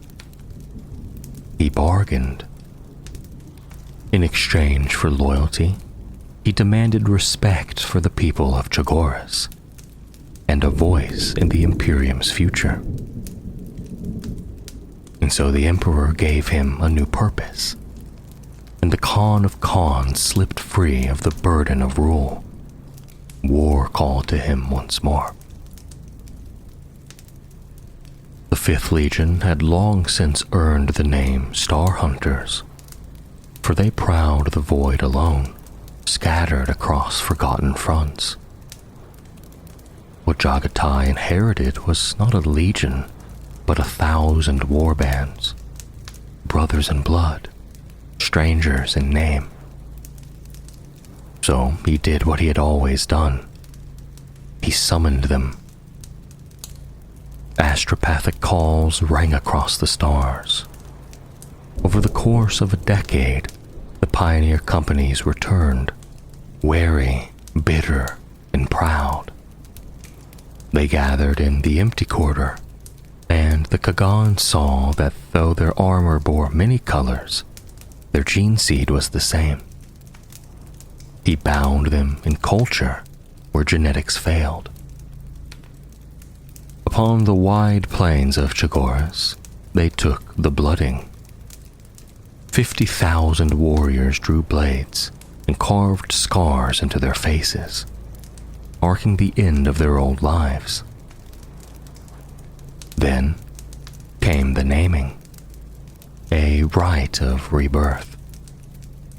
They shed their pasts and took new names, many in the old tongue of Chagoris, names that spoke of deeds and dreams. And thus, the white scars were born. The Kagan gave his warriors more than scars, however. He taught them the noble pursuits, calligraphy, hunting, storytelling, arts that sharpened the mind as well as the blade.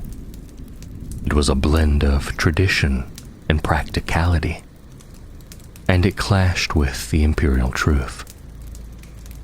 The Emperor's secular doctrine allowed no room for superstition, yet Jagatai did not bend, and some, like Gilliman and Lorgar, took issue with this. But Jagatai had seen the world broken by pride. He knew the cost of stubborn unity.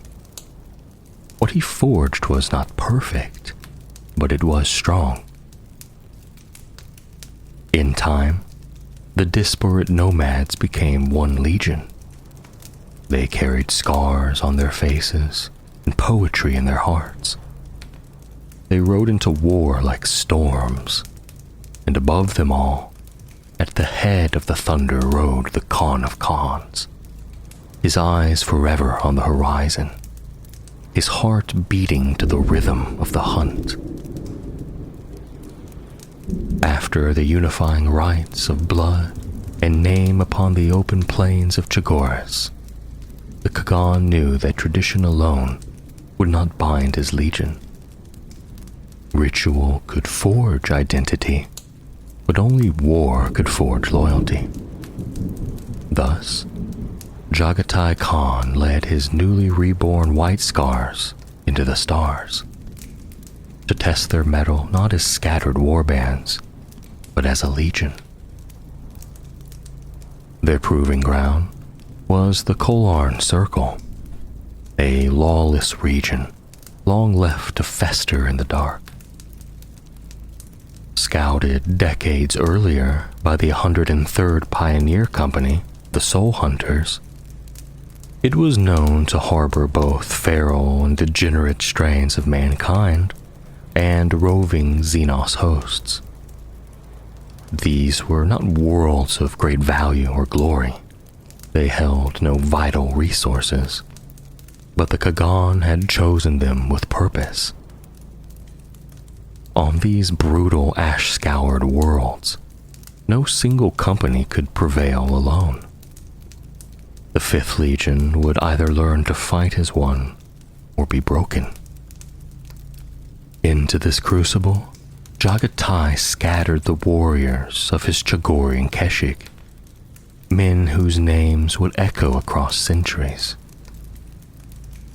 Each was entrusted with a spark of the Kagan's wisdom, to lead by deed, to teach through war. 80,000 warriors entered the circle. For 5 Terran years, they battled across its burning skies and bloodied soil. 1 in 10 would not return. The orc hordes of Singermar and Vorgeist were shattered through mobile warfare, where speed was weapon and ambush an art.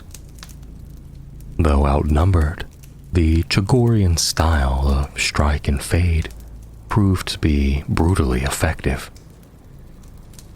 On worlds where others would have dug in or faltered, the White Scars danced across the battlefield like the steppe wind.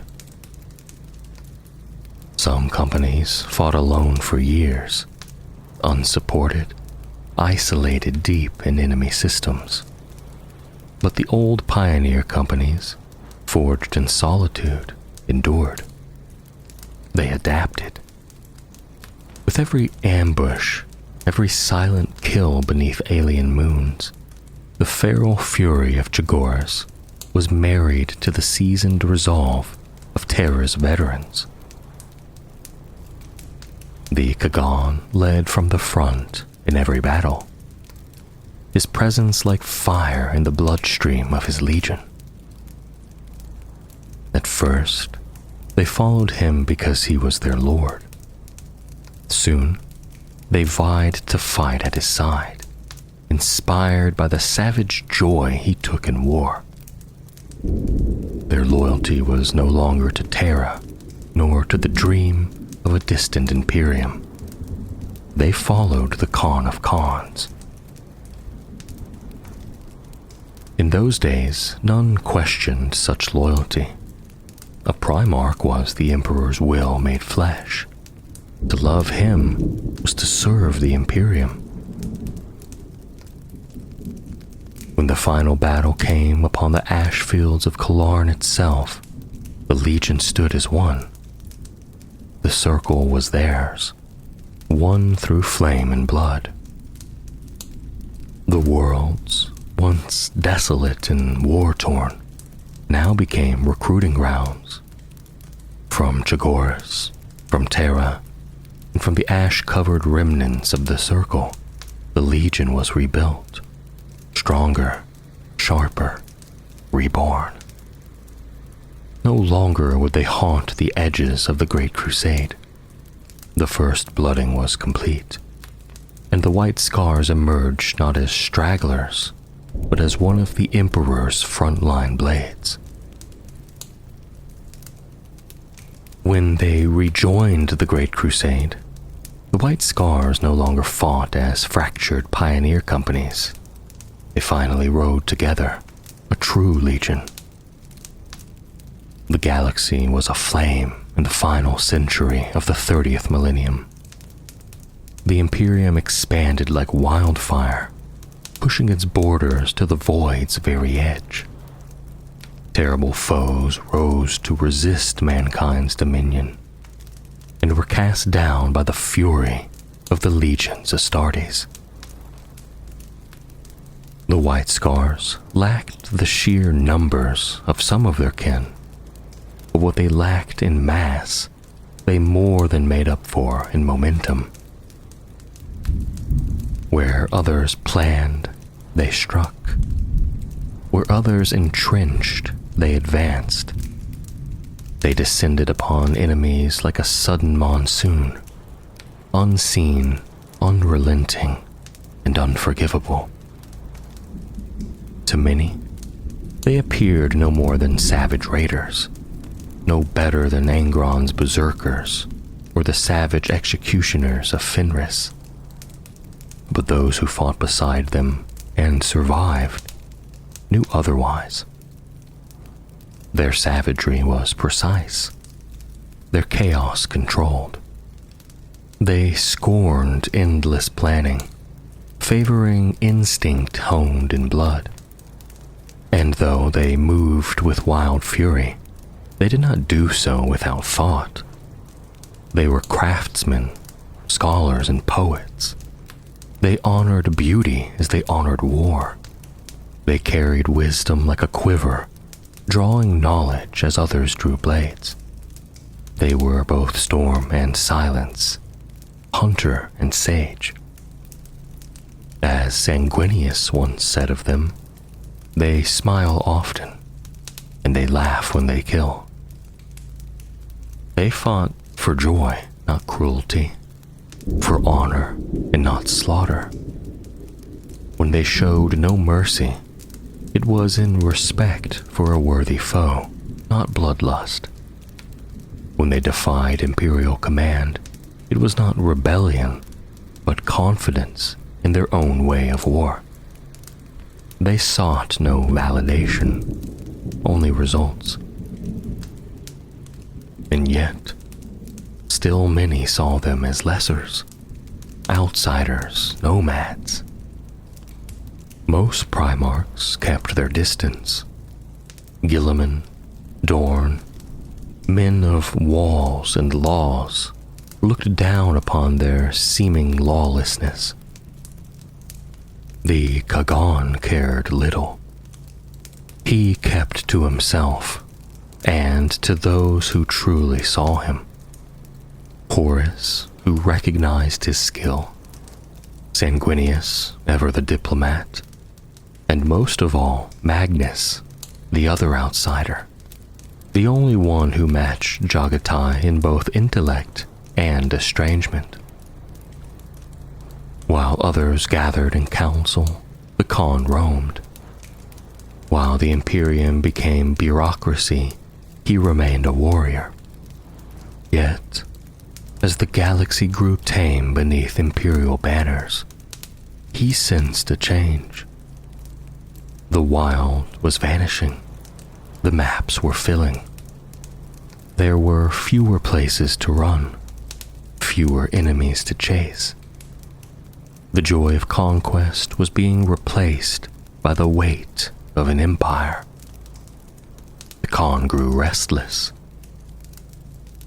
A choice loomed. He could remain loyal and fade into administrative duty, slowly diminished, his legion neutered by peace. Or he could reject it, betray everything he'd helped build, and take back the wild. It was not time yet, but the storm was coming. There is a tale the White Scars tell, though seldom beyond their own brotherhoods. No remembrancer ever etched it in verse. No picked record preserves the light of dying cities or the glint of blood on the Kagan's blade. But in whispered tones around campfires, or within the quiet of a thunderhawk's hold, the warriors of Chagoris speak of it when others scoff at the Khan's prowess, or mistake his smile for softness. They call it the Tale of the Pale Emperor. Its details have blurred across the centuries, embroidered by warrior poets and recited in shifting voices across brotherhoods. But some truths never change. One is that the tale unfolds in the final years of the Great Crusade, likely around 980 M30. Another is that 5 White Scar brotherhoods ventured into wild space near the Mandragoran sector. And the last, and most important, is that Jagatai Khan himself led them. At the galaxy's edge, amidst voids haunted by Xenos ghosts and half-charted stars, they found a string of worlds. Human worlds, isolated yet advanced. Colonies of Terran descent that had survived the age of strife, not as feral shadows, but as refined echoes of lost civilization. The first of these worlds hosted several cities, prosperous and clean, technologically equal to the Imperium, yet small, too small to resist the Emperor's will for long. And yet, when Jagatai offered unity, peaceful compliance, as he had done many times before, he was not met with open arms, but with open fire. The White Scar's fleet came under attack. The void craft that rose against them were sturdy and determined, veterans, no doubt, of centuries of skirmishes with Xenos. But they were few. Their bravery was no match for the 12 Imperial warships that awaited them. The battle was brief. Their ships fell burning from the void. And in respect for their courage, the Great Khan let the survivors flee. With orbit secure, he struck the surface. Gunships and landing craft poured down upon the boreal plains at the edge of the settlements. Thousands of White Scars touched down, jet bikes roaring, banners snapping in the alien wind. Awaiting them were several hundred defenders clad in immense battle plate, each more war engine than man. Weapons bristled from their armor, cannons and beam arrays from another age. Neither side wished to despoil the city behind them, and so they met outside its walls, assembling in grim silence. Then came the roar of cannon, the scream of engines, and the clash of blades. The enemy's plate was formidable, ancient and heavy, proof against most standard weaponry. But they were slow.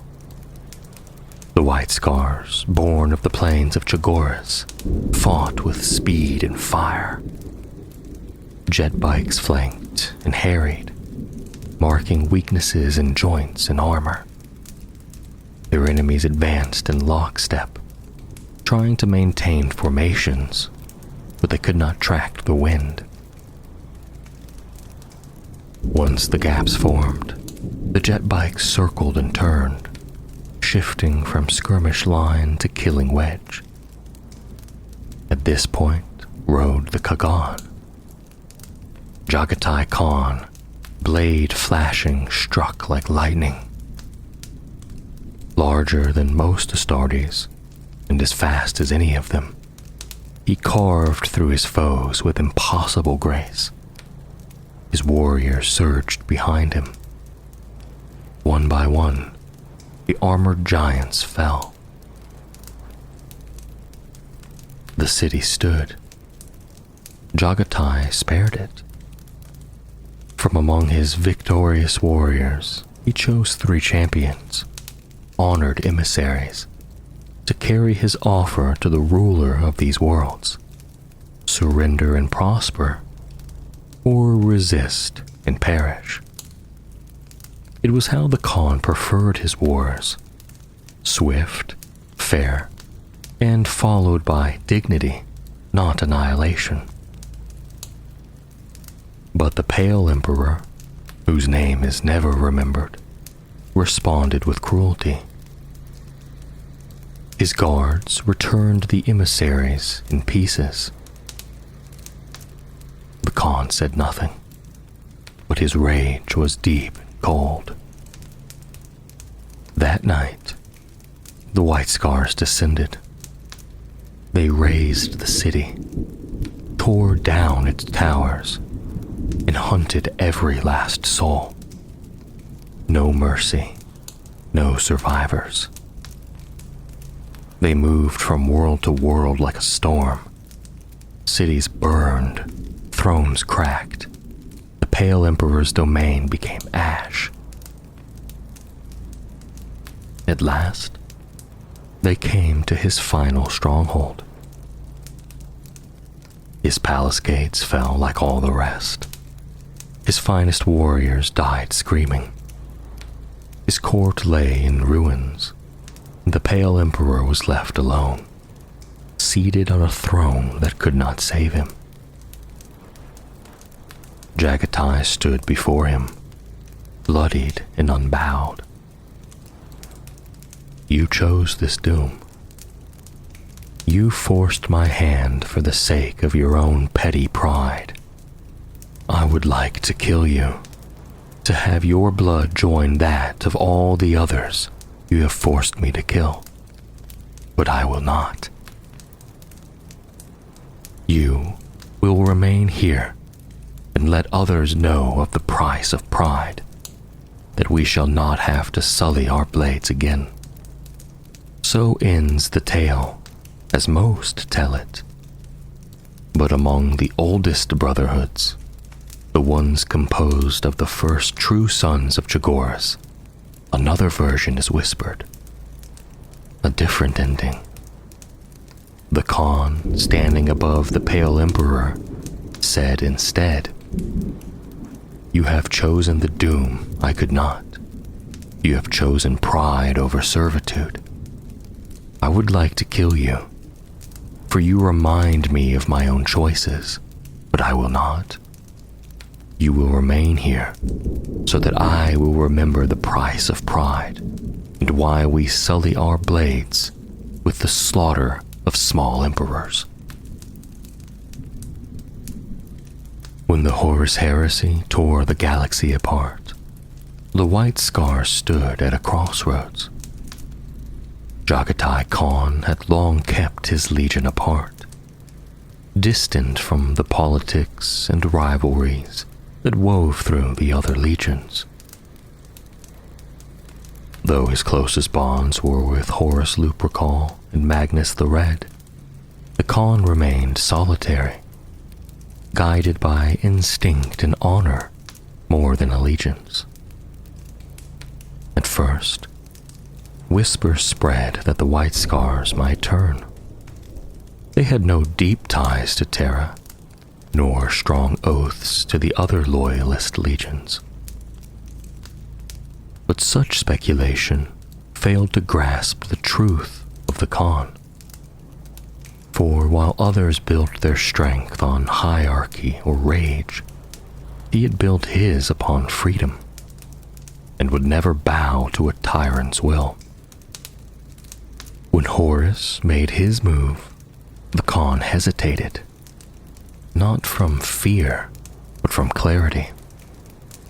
He saw that both sides, loyalist and traitor, could destroy all he had built if the truth were not revealed in time.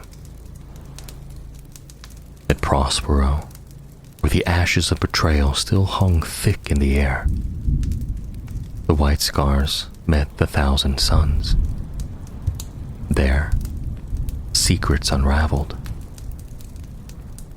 The Khan, torn between his affection for Magnus and loyalty to the Emperor, chose his path. He would not kneel to Horus. And from that moment on, the White Scars became a fury unbound. They rode across burning stars and shattered fleets, striking where needed, refusing to be pinned. They fought with unmatched speed, harrying traitor forces and shielding vital worlds. Though the path to Terra was long, the Khan carved it with blood and fire. At the siege of Terra, they arrived when hope had nearly withered. Their jet bikes screamed over ruined battlements, slashing into traitor lines with righteous fury. Though the records are few, their presence was like a storm breaking the dead air. Swift, precise, and utterly unstoppable. After the heresy, the White Scars did not rest. They hunted the remnants of the traitor legions, carving bloody paths through warp-tainted space. Jagatai Khan himself led many of these campaigns, none more infamous than the years spent battling the Drakari, the cruel raiders of the Webway. In one final furious pursuit, the Khan chased a Dark Eldar raiding force into the labyrinthian tunnels of the Webway. His warriors fought beside him, but the paths twisted and the shadows deepened. There, at the edge of real space and madness, Jagatai vanished. No body was found, no message returned. Some say he was slain in battle, surrounded by enemies in the dark. Others whisper he still rides within the Webway, lost but unbroken, biding his time.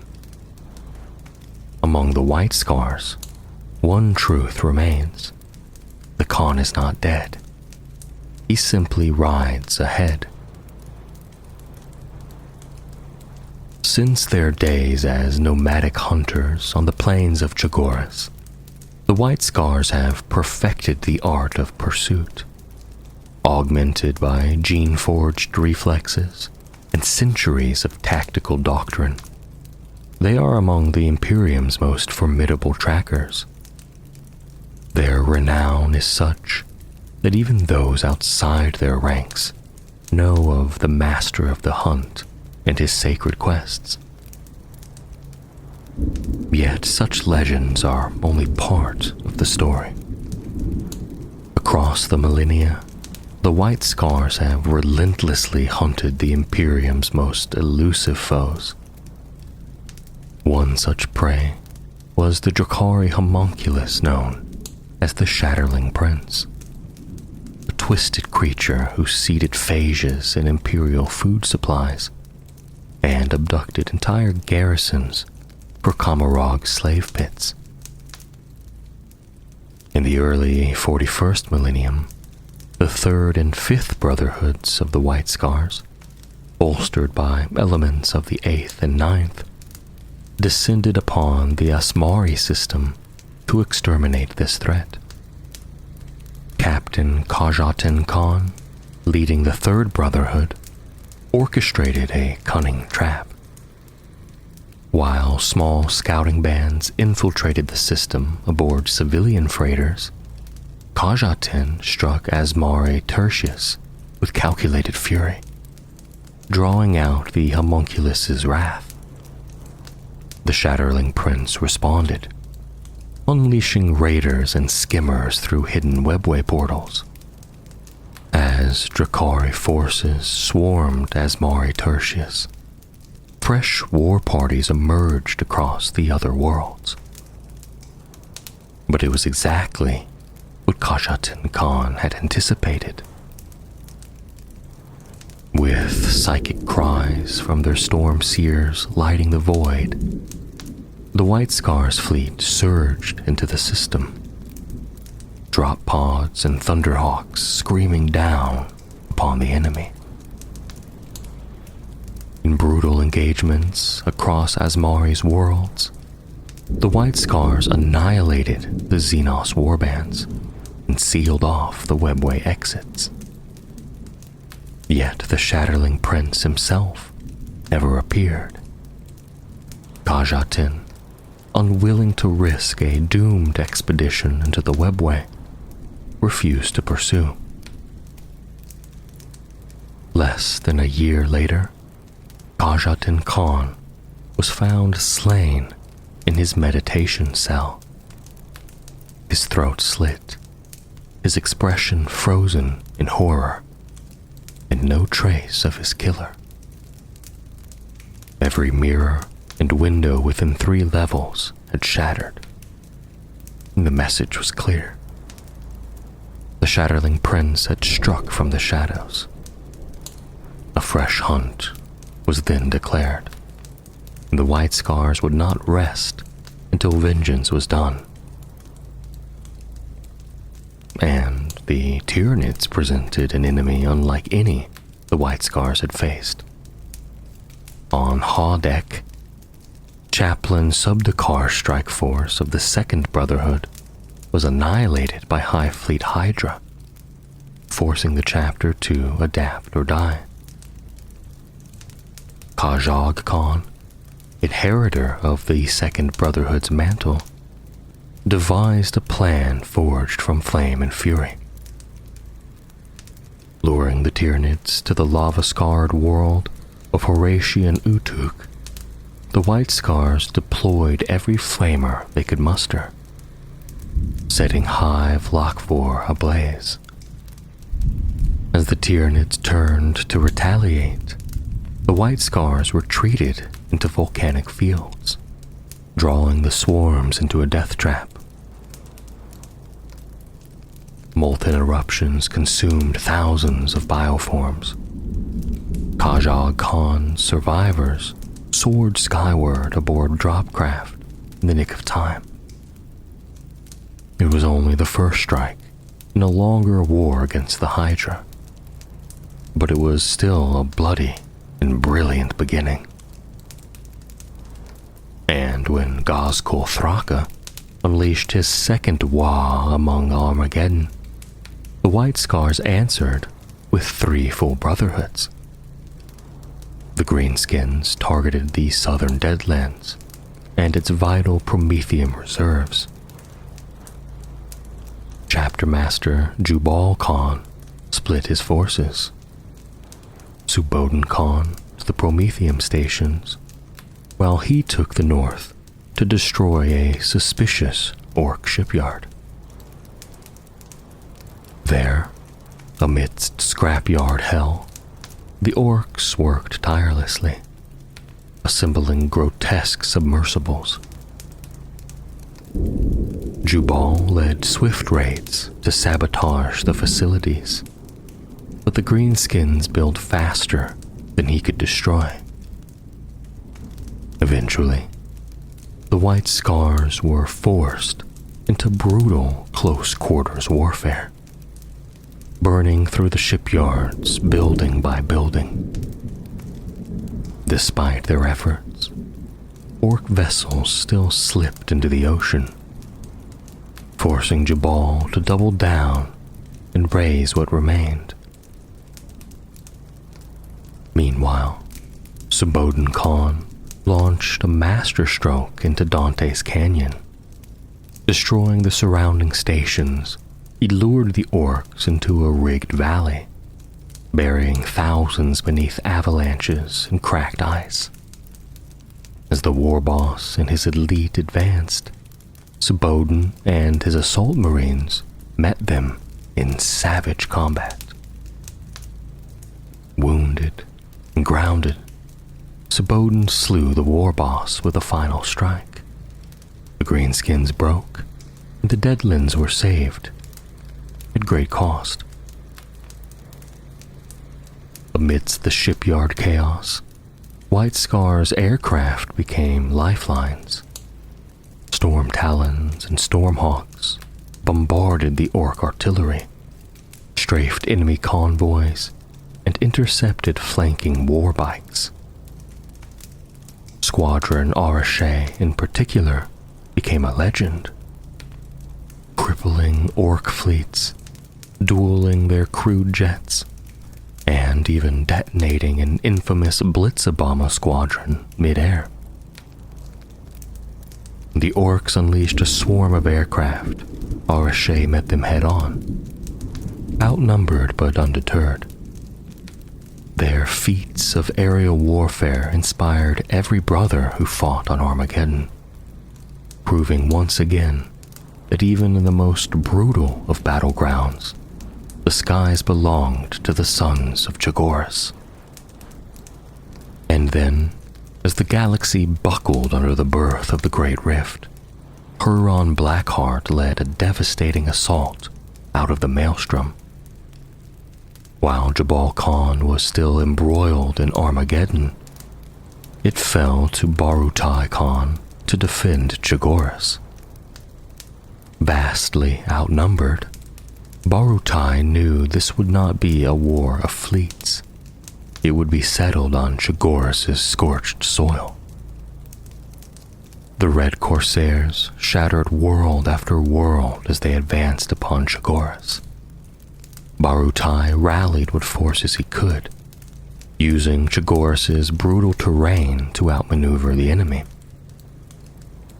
The White Scar struck from storms and ambushed from canyons, but Blackheart's numbers were overwhelming. Tribe after tribe was massacred. Even when Jubal returned, their resistance only slowed the tide. Then the sky split open. The Cicatrix Maledictum bled madness into the world. Demons poured into the fray. In desperation, Jabal drew the enemy toward Quan Zhao, where the final siege began. In that darkest hour, Corsaro Khan, the master of the hunt, and his third brotherhood, at last reached Chagoras. Braving warp storms, he rallied remnants of the chapter and led a devastating rear assault through a conjure tempest. And after days of brutal combat, Blackheart withdrew, but not without damage. Renegade warbands still ravaged Chagoras, and the world lay bloodied. Reinforcements finally arrived with the Indomitus Crusade. Battle Group Delphi II brought new Primaris reinforcements and a fresh tide of vengeance. The White Scars began rebuilding, scarred but defiant. The hunt continues. The war never ends.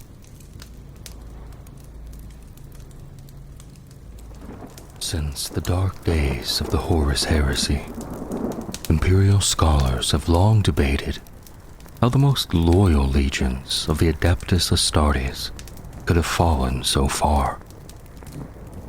How the purest devotion became hatred. How nobility turned to wickedness. Yet, when it comes to the Night Lords, some whisper their hearts always belonged to the shadows.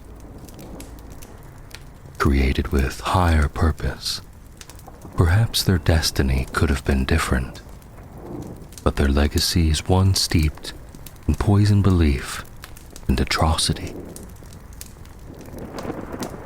Even when they were counted among the loyal Space Marine legions, their nature raised questions. Some argued they were necessary, monsters forged to drag a barbaric age into a civilized future. Others believed they were a mistake, a rare misstep by the Emperor, worsened by fate.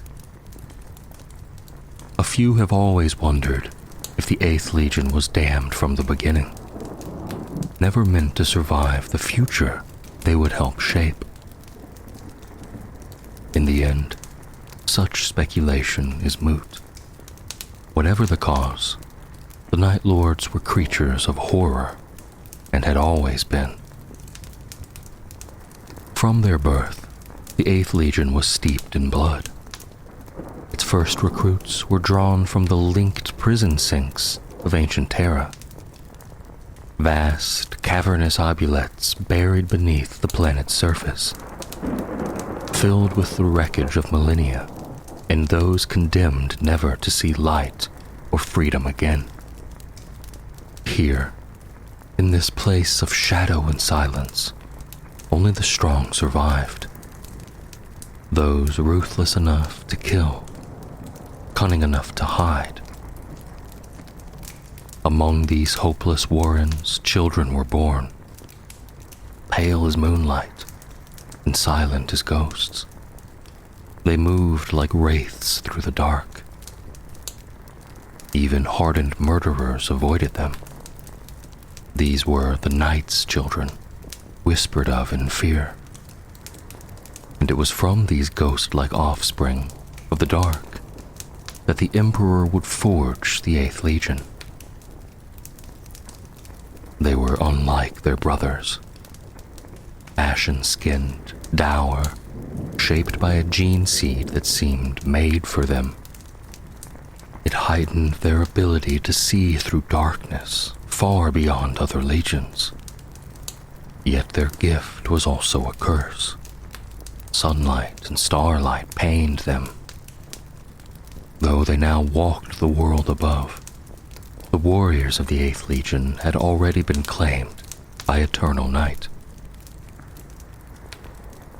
The Emperor first unleashed his 8th Legion on those who clung to the sins of old night. Some had knelt only because they believed resistance futile. Others thought the Imperium a passing empire like all others before it. The crimes against unity wore many faces. The Saragorn Enclave's secret gene splicing, the psi-breeding horrors of the court of Antaeus, the vast human march to extinction known only as the March of 10 Million.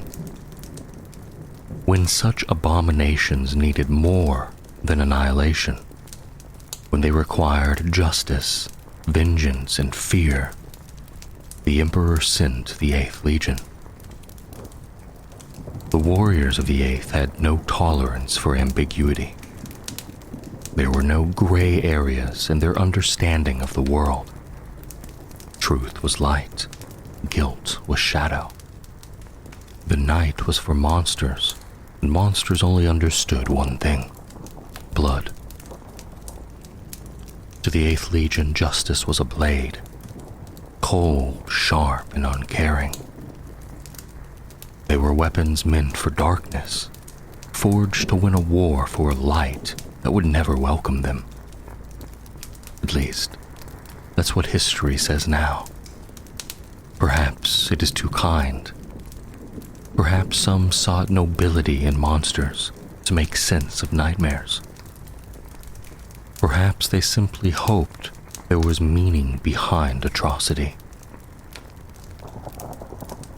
Many claim that the fall of the Night Lords began when Conrad Kurz, the 8th Primarch, was reunited with his legion. But the truth runs deeper. It was not just Kurz. It was the world that made him. Nostromo. A hive world swathed in night. Nostromo was bleak and sunless. Its star was dying, and the smog of a billion furnaces blocked what little light might have reached the surface. Its cities, Nostromo Prime, through Quintus, were towering mazes of stone and iron. Smokestacks stabbed the sky. Black bridges crossed shadowy streets. cathedrals squatted amid slums thick with gargoyles. The air stank of industry, of blood and ash. Light, when it existed, flickered dim and blue in the homes of the powerful. For the rest, there was only darkness. Nostromo mined adamantium, and the wealth it generated went to a ruling class that devoured the poor. Its people were pale and pupil-eyed, their bodies thin, their minds haunted. Depression and suicide were more common than birth. Death came in many forms: sickness, despair, brutality, and worse. There were no true laws on Nostromo, only fear. Gangs ruled every level of society, from the gutters to the gilded halls. Violence was law, murder was economy.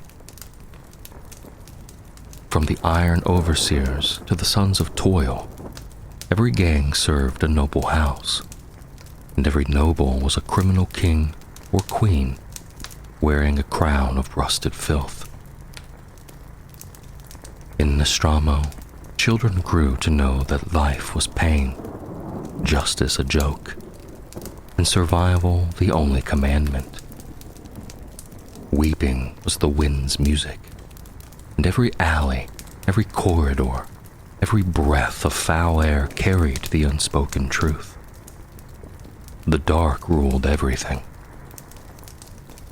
It was this world, the world of blood and ruin, that raised Conrad Curves.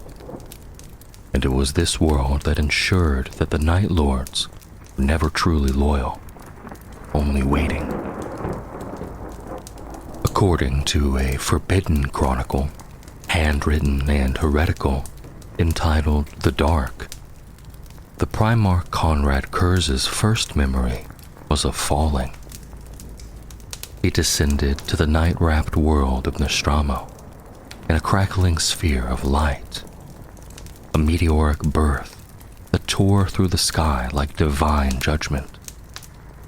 His gestation capsule flung through the immaterium and crashed into the heart of Nostromo Quintus, the planet's largest hive city.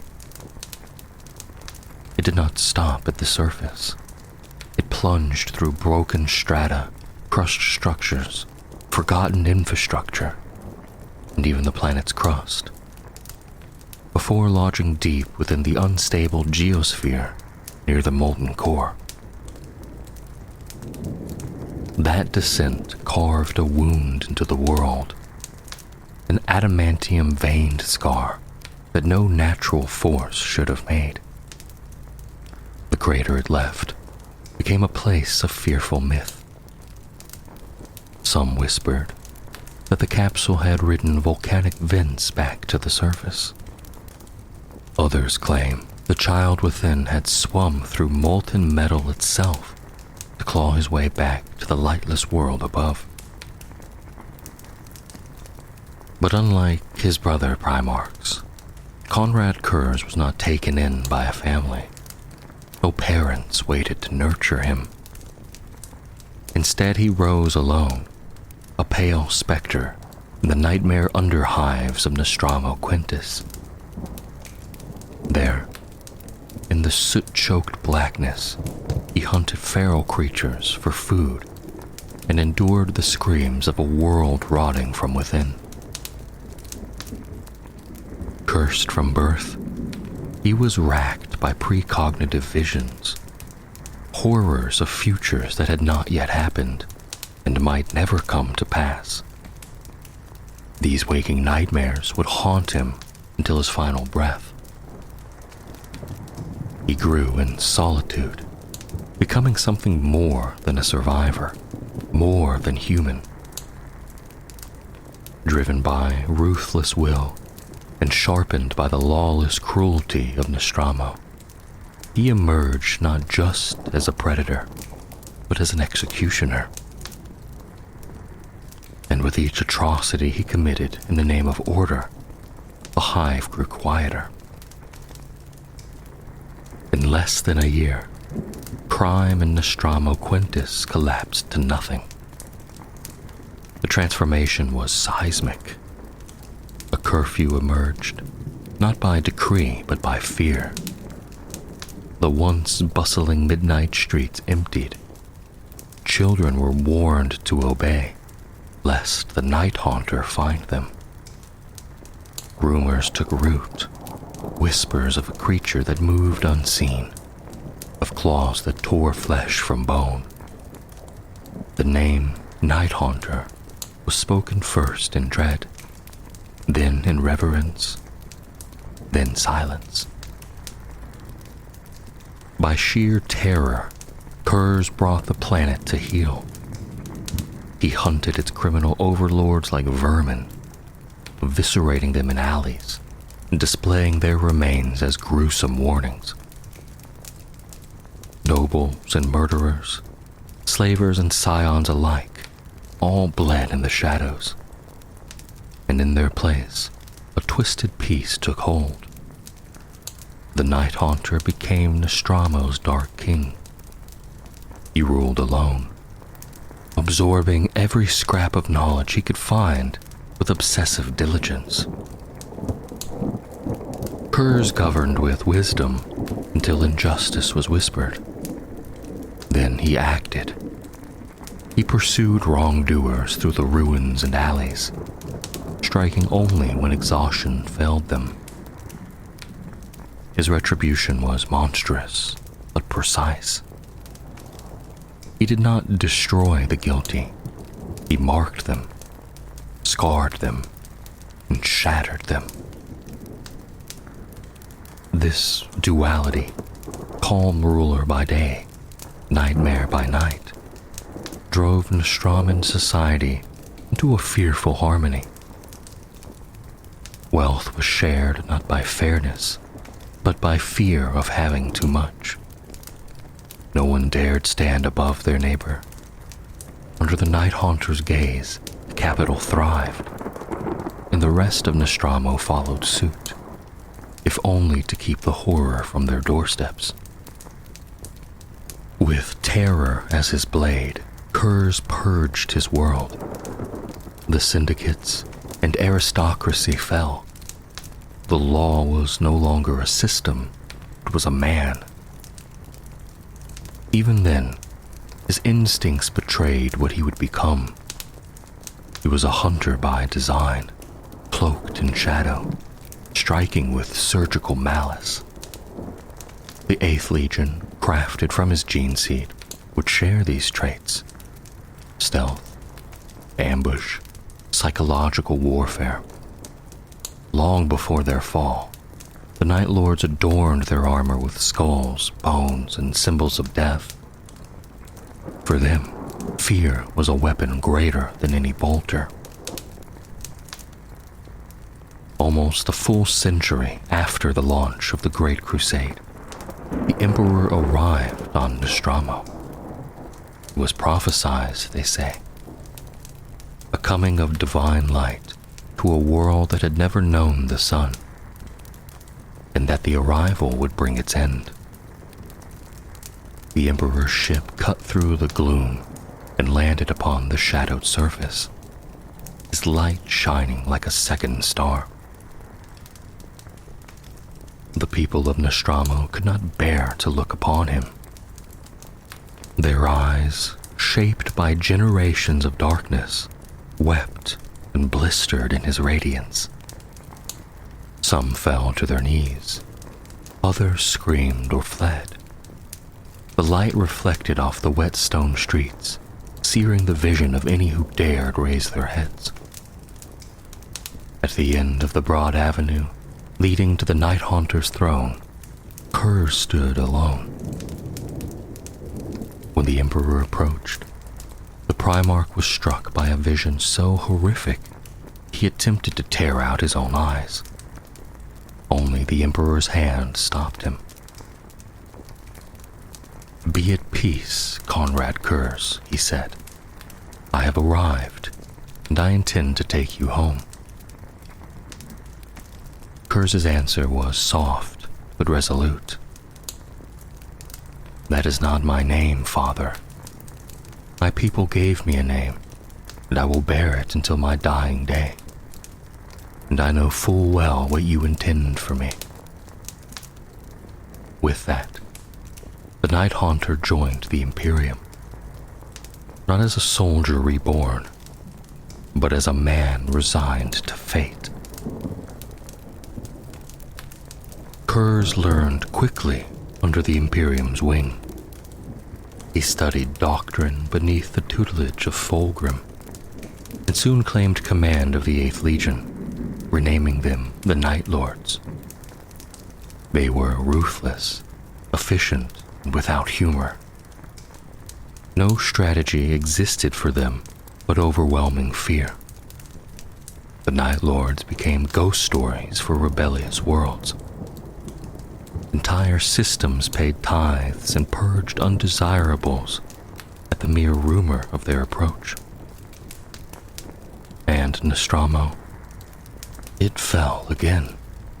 Without Kurz's grip, crime and rot returned. The recruits sent to the Night Lords were no longer children of justice, but killers and scum, reflecting the darkness of their world. Some argue this poisoned the Legion. Others claim it simply revealed what was already there. Whatever the truth, Kurz led them down the path himself. Planet after planet fell to peace through atrocity. Cities were crucified, populations flayed. At first, the horror had purpose. Soon, it became indulgence. Even Kurz's control began to slip. His visions worsened. His disdain for his sons grew, but he never stopped them. He urged them on. The 8th Legion was no longer a necessary evil. They were monsters, by action, appearance, and by joy. They became the hammer of compliance. If a governor hesitated, if a world questioned tribute, the Night Lords came. If petty defiance was detected, they answered with extermination. The Emperor was not blind to this. Records hint at confrontations, demands, threats. But no punishment came, no sanction. Why he stayed his hand, none can say.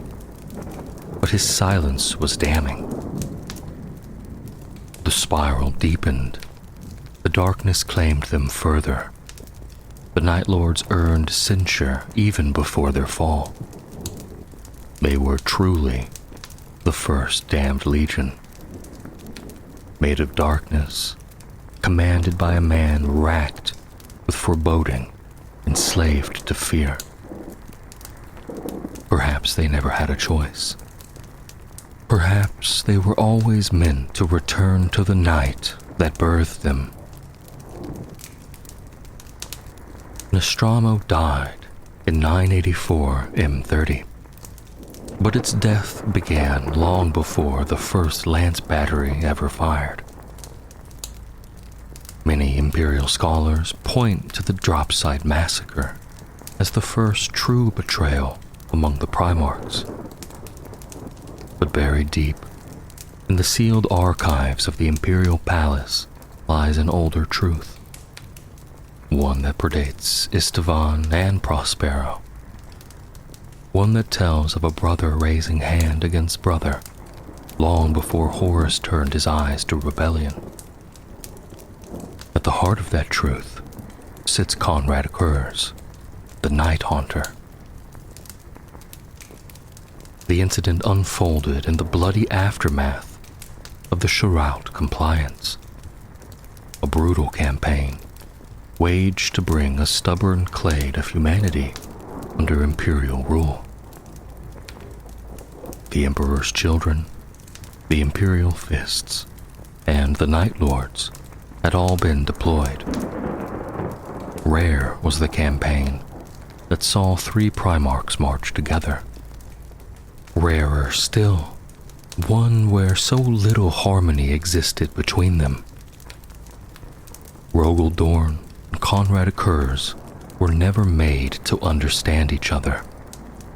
And when the final city of Sherode fell beneath the wrath of the Night Lords, its people butchered indiscriminately in a spectacle of terror and fire, the tension snapped taut. The other legions had long looked upon the Night Lords with a mixture of distaste and unease.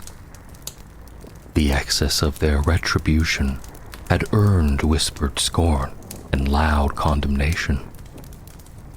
Kurz, increasingly consumed by visions of calamity, began to wither from within. He saw the galaxy falling to chaos. He saw the ideals he had bled for twisted, his sons becoming murderers with no cause. The Night Haunter withdrew into himself, devoured by visions of a future he could not change. Then word came. Nostromo had fallen back into corruption. Haunted, broken, and desperate, Kurz sought counsel from his brothers, but their ears were deaf. He had never stood close to them, and his pleas were met with doubt and scorn. His prophetic seizures worsened. He foresaw his death. He foresaw the Night Lords at war with their own kind.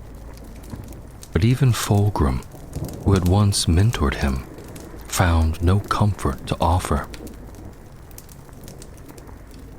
Isolation bred paranoia. The gulf widened. Then on Shiro it erupted. Kurz confided in Fulgrim, confessing his visions of damnation. Fulgrim, disturbed, repeated the confession to Rogel Dorn. Already enraged by Kurz's cruelty, Dorn confronted him, accusing him of slander, blasphemy, perhaps worse.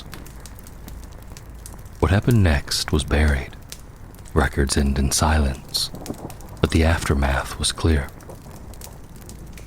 Dorn was found broken and bleeding. The Night Haunter's honor guard lay dead.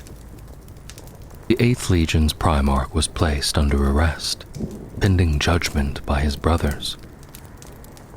There would be no judgment. Kurz escaped his prison in a maelstrom of blood. His jailers died screaming. He fled with his legion, back to the dark world that had birthed him. There, the vision was fulfilled.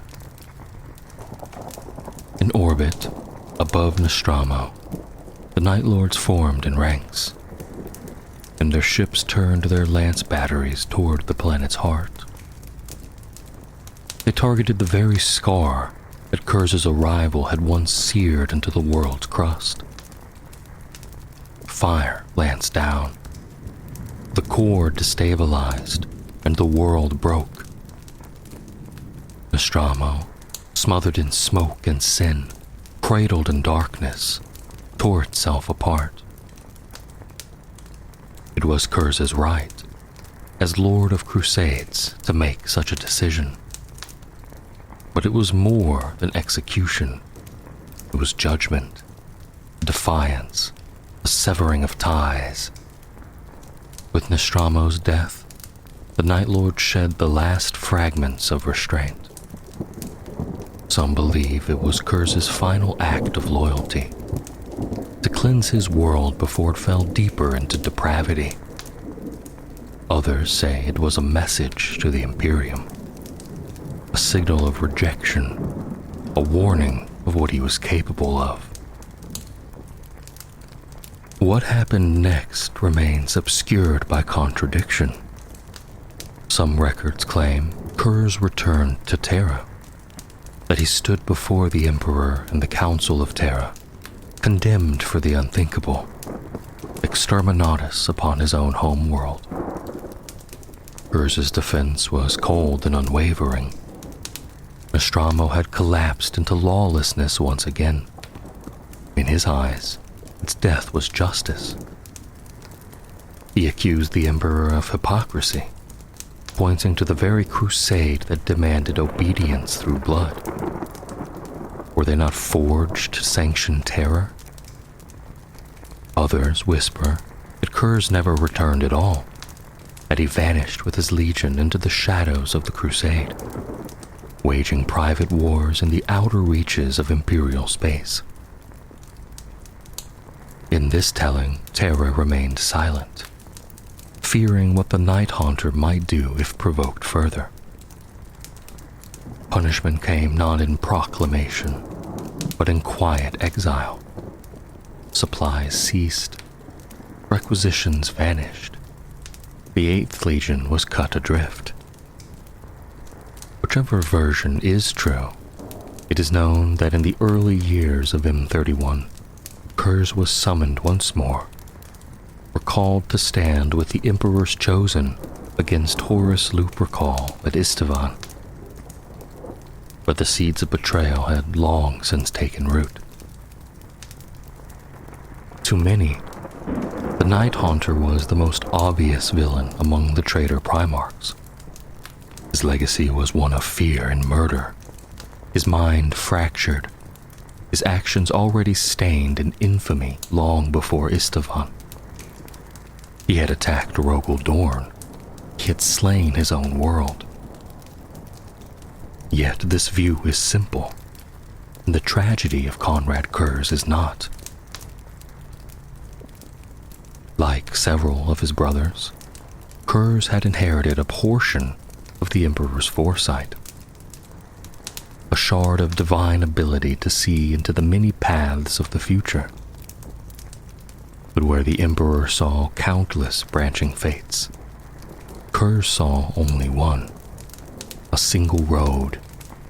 It was paved with death, with betrayal, with the fall of the Imperium and his own end.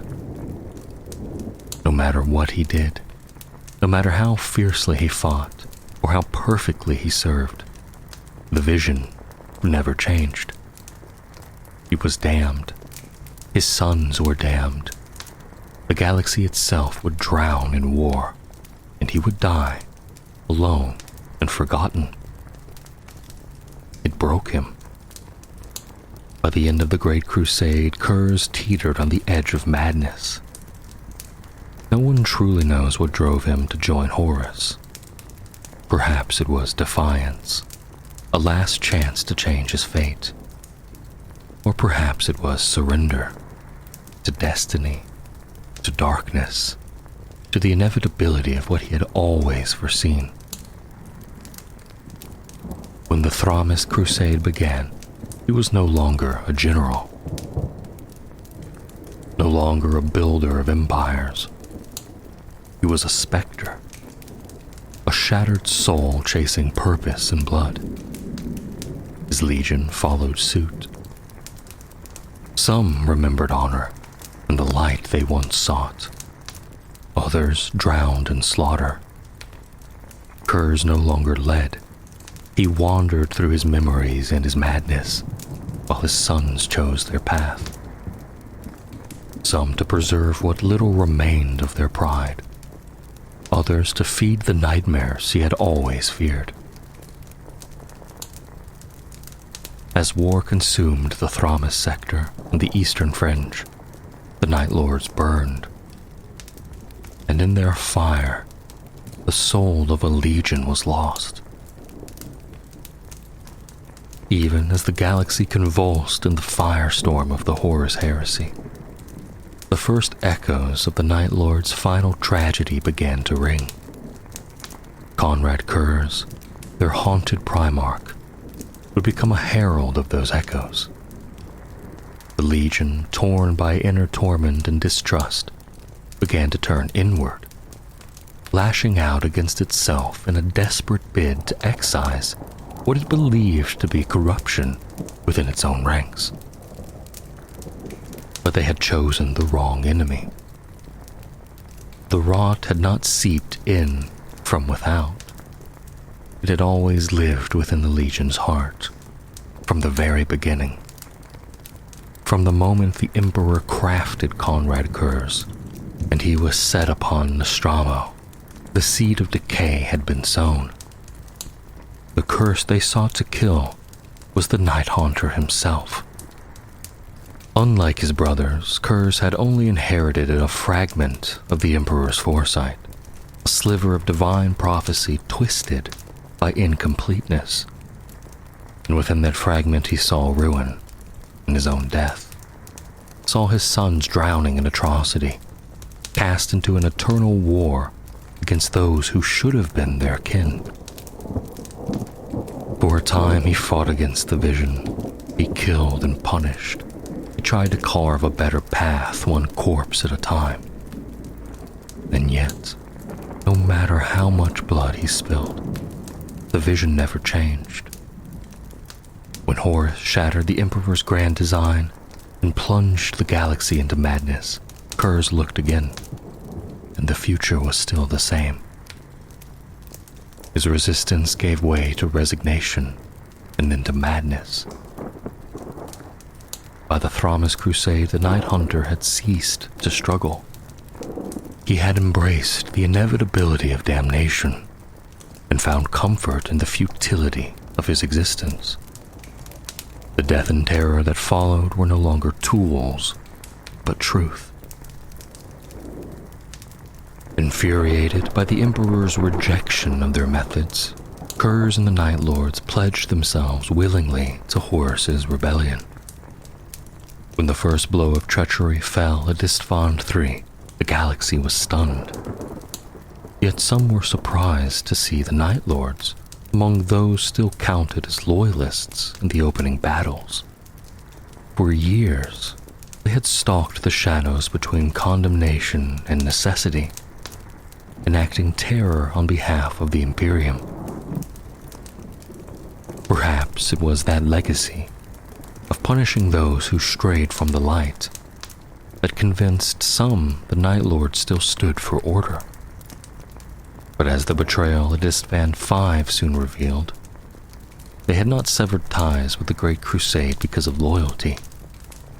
They had done so because they had become the very criminals they once hunted. Once unfettered from any pretense of honor or purpose, the Night Lords unleashed themselves across the stars in a campaign of terror that echoes still. They fought in the Siege of Terra. They broke worlds in the Eastern Fringe. Even after Horus's death, they hunted, killed, and burned, driven not by conquest, but cruelty. To the eyes of the traitors, Night Lords appeared a formidable asset, experienced, brutal, loyal to none but vengeance. Horus knew this, and placed them at the forefront of his war effort. In the wake of Isstvan, they were sent ahead to herald his coming, to show the Imperium what price rebellion carried.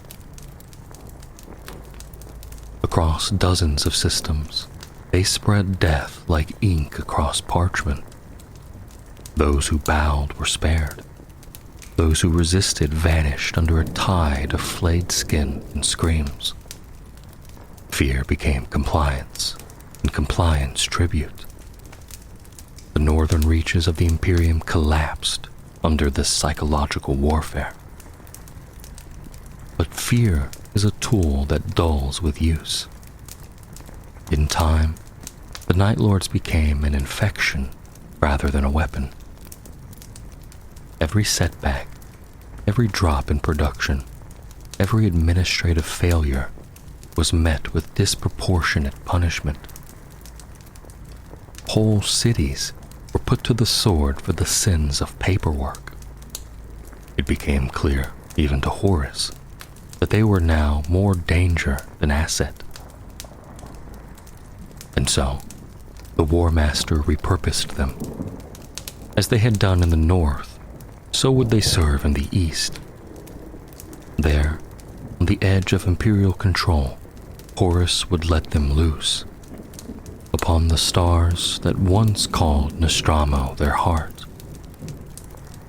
Horus turned the 8th Legion toward the Nostromo sector, home to nearly 100 populated systems.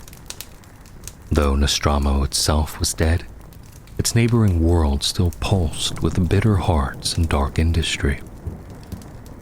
For the traders, it was a treasure trove of resources and recruits. But to Conrad Kurz, it was something else. It was a mirror, a memory, a judgment.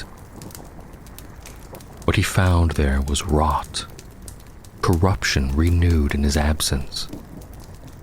Gangs ruled, syndicates bloomed.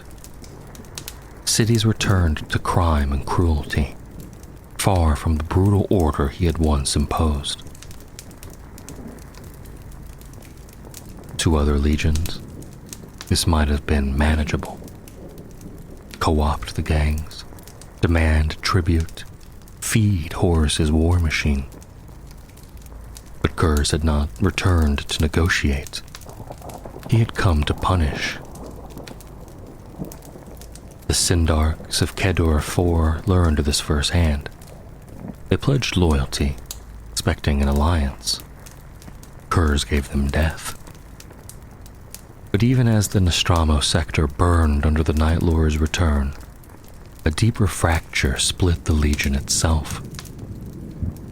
For generations, the 8th Legion had drawn its recruits from these very worlds. And what those worlds had become, so too had the Legion.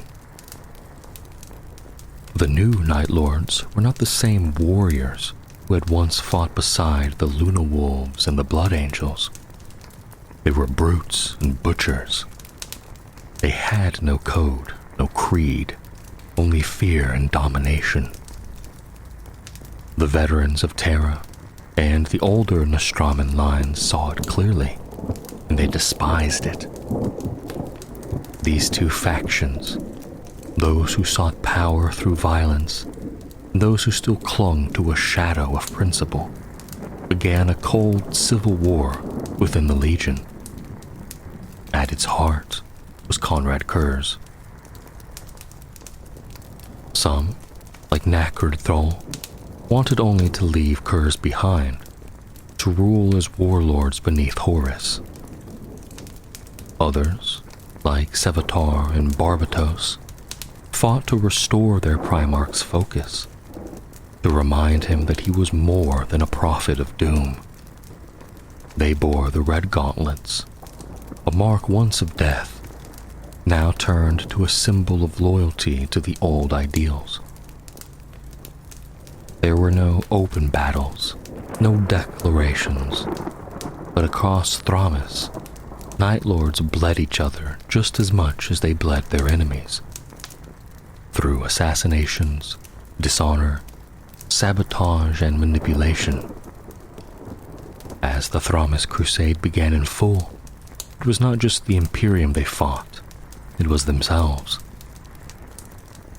When the Primarchs of the Traitor Legions met aboard the Vengeful Spirit, Conrad Kurz did not stand among them in flesh. He was present only as a shadow, projected by a hololithic emitter, remote and withdrawn. To him was given the Eastern Fringe. Sagulasa, Heraldar, Thramis. Forge worlds, border fortresses, the crucibles of resistance. But the real purpose was simple. Horus needed the Night Lords far from Terra. They were dangerous, unpredictable, and cruel. Let them keep the Dark Angels busy. Let them destroy what they could. Let them burn themselves out on the rim of the galaxy. History would remember the Thramis Crusade as a brutal campaign between the Dark Angels and the Night Lords. But within the 8th Legion, it was something more. A war for the soul of Conrad Kurz. Was he the tyrant Nostromo feared, or the weapon the Imperium needed? Was he the damned prophet of his own death, or still a Primarch deserving of loyalty? As war raged across the Thramis sector, Night Lords bled in silence, some for honor, some for power, all for a future that none could clearly see. And through it all, the Night Haunter drifted, ever deeper into prophecy and despair. His dreams of fire and betrayal becoming indistinguishable from reality. Whether he was leading his legion or simply watching it fall apart, he could no longer say. But one thing remained certain. He had seen the end, and in the shadows of Thramis, that end was drawing near. As his legion warred across the stars and battled over its fractured soul, Conrad Kurz turned away. The Night Haunter, once the blade of justice, the shadow beneath the Emperor's light, succumbed to despair. Long had he wrestled with the terrible visions bequeathed to him by his father's psychic lineage. For years, he had imposed order through blood, tried to drown prophecy in execution, and silence madness in war. Nothing worked. He had slaughtered the corrupt Nostromo. He had warned his brothers that civil war was coming, and still, the galaxy fell exactly as he had foreseen. In his narrow glimpse of the future, the next 10,000 years were nothing but slaughter. A nightmare of betrayal, decay, and damnation from which he could not awaken.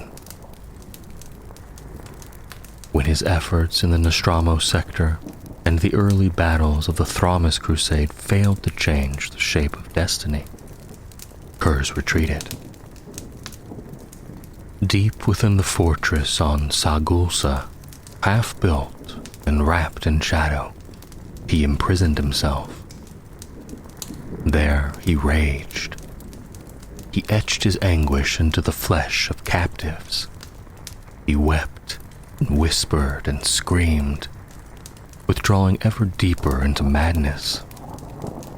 The Night Lords, left without guidance, splintered further.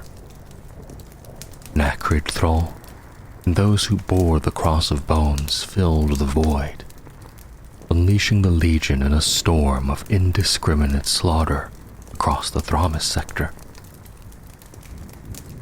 Meanwhile, Zevatar and the Inner Circle could do little but plead for their lord to rise, to lead, to be again what they once believed he could be.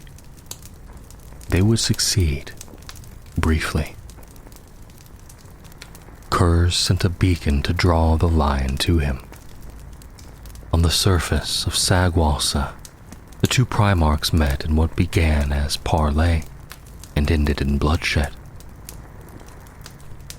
What words passed between them are lost to time, but Kurz slandered Hal Johnson, and the lion responded with a blow.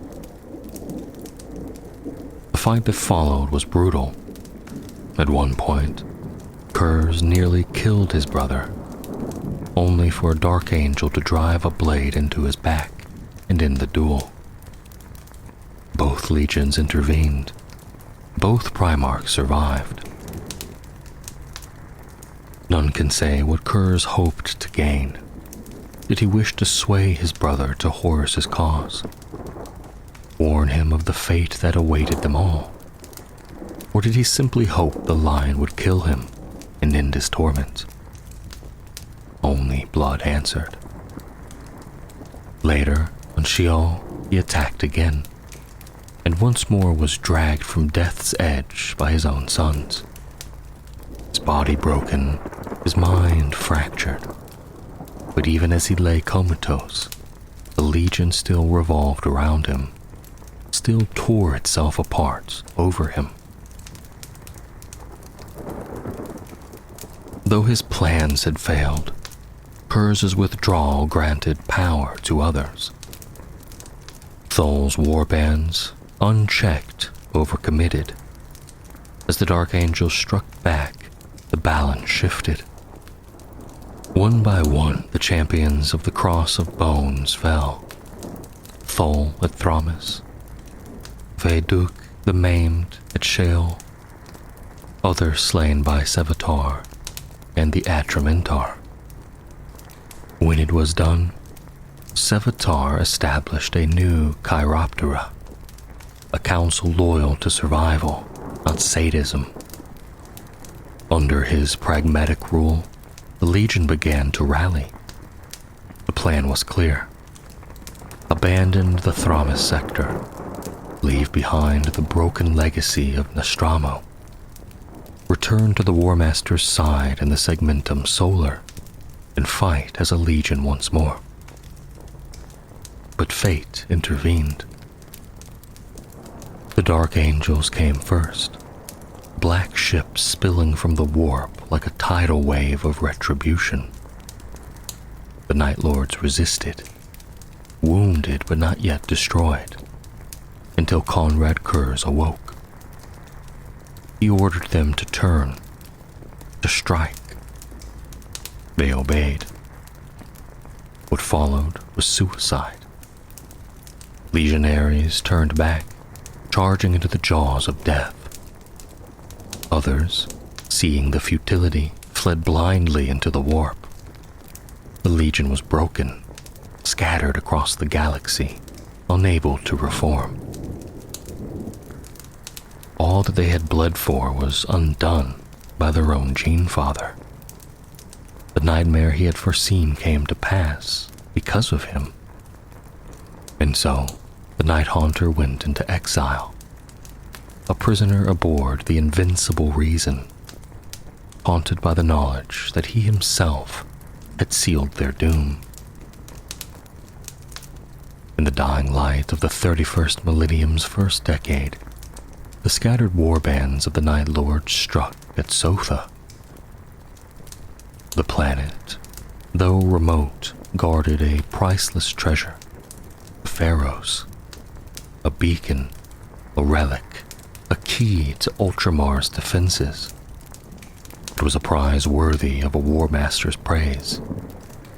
And Zahar Sayakar, a Claw Master consumed by ambition, led the assault. His forces descended in fire, drop pods rained, the city of Sothopolis burned. 7 companies of Night Lords fell upon the 13th Legion's defenders, and Sayakar, protected by elite Ultramantar Terminators, rode at the vanguard. The Ultramarines fought bravely, retreating street by street. At Attican Square, beneath the statue of Gilliman, they made their final stand. Sayakar responded with horror. He herded civilians as shields. He flayed neophytes.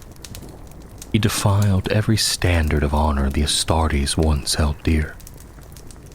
The square ran red with blood. And then, as Sayakar prepared to claim his triumph, the Atramentar turned on him. The true veterans of Sevatar's line. They had only ever been sent to ensure the upstart Clawmaster died when his purpose was served. Glory was meaningless. Only the knife and who wielded it mattered. Sayakar died screaming beneath the gaze of the god he defied. The ambush at Sagulasa shattered the Night Lords, their fleet broken, their Primarch mortally wounded. The lion hunted curs across the decks of the Invincible Reason for 16 solar weeks, but he could never catch him. Cur stalked the shadows, killing kill teams one after another, spreading terror as only he could. Eventually, the remaining Night Lords vanished into the void. Curs remained. The galaxy split, the ruin-stormed raged, the Astronomicon went dark. The Dark Angels, unable to reach Terra, were guided to Macragge by the light of the Pharaohs. There they joined Sanguinius and Guilliman. Together, they forged the Imperium Secundus, an empire in exile. Sanguinius was named Emperor. The Lion became Lord Protector. But there was a snake in their midst. Kurz, hidden aboard their flagship, broke free. He ravaged Macragge, spreading terror through its streets. Guilliman and the Lion confronted him, but he had laid a trap. The chapel collapsed, crushing both Primarchs, saved only by the intervention of barbarous Dantioch, a loyalist Iron Warrior. He reached through a portal opened by the Pharaohs and pulled them to safety. Kurz escaped again. While the Night Haunter stalked unseen, spreading terror through the shadowed corners of Macragge, tensions between Lionel Johnson and Rabute Guilliman escalated. Though bound together by the fragile unity of Imperium Secundus, the two Primarchs clashed constantly, especially over security. The Lion remained convinced that the rebellions rising in the Illyrium region were Kurz's handiwork. When a suicide bombing targeted an Astartes convoy, the Lion responded with characteristic severity. He declared martial law, deploying his first legion to enforce it. He called for orbital bombardment to level the rebellious region entirely, assured that such overwhelming force would finally bring the Night Haunter to heel. Guilliman and Sanguinius resisted, refusing permission for mass civilian slaughter. They forced the Lion to take another path. Instead, he unleashed the Dreadwing. It was during the assault on Alma Mons that the Lion found his prey. Amid burning ruins and broken stone, the two brothers met. Brutal, primal, and personal. In the end, L. Johnson bested Kurz, demanding to know why he had turned from their father. "Why not?" Kurz answered. He spoke of the monster in his mind, a thing he could never silence. And though the Lion had his brother at his mercy, he could not bring himself to kill him. Instead, he broke him, ripping away his power pack and shattering his spine across his knee.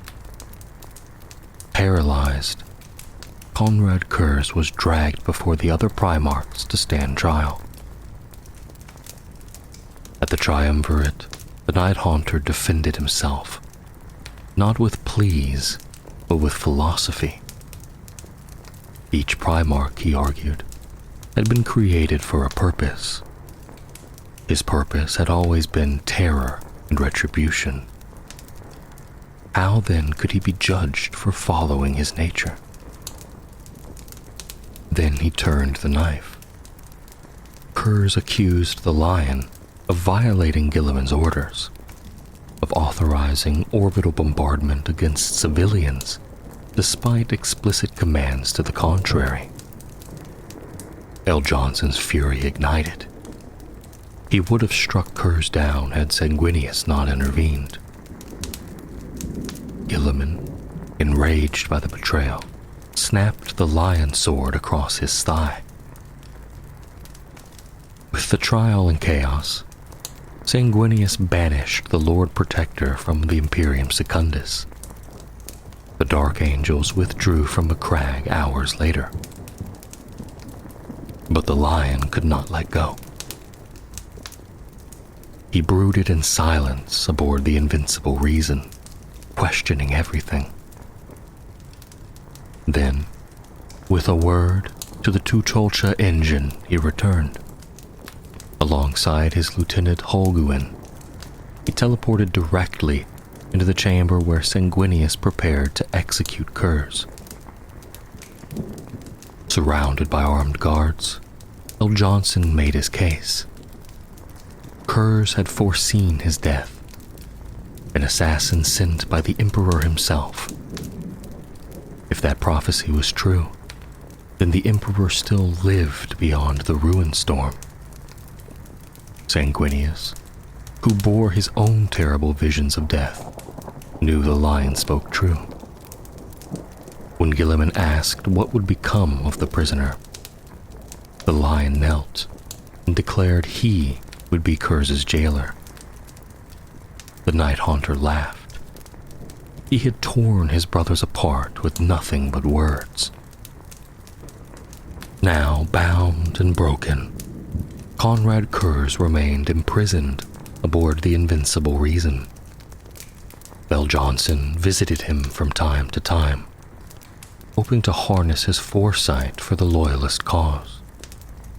But Kurz was rarely cooperative, taunting, mocking, cruel.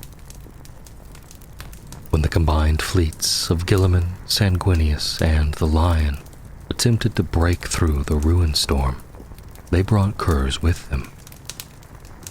Sanguinius, guided by a vision, led them toward Davin. He hoped to prove a point to Kurz, that destiny was not set, that the future could be rewritten. Sanguinius boarded the Invincible Reason, overpowered several Dark Angels non-lethally, and took Kurz with him to Davin's surface. The Lion was enraged and nearly unleashed cyclonic torpedoes upon the world. Yet ultimately, all three Primarchs, Lion, Guilliman, and Sanguinius, descended together. They journeyed to the Temple of the Serpent Lodge, where Horus had once fallen. And there, everything changed. Kurz, who had lived his life bound by visions of destiny, realized he had foreseen none of this. When Sanguinius was swallowed by Demon Medal's portal, Kurz was distraught, genuinely shaken by the possible death of his brother. But when asked how to save Sanguinius, Kurz could only whisper, broken. He did not know. Demons erupted from the warp. Kurz was dragged back to the Invincible Reason. In the aftermath, a path to Terra through the ruined storm was finally revealed. Guilliman and the Lion would distract Horus's blockade. Sanguinius would race to the throne world. Sanguinius took Kurz with him aboard the Red Tier, the flagship of the Blood Angels. But he had made a decision. Kurz would not be brought to Terra for trial. He would not be executed. He would be given to fate. Sanguinius placed his brother in a stasis coffin and jettisoned him into the void, believing that one day the assassin Kurz foresaw would find him. Conrad Kurz drifted through the void for years, silent, dreaming, waiting. Eventually, the derelict coffin was found by the Sheldrune, an Imperial salvage ship. Among its crew was a disguised assassin of the Calidus Temple, Gun. Gun awoke Kurz. The Night Haunter massacred nearly everyone aboard. Only 2 survived the carnage. The assassin Gun, who died soon after at Kurz's hands, and a crewman named Elver. Kurz spared Elver, needed him even. The ship lacked a warp drive, and it would take 4 years to reach Salgulsa. During the journey, Kurz tormented his captive, yet also spoke to him, Elver came to understand something no one else ever had. Kurz had doubts. He feared that his visions were not destiny, but delusion. When they arrived, Kurz rejoined a Night Lord's force under Talos Valkyrat. But before that, he ordered Elver's death. The man had seen too much. Soon after, the prophecy was fulfilled. An assassin of the Calidus Temple, Mishen, found him. She did not need to chase him down. Kurz did not resist. He accepted his end. He had long foreseen it. The Night Haunter died in silence, unblessed by the ruinous powers, unredeemed by his father. He died believing his death would prove his philosophy true, that his crimes, judged by others, were part of a cycle he could never escape. His legion was ordered not to pursue his killer, but they did anyway. Even in death, Kurz had the last word. Unlike the other traitor legions, the Night Lords did not flee into the Eye of Terror after the heresy. They remained, bleeding the Imperium, striking at its heart, reveling in fear. But without their Primarch, they fractured. Jago Sevatarian, disgusted by what his lord had become, had already distanced himself. Now, warbands competed for dominance. Some sold their blades to pirates or chaos warlords. Some followed Abaddon in his Black Crusades. Others waged private wars of terror. They still paid lip service to chaos, but they only served themselves and the broken justice of their father. Their greatest raid in the years that followed was the sack of Scound's Fall, only a few hundred light years from Holy Terra. And from them came nearly all of Chaos's raptors. Then the galaxy broke. The Great Rift tore reality asunder, dividing the Imperium. The Night Lords rejoiced. With half the Imperium cloaked in darkness, the 8th Legion rose again. Departamento Munitorum worlds were stripped bare. Space Marine strongholds were looted.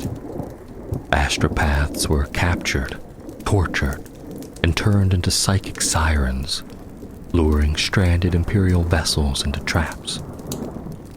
Entire planets were reshaped into monuments of pain. The Night Lords did not build empires. They built fear. They did not rule. They hunted. And in the Era Indomitus, they prospered once more.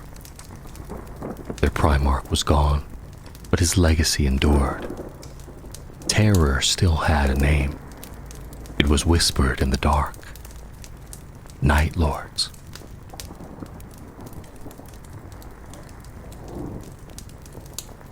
When the Emperor first cast his gaze beyond the cradle of Terra, he raised new armies to begin the Great Crusade. From the ranks of those who had already unified the planet during the Unification Wars, he drew forth volunteers, those willing to become something more than human.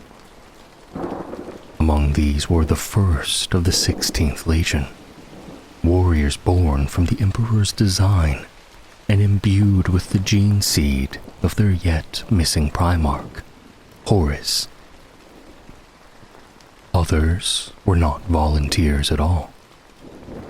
Many of the Emperor's former enemies, conquered in the wars that bound Terra beneath his rule, were remade into warriors through the same gene forging. Together, they became the first generation of the Adeptus Astartes, post-human soldiers who would carry the Imperium's light to the stars. Records from that lost age are scarce, but what remains suggests that the earliest sons of the 16th Legion came from the harshest corners of Terra. The hunter clans of the Uticron Bowl and the underplate slums of Samsatia birthed ruthless survivors, men forged in violence, where mercy was weakness and life was won with the blade. These were the qualities the Emperor sought, and these men would become his wolves. The 16th Legion fought with ferocity unmatched by any of their peers. Whether born of their gene seed or their Emperor's purpose for them, they were defined by sudden, overwhelming assaults. When they struck, it was like lightning, swift, brutal, and absolute. Their campaigns often began before the enemy even realized war had come to them, and ended before the first echo of resistance faded. The first pacification of Luna would make their name legend. But before even that, their bloody triumphs had carved horror into the minds of those who defied Terra.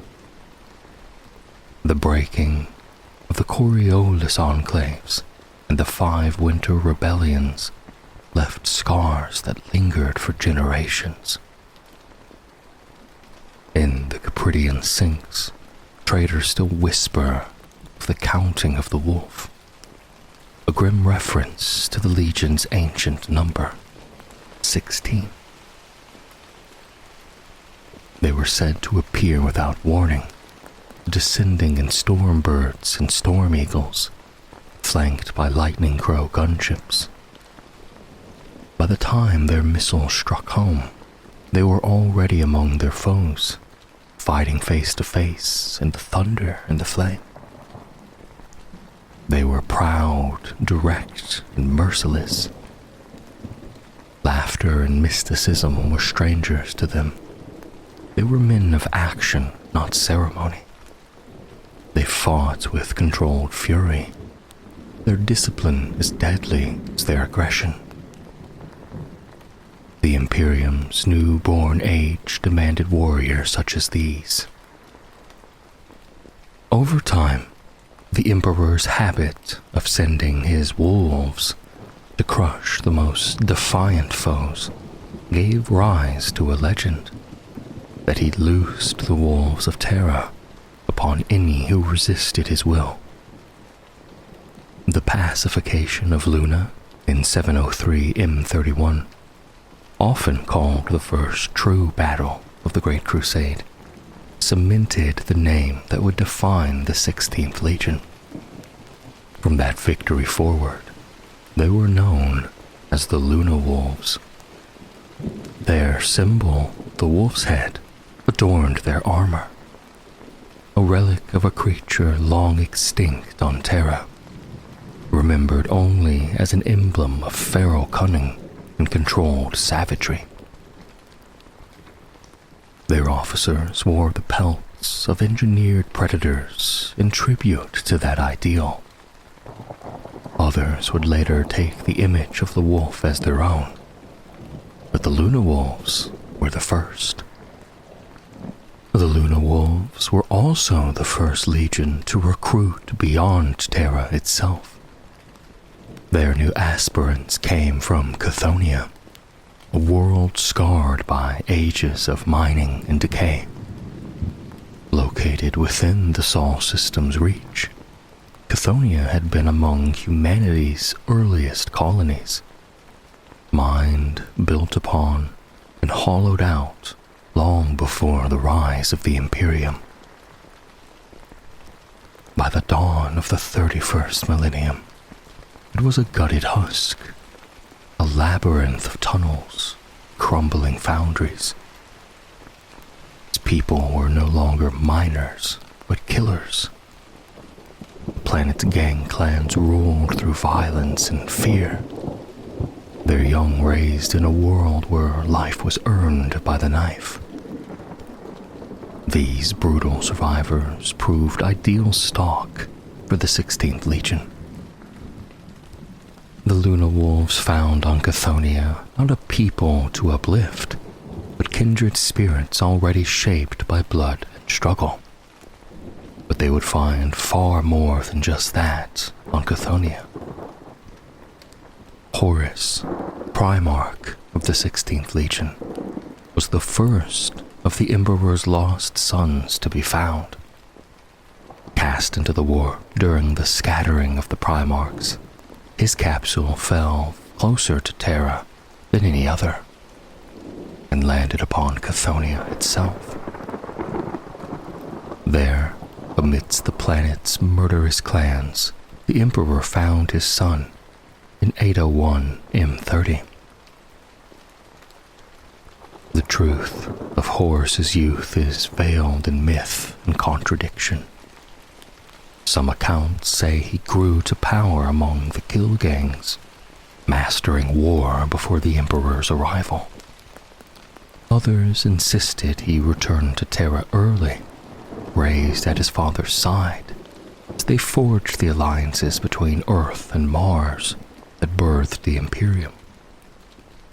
Still, others suggest he was discovered elsewhere entirely, his origins lost to the fog of allegory and worship. Whatever the truth, one fact is certain. For decades, Horus was the Emperor's only son. The bond between them was deep and unbreakable. The Emperor taught him the arts of command, the burden of leadership, and the vision of the Imperium to come. When Horus was placed in command of the 16th Legion, already known as the Luna Wolves, he inherited 10,000 warriors crafted from his own gene seed. With them, he marched beside his father at the dawn of the Great Crusade, leading fleets into the stars to reclaim humanity's scattered worlds. For 30 years, the Emperor and his favorite son fought side by side. Together, they broke the first chains of ignorance and forged the early Imperium. In those years, the Luna Wolves were the tip of the Emperor's spear, his chosen hunters, his executioners, and the instrument through which the dream of a unified mankind first took form among the stars. By the time the Great Crusade erupted across the stars in 798 M30, Chthoniya's mines had long since fallen silent. Whatever wealth its tunnels once held was gone, but the world still possessed a resource far more valuable to the newborn Imperium than metal or jewels. It held fighters, millions of hardened survivors raised in the shadows of collapsing hive cities, shaped by violence, and utterly without illusions about the horrors waiting beyond the sky. To swell the growing Space Marine legions, the Imperium used Chthoniya without hesitation. At the time of the first founding, the planet was already supplying flesh to the Selenar gene rights of Luna. One surviving report describes Imperial recruitment squads dragging tens of thousands of Chthonian gangers away in chains, packing them into the holds of prison shuttles, and delivering them to the Geno laboratories beneath Luna's surface.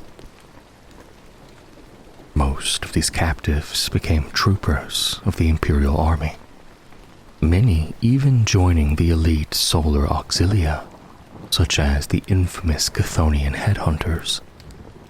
But the strongest amongst them was set aside for something greater. On Luna, these chosen sons of Chthoniya were remade into the transhuman warriors of the 16th Legion.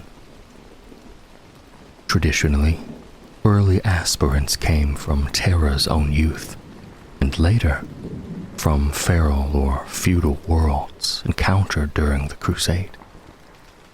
Yet, once the psycho-indoctrination and mental conditioning were complete, the Chthonian recruits proved exceptional. They emerged from the process as relentless, savage, and astonishingly capable Astartes, perfect warriors for the Legion that would become the Emperor's executioners. The influx of Chthonian gene stock changed the 16th Legion forever. Their Terran-born veterans, who formed the Legion's original core, now fought beside brothers whose instincts, customs, and worldview had been hammered into them through generations of brutal gang warfare. Indoctrination could soften that inheritance, but it could never erase it, and perhaps the Imperium never intended to. As the Terran veterans fell in battle, their strict military traditions slowly faded. The shifts in the Legion's character were subtle but unmistakable. Chthonian top-knots and mohawks became common adornments across the Lunawolves. Warriors began marking deep scratches across their helms' eye lenses after surviving battle against worthy foes. Grim tributes rooted in old gang rites. Even language shifted. The Chthonian term Ibathan, the act of cutting an enemy's throat in single combat, became a Legion-wide expression for finishing a campaign. Leadership, too, took on the flavor of Chthonian culture. The personal charisma of a commander carried almost tribal weight, his reputation binding warriors to him as much as rank or merit. When Horus Lupercal was found in 801 M30, this instinct crystallized into something absolute. The Luna Wolves revered their Primarch with a devotion so complete that it would one day become their ruin. In battle, the Legion only grew more formidable. They retained their famed flexibility, capable of waging any form of war, but always preferred the brutal simplicity of overwhelming force. Their doctrine fused Chthonian ferocity with Horus's unmatched tactical genius. When a star system was chosen for compliance, it often fell in a single, coordinated assault. Luna Wolves' warships would plunge in from the system's edge, forming a spearhead that splintered into dozens of killing points. Worlds, moons, and void stations were struck simultaneously. Orbital bombardment shattered enemy resistance, followed by mass drops of Astartes' assault forces. Threats were isolated, encircled, and annihilated with surgical brutality. Like apex predators tearing through a panicked herd. Imperial or army regiments arriving afterward often found little left to pacify. The world was already broken, its remains waiting to be swept aside. The Luna Wolves waged the Great Crusade with a direct, unflinching brutality. Their results were rarely elegant, but always decisive. They fought with the same merciless efficiency that had defined the gang wars of Chthonian, where prisoners were meaningless liabilities, and survival came through decisive violence. Their approach was simple. Identify the enemy's strength, isolate it, and then obliterate it. as a gang leader's knife sought a rival's throat, so the Luna Wolves broke entire civilizations. Wars that could have lasted years were ended in days or hours. For over 2 centuries, the Luna Wolves pushed across the galaxy, driving back the darkness left behind by the Age of Strife. Their victories became legend, and Horus's fame eclipsed that of nearly all his Primarch brothers. Other legions, even those famously independent or hostile to interference, requested to campaign alongside the 16th Legion, trusting Horus's eye for strategy and his ability to magnify the strengths of any allied force. Some Primarchs commanded larger legions. Others possessed deeper lore, more specialized brilliance, or fiercer devotion from their sons. But none equaled Horus in uniting the ideals, viewpoints, and strategies of humanity into a single coherent vision. Even the most volatile of his brothers, Angron and Kurz, were known to defer to him. For all their countless victories, one campaign surpassed every triumph the Luna Wolves had ever earned. At the height of the Great Crusade, the Imperium launched a massive assault against the vast Orc empire of Overlord Urlak Uruk. The war culminated in the Ullanor sector, where the Orc capital world awaited destruction. The crusade was a colossal undertaking. 100,000 Space Marines, 8 million Imperial Army troops, and thousands of warships. It was the largest concentration of Orcs defeated by humanity before the 41st millennium. Through Horus Lupercal's brilliance, the Ullanor Empire was shattered. In the aftermath, the Emperor returned to Terra to begin his secretive webway project. In his place, he named Horus the new War Master, the supreme commander of all Imperial armies, Primarchs included. Before departing, the Emperor urged Horus to rename the 16th Legion in honor of their triumph.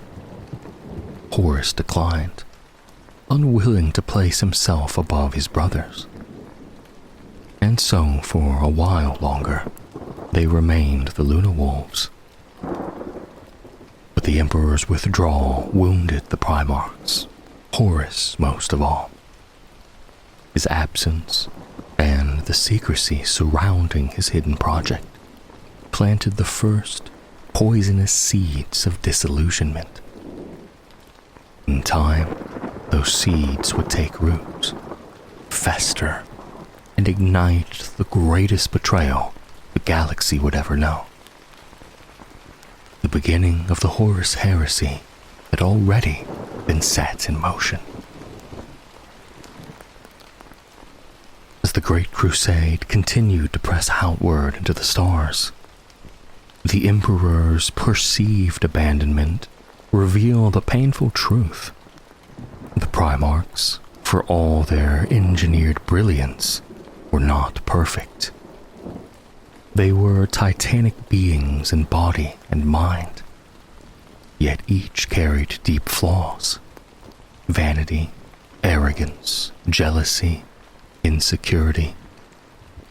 They were humanity's greatest champions, but also its greatest mirrors. When the Emperor withdrew from the front lines, he placed the mantle of War Master upon Horus. Horus accepted this immense responsibility with fierce dedication, determined to honor the trust his father had shown him. Yet, as he assumed command, the cracks among the Primarchs widened. Many resented the Emperor's sudden departure.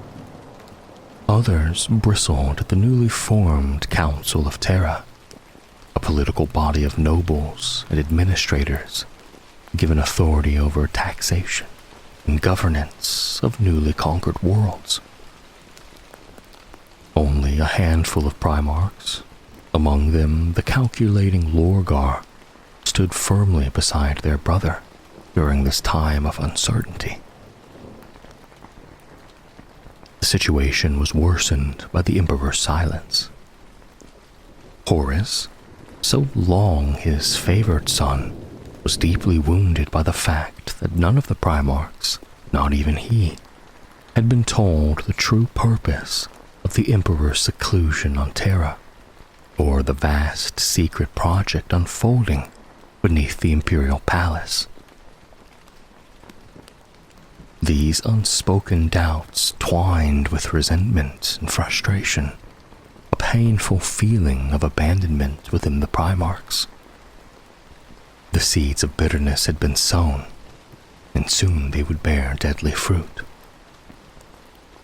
Horus's fate was sealed on the moon of Davin. It was the second time the 16th Legion had been sent to this world. 60 years earlier, they had brought Davin into Imperial compliance, and, at the suggestion of the Word-Bearer's first chaplain, Erebus, adopted a native tradition, the Warrior Lodges. These lodges, originally harmless fraternities, soon became something far more sinister. Their secrecy provided Lorgar and Erebus a perfect mechanism to infiltrate and manipulate the legions. Lorgar and his word-bearers hailed from Colchis, a world steeped in religious fanaticism. They had worshipped the Emperor as a god, and had tried to spread that faith throughout the Imperium. But the Emperor despised organized religion, believing it had poisoned humanity's past. He denounced his own divinity and demanded obedience to the imperial truth, a doctrine of rationality and science. When the Emperor humiliated the word-bearers on Kur and ordered the Ultramarines to raise their temples, Lorgar was shattered. In his grief and wounded devotion, he embarked on the pilgrimage of Lorgar, seeking true divinity. His quest ended in corruption. The ruinous powers accepted the devotion from Lorgar that the Emperor had rejected, and soon the entire 17th Legion of Word-Bearers was tainted by chaos. Their first task from their new gods was clear: corrupt the greatest of the Emperor's sons, War Master Horus. And on Davin's moon, the trap was sprung. The governor Horus had once left behind, Eugen Timba, had fallen to the worship of Nurgle and transformed into a bloated abomination leading hordes of undead plague zombies. The creature wielded a Xenos weapon, the Kindbrock Anathame, a blade stolen from the Interrex by Erebus. During the battle aboard Timba's ruined cruiser, the living metal weapon struck Horus, leaving a wound so toxic that even the 16th Legion's apothecaries could not heal it. Desperation opened the door, and Erebus convinced the sons of Horus's warrior lodge to allow Davinite shamans to heal the dying War Master. These shamans were no healers. They were the Serpent Lodge, a chaos coven.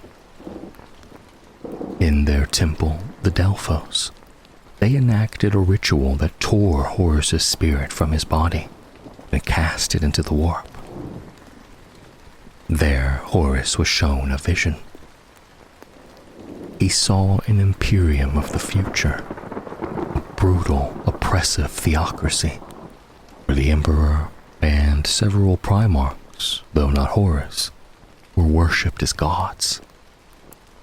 The vision was true, though tragically it would be a future shaped by Horus's own coming betrayal. The Chaos Gods painted themselves as victims, claiming no interest in the material world and portraying the Emperor as a tyrant. Into this nightmare stepped Magnus the Red, who attempted to reach Horus through sorcery. Magnus told him the vision was only one possible future, one Horus alone could prevent. But jealousy and resentment had already taken root, and Horus was ripe for the lies of the warp. The Dark Gods made their offer. Give us the Emperor, and we'll give you the galaxy. Fueled by bitterness toward his father, wounded pride, and the desire for power, Horus accepted. His wound was healed, warp power seeping into his veins, and he renounced his oath to the Emperor. Most of the sons of Horus, once the Luna Wolves, followed him into damnation. Horus began turning his brothers. Angron, Fulgrim, and Mortarion fell first. Entire Imperial army regiments and Titan legions of the Mechanicum followed. But not all Primarchs were blind. Through forbidden sorcery, Magnus the Red witnessed Horus's betrayal. Desperate, he sent a psychic warning directly into the Imperial Palace. His message reached Terra, but shattered the Emperor's wards in the process, rupturing even the defenses of the secret Webway project underway below the palace. The Emperor believed the attack to be treachery, not warning. Unable to accept that Horus, his most beloved son, might betray him, the Emperor judged Magnus the traitor. 1,000 sons had long been plagued by mutation and known to practice sorcery, which the Council of Nicaea had outlawed. The Emperor ordered Leman Russ, Magnus's bitter rival, to take the Space Wolves and the Sister of Silence to bring Magnus to Terra alive to stand trial. But Horus intervened. While Russ traveled to Prospero, Horus whispered lies and stoked Russ's hatred of sorcery. By the time the wolves reached the Thousand Sons' homeworld, Russ was convinced that justice was not enough. He launched a full-scale attack. Magnus, realizing too late he had been deceived, willingly submitted to judgment. But judgment never came. Instead, Prospero burned, and the galaxy had taken its first steps into the fires of the Horus heresy. In the days following Horus's miraculous recovery on Davin, those closest to him sensed a shift in his character. The War Master, once the Emperor's proudest and most loyal son, had returned different, colder even, driven by a new and terrible conviction. Through the warrior lodge embedded within the 16th Legion, he began quietly reshaping loyalties, twisting devotion into obedience, and preparing the ground for open rebellion. Before the sickness of treachery took root, Horus had already accepted the honor once offered to him at Ullanor, renaming the 16th Legion from the Luna Wolves to the Sons of Horus, subtly reinforcing his place as first among equals. Now, with his transformation complete, he pressed further. binding himself body and soul to the ruinous powers, and envisioning an Imperium ruled not by the Emperor, but by himself. The War Master's diplomatic brilliance became a weapon sharper than any blade. He knew precisely what emotional wounds lay hidden within his brothers, and he used them with devastating precision. His own legion, fiercely proud and loyal, followed their Primarch without hesitation. They swore themselves to his cause, renouncing their oaths to the Emperor and embracing the gods of the warp.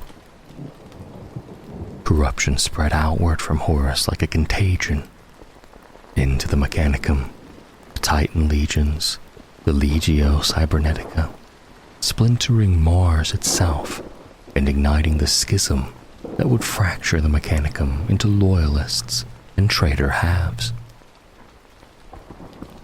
With pride stoked, grudges inflamed, and old wounds reopened, Horus slowly shaped half of the Primarchs into his private army.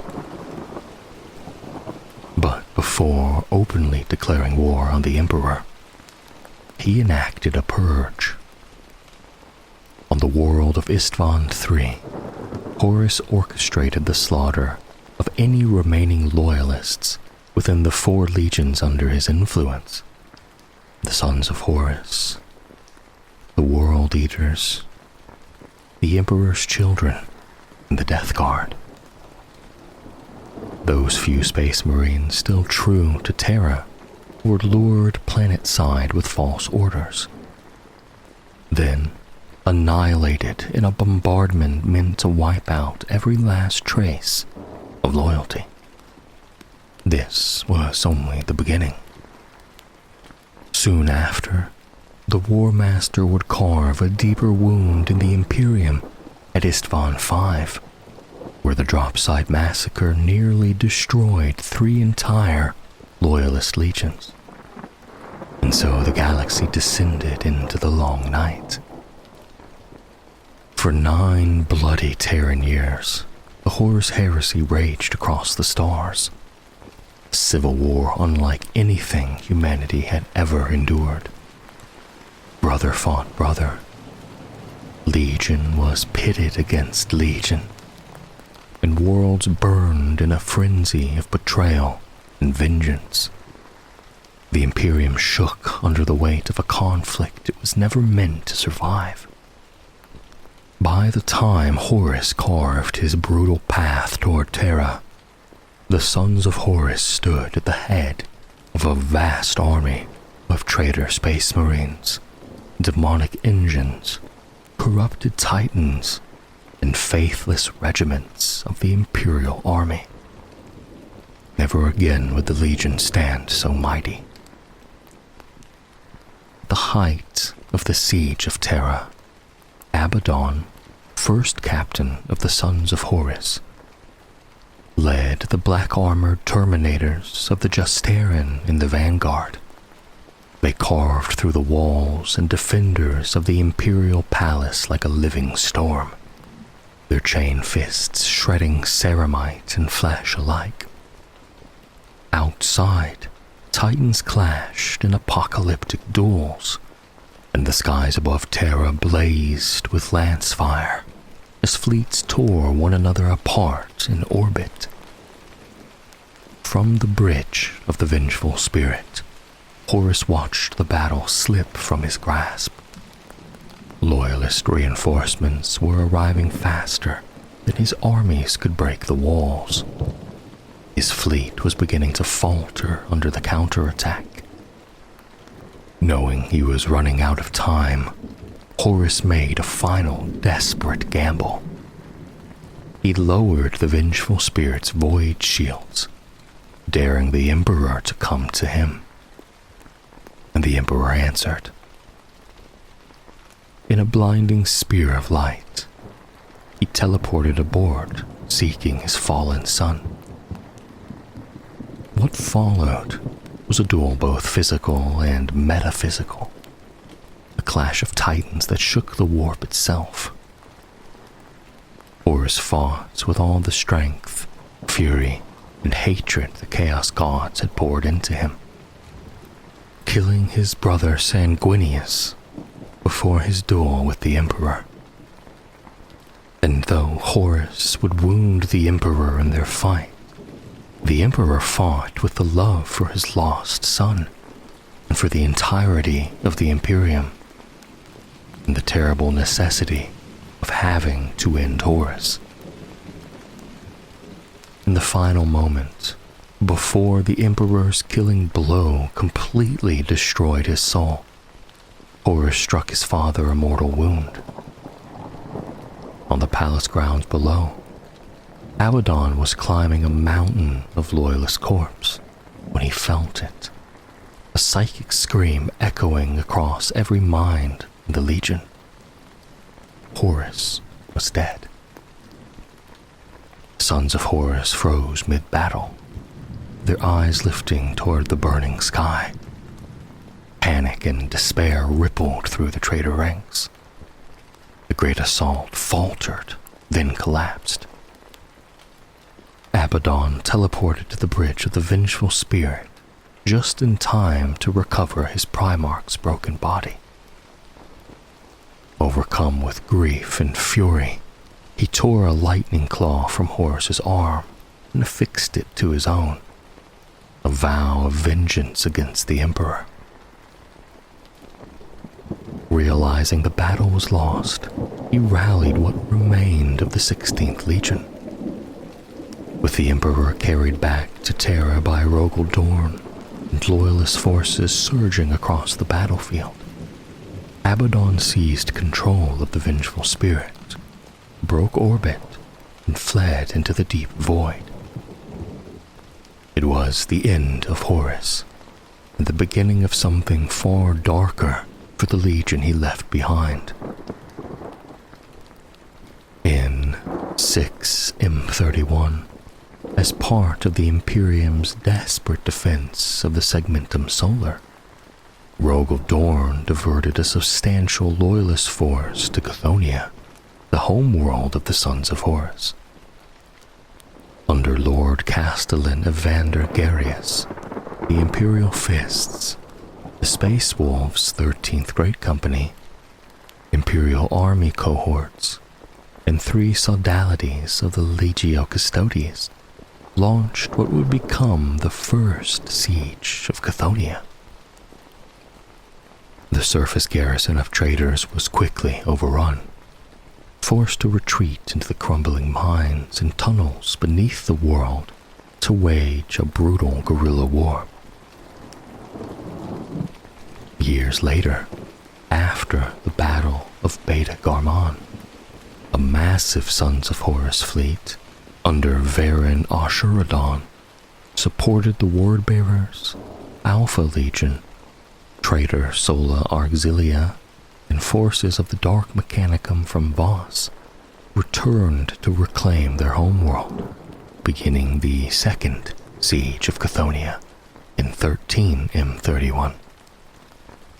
The Loyalists fought fiercely. Garius and his Imperial Fists dealt grievous losses to the traitors, though the Sons of Horus succeeded in destroying most of the Loyalist Titan assets. By 14M31, with the traitors slowly gaining ground, the two armies clashed at the hive city known as Traitors' Gate. It was then that a vast Dark Angels fleet under Marduk Cedras arrived in orbit, obliterated the traitor fleet, and issued a stark ultimatum. All forces must evacuate Chthoniya or face annihilation from orbit. Neither side withdrew, so the Dark Angels opened fire. Chthoniya's surface burned. In fury, Garius turned the world's defense lasers on the arriving Dark Angels, but they barely scratched the massive First Legion warships. Then the Dark Angels deployed the Dreadwing. Vortex bombs were planted at key geological fault lines. When detonated, they tore open simultaneous warp rifts across the planet.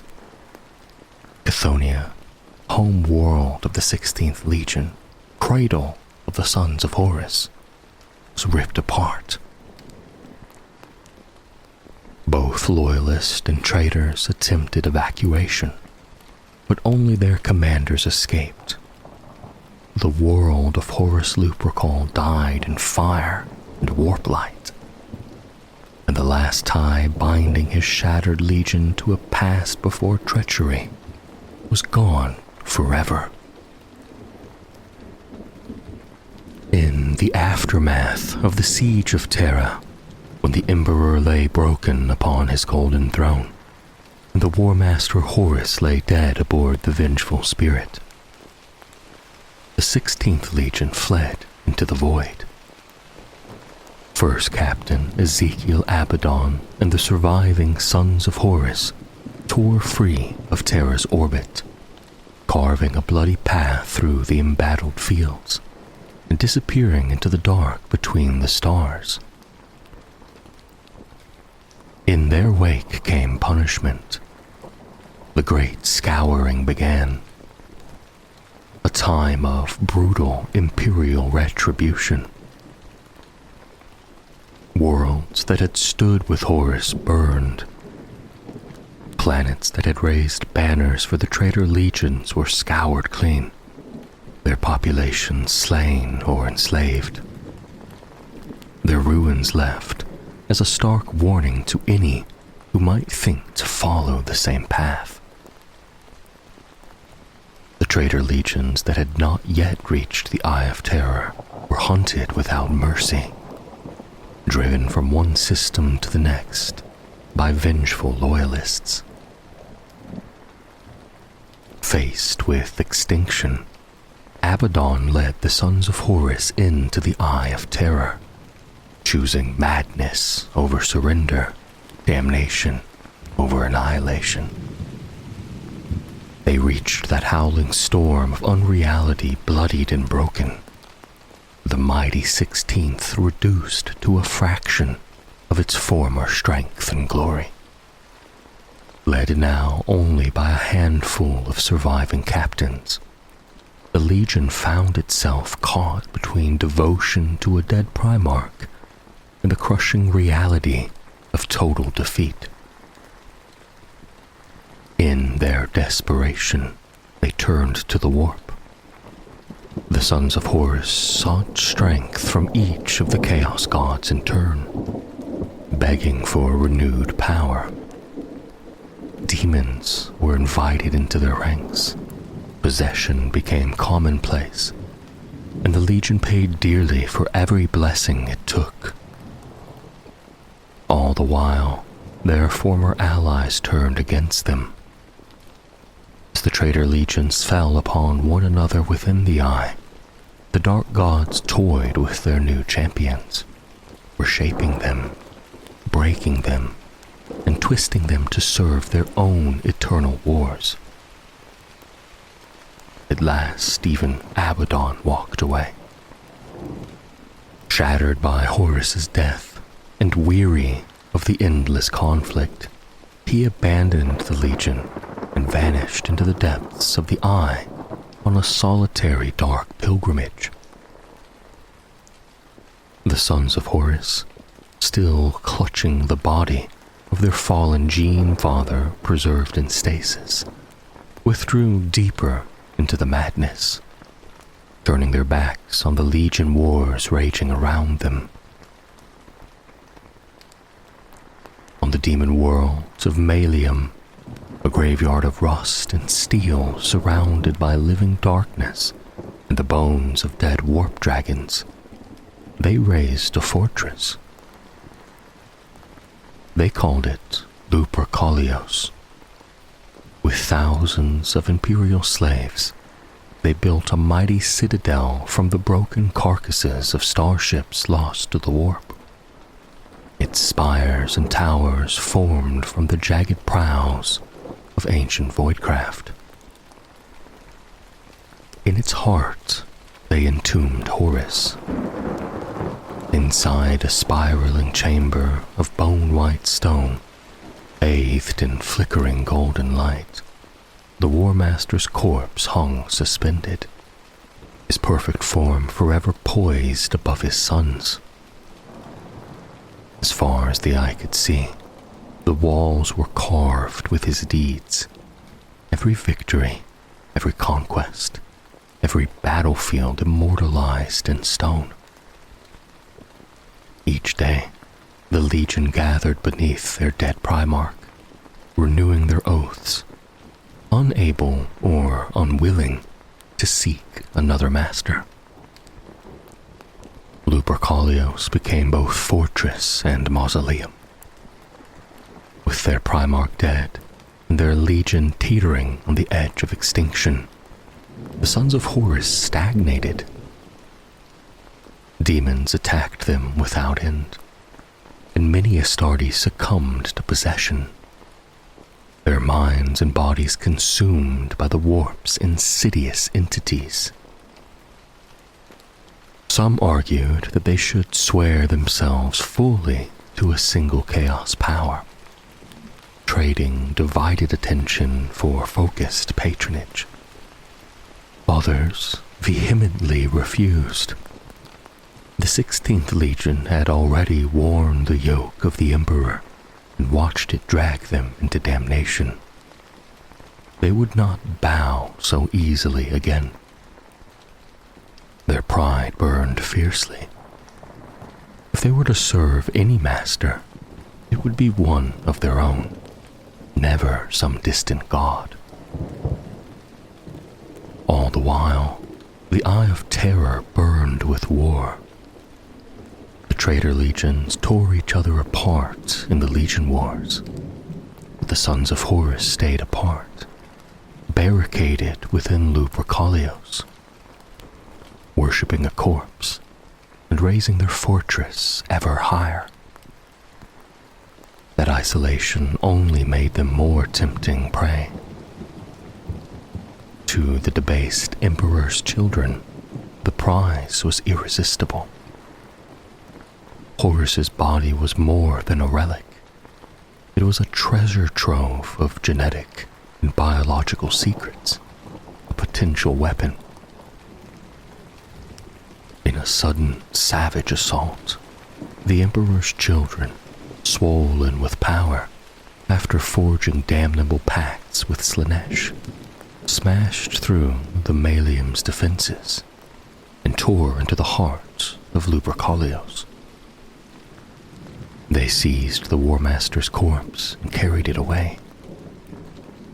Some whispered that the body was destined for Fabius Bile, who intended to clone Horus and forge a new, greater War Master to reunite the traitor legions. The Sons of Horus were left in ruins. Their fortress was shattered, their legion decimated, their Primarch's body stolen.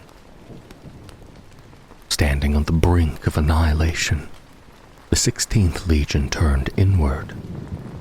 Despair and fury ignited into open conflict. Captains turned on one another. Bloodshed followed, and the Sons of Horus began to devour themselves.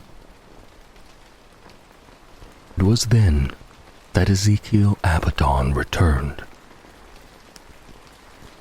From afar, he watched Malium tearing itself apart. In that moment of cold clarity, he saw the truth. It was Horus's failure that had led them here. The War Master's defeat, his fall, his weakness, all had dragged the Legion into this pit. The corpse they worshipped had become a chain. Abaddon swore he would succeed where Horus had failed. He proclaimed himself War Master of Chaos, vowing to overthrow the corpse Emperor and finish the war that Horus had begun. Sickened by how far the Legion had fallen, he stalked through the ruins of Lupercalios, hunting his fellow captains, quenching his anger in their final screams. When the killing stopped, he alone remained as the Legion's unquestioned leader. Some sons of Horus knelt before him gladly, seeing Horus's rightful heir. Others bowed only to his strength. A few turned away, attempting to flee into the warp. Those who didn't escape were cut down by their brothers. With the Legion cowed, Abaddon turned his attention to the clones of Horus and the stolen body itself. He ordered that all trace of their former Primarch be destroyed, that the Legion cut itself free from his shadow forever. Abaddon led an attack against the Emperor's children and annihilated the War Master's remains and every clone Bile had wrought. This act closed the book on Horus Lupercal and opened a new one entirely. Then came the final transformation. At Abaddon's command, the Legion repainted its once Viridian power armor black, the color of mourning, of vengeance, of finality. They cast off the name Sons of Horus, along with their former Legion identity. From that moment on, they were known as the Black Legion. In this rebirth, Abaddon restored the old belief that none could stand against them, that they were still first among the traitor legions, destined by the dark gods to inherit the galaxy. And when their warbands gathered under Abaddon's wrathful banner to unleash another campaign against the Imperium, they carried an echo of their old Primarch's words on their lips.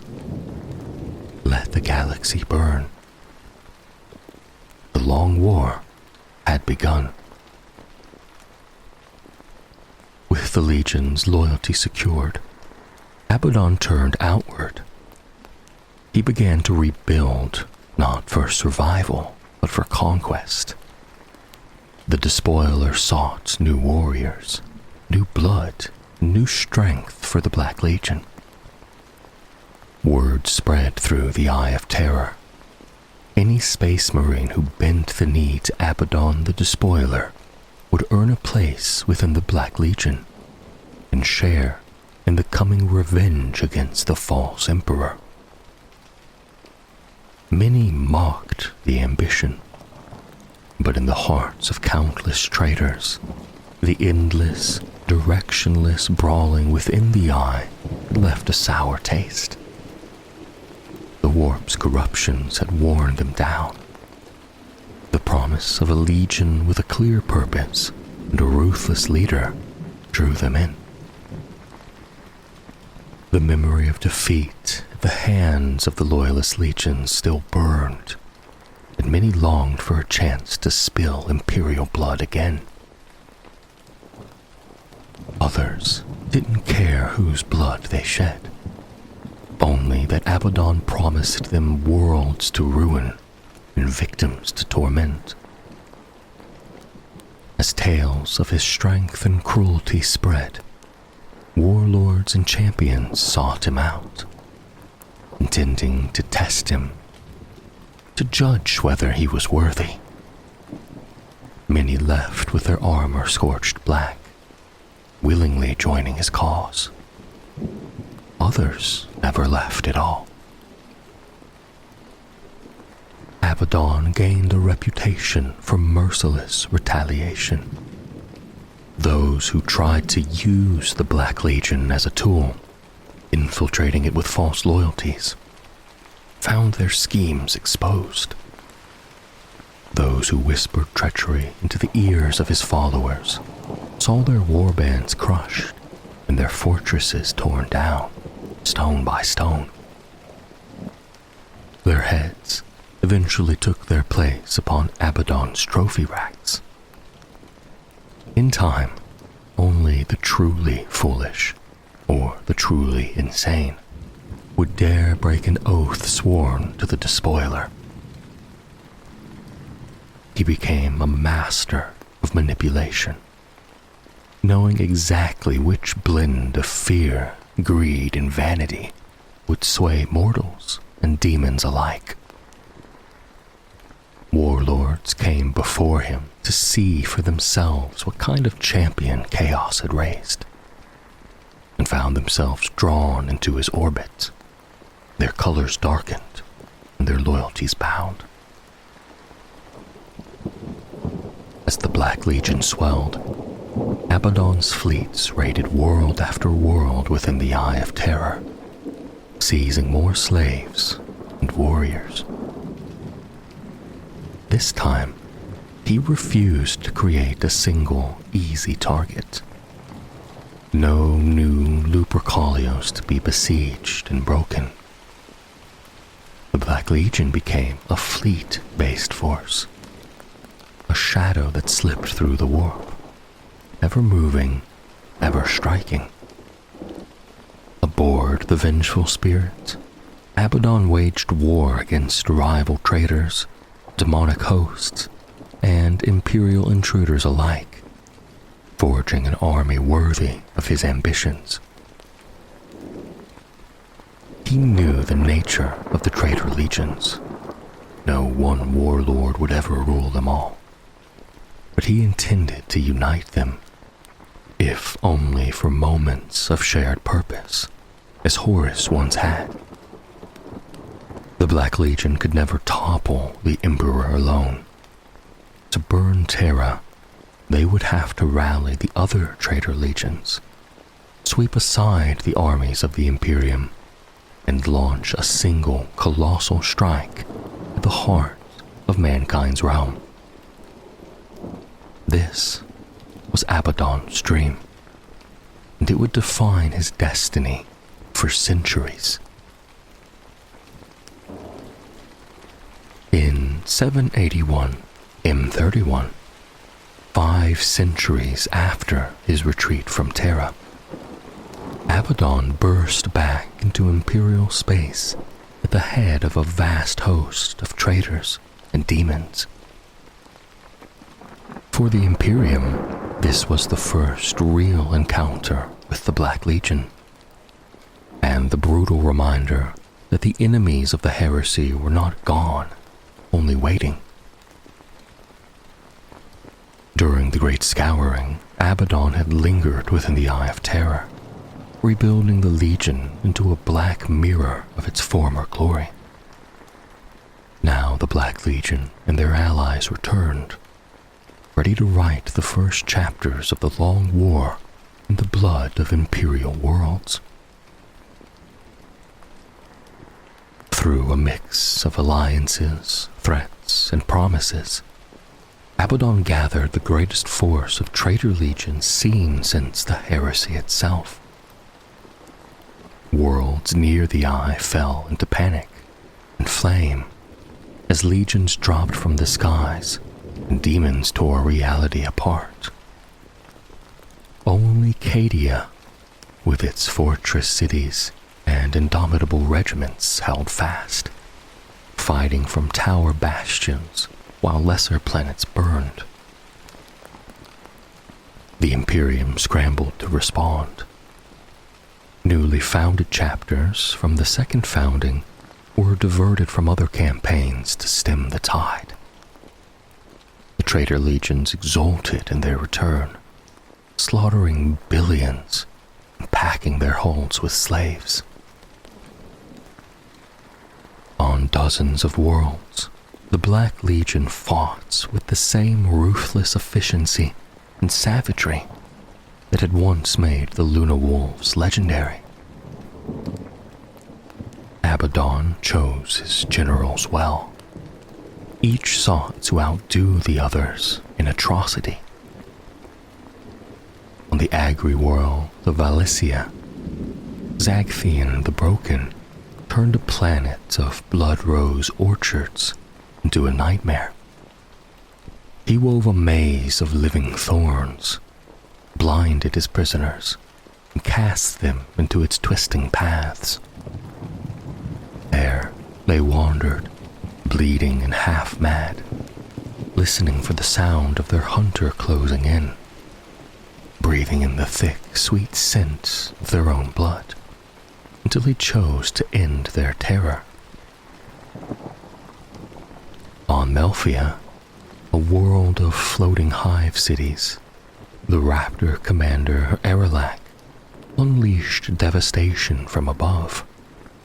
He and his warband tore out suspensor arrays and ruptured plasma reactors, sending hive after hive plummeting from the sky, claiming millions of lives in the process. From the wreckage of those cities, Erelak crafted hanging platforms and giant gallows that drifted on the winds, strings of corpses swaying eternally in the polluted air, grim monuments to the Legion's cruelty. Yet, the Black Legion's greatest achievement in these wars was not merely the scale of its victory, but its ability to impose unity. Under the baleful gaze of Abaddon and his black-armored warriors, traitor legions, demons, and mortal heretics alike curbed their instinct to turn on one another. For a time they fought with a shared purpose, to hurt the Imperium. When resistance was broken, of course, they reverted to form. Betrayal, infighting, and madness reclaiming their alliances. But every time, the Black Legion remained a dark constant at the center of the storm. From that point onward, the pattern became grimly familiar. Again and again, the Black Legion and their allies surged out of the Eye of Terror in black crusades, burning, pillaging, and annihilating entire star systems. Wars raged for decades, sometimes even centuries. Then, just as suddenly as they arrived, the Black Legion vanished back into the warp, holds stuffed with slaves, relics, and plunder. The Segmentum Obscurus suffered worse, but nowhere was truly safe. Time and again, the Black Legion proved they could strike wherever they wished, under dying stars and over burning cities. They destroyed symbols of the Emperor's rule, slaughtered his servants, and reminded the galaxy that the long war would never truly end.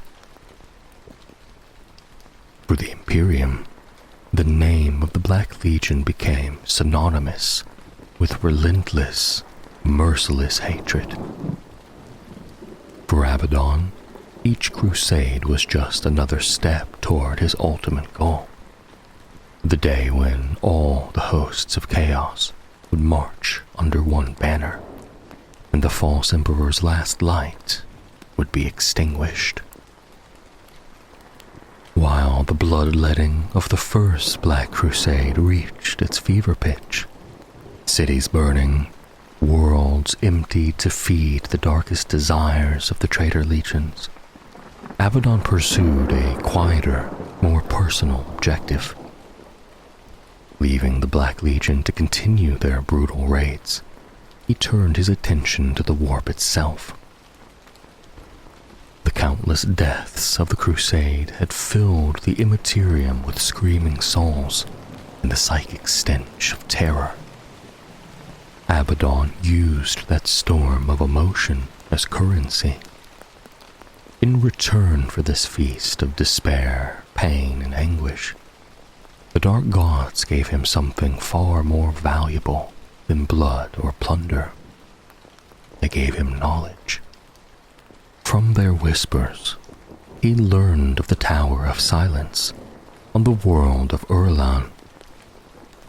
Shrouded by the shadow of the Eye of Terror, Urlan was a world of dark rumor, spoken of in demonic lore as a place where the gods themselves locked away their secrets.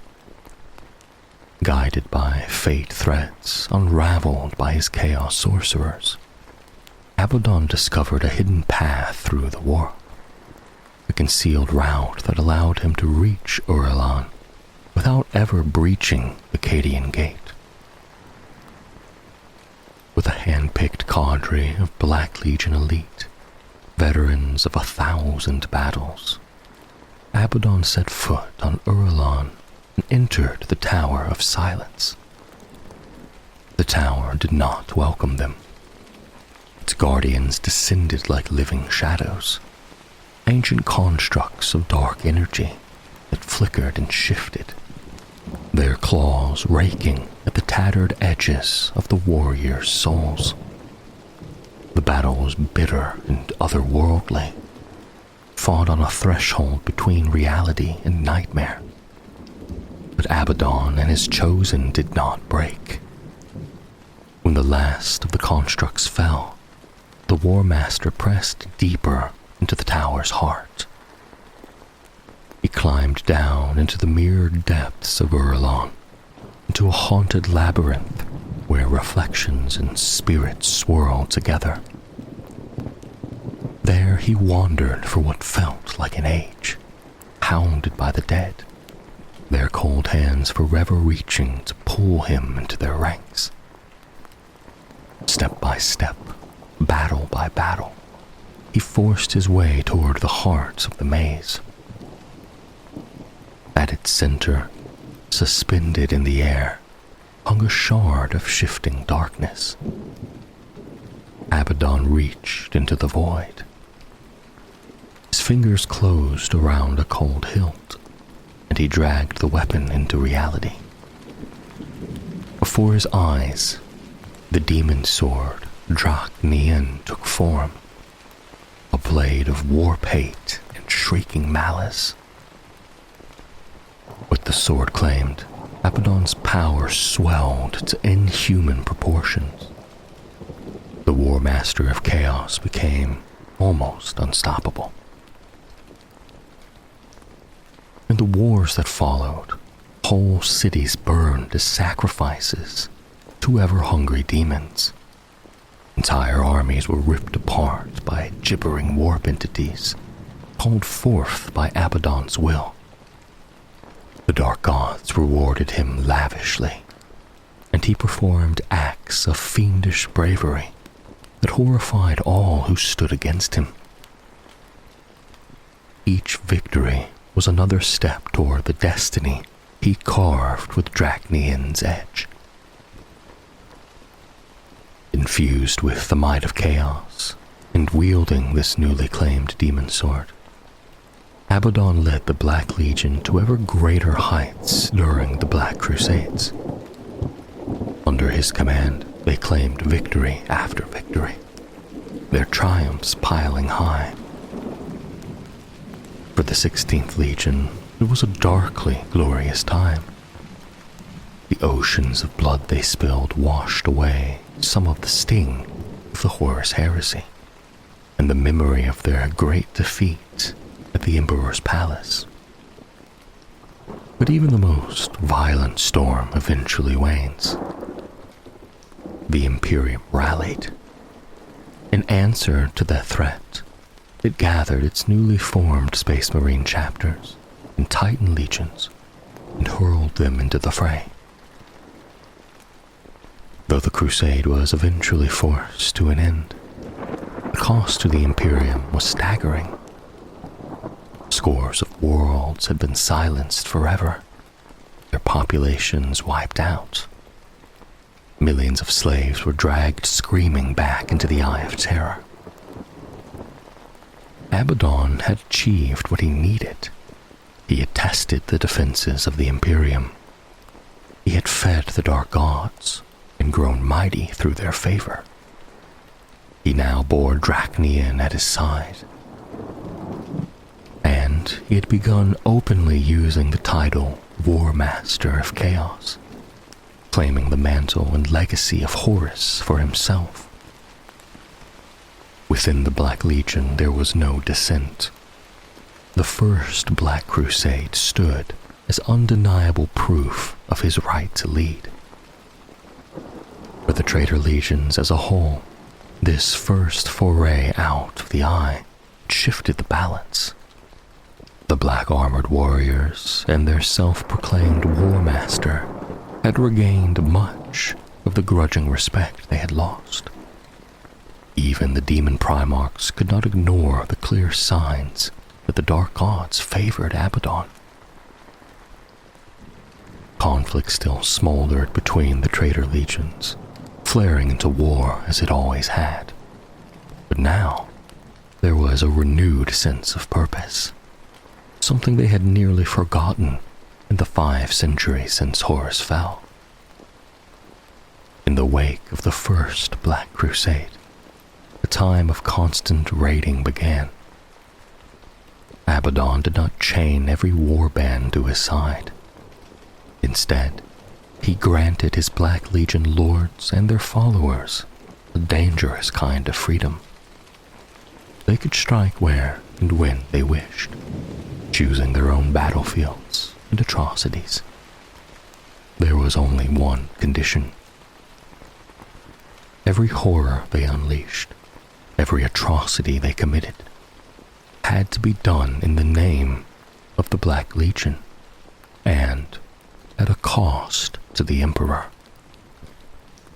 Under that single iron rule, the long war ground on, and the Black Legion shadow spread ever wider across the stars.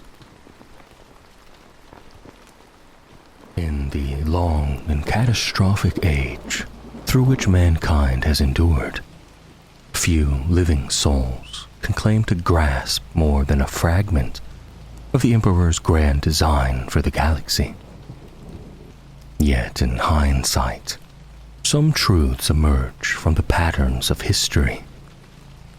Many believe that each of the great Space Marine legions of the first founding was shaped with a specific purpose in mind, and the deeds and demeanor of those legions lend weight to this belief. The Imperial Fists stood as the Emperor's praetorians and champions, steadfast and unyielding. The Ultramarines marched as his resplendent hosts, exemplars of order and dominion. To the 19th Legion, however, fell a quieter burden, the role of the Emperor's hidden hand.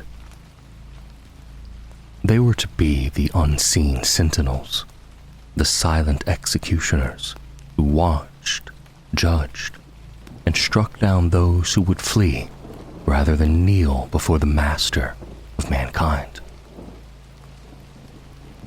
From their earliest days, the Proto-Legion drew upon the temperament of the techno-savages of old Earth, from whom its first warriors were taken. These origins shaped a legion uniquely suited to reconnaissance, infiltration, and the identification of vital targets. The warriors of the 19th Legion learned to exist in stillness, observing with cold patience, only to transform in an instant into instruments of devastating violence. They did not wage war through grand advances or overwhelming displays of force. Instead, they slipped unseen into position, studied their enemies with relentless scrutiny, and waited. When the moment came, they struck from the least expected quarter, annihilating their foes in assaults that were as brief as they were bloody. During the unification of Terra, some enemies of the Emperor believed they could defy his destiny through open resistance. Such illusions endured only until the moment the 19th Legion revealed itself, already poised like a loaded weapon pressed against the temple of its victim. the assassin unseen until the killing blow was delivered. Faced with such mastery of infiltration and annihilation, most adversaries capitulated without battle. The Legion was not wantonly cruel. As emissaries of the Emperor, its warriors would reveal themselves only when necessary, offering a final choice: kneel in obedience or die. Many chose service. Others refused, and for them, the 19th Legion emerged from the shadows in full. When unleashed, they attacked without warning. Their methods allowed them to engage and defeat forces far larger than their own. Through precise campaigns of assassination, enemy leadership was erased, and without command, armies collapsed in disarray. Should resistance persist, the Legion withdrew, not in retreat, but into concealment, only to strike again from a different direction. Their enemies were bled dry, denied rest, denied recovery, denied even the hope of counterattack. How many wars were won in this silent manner during the final years of the Unification Wars could never be known. So often the hand of the 19th Legion remained unseen even after victory was secured. Only much later, after a reunion with their Primarch, would the Legion emerge more fully into the light. And even then, they shunned praise and rarely sought recognition. Much of the Legion's earliest history remains shrouded, but certain truths are known. The Emperor recruited the first warriors of the 19th Legion from several regions of Old Earth, most notably from the Xeric tribes of the Asiatic dust fields. These were savage, yet technologically adept peoples who waged constant war against one another and against the vast Indonesic bloc with relentless ferocity, driven by competition for scarce resources. When the Emperor and his Thunder Warriors brought the Xeric tribes to heel, their firstborn sons were surrendered to the Gene Forges. Transformed into Astartes, these same sons were then returned to enforce imperial compliance upon their own fractured kin. The Xeric warriors proved well suited to the Emperor's purpose, yet some noted a cruel edge to their nature when ordered to attack, as well as a disdain for those they deemed weak. Among the Xeric, a defeated enemy was never forgotten. They were watched ceaselessly, and any sign of rebellion was crushed without mercy, lest the vanquished rise again. The 19th Legion inherited this philosophy. Bound with the power and discipline of the Legion's Astartes, it became one of the Legion's defining traits. One of the earliest campaigns in which the 19th Legion took part was the conquest of the Central Asiatic region, much of it ruled by the tyrant Caligan of Ursh. Few detailed records survive, yet what is known reveals a pattern that would define the Legion's operations for decades to come. First came the identification of key targets and weaknesses within Ursh's armies. Then the Legion dispersed, small battle groups infiltrating the region and taking up concealed positions. When the order was given, the attack came with devastating speed. Caligan's warlords were slain, and his armies, broken and leaderless, were driven into a vast prison camp at the heart of the devastated region. It is said that Callaghan wielded weapons wrought through psyker craft, and that the 19th Legion bore the brunt of their effects. Many veterans emerged from the campaign marked by a darkness from which they never fully recovered. Some would later perish in suicidal charges, while others became the grim and solitary Moritats of the Legion. With old Earth largely unified, the 19th Legion was committed to operations across the Sol system. When the Emperor's forces encountered Xenos powers controlling settlements within the Jovian range, the Legion was tasked with the scouring of the moon of Lysithia.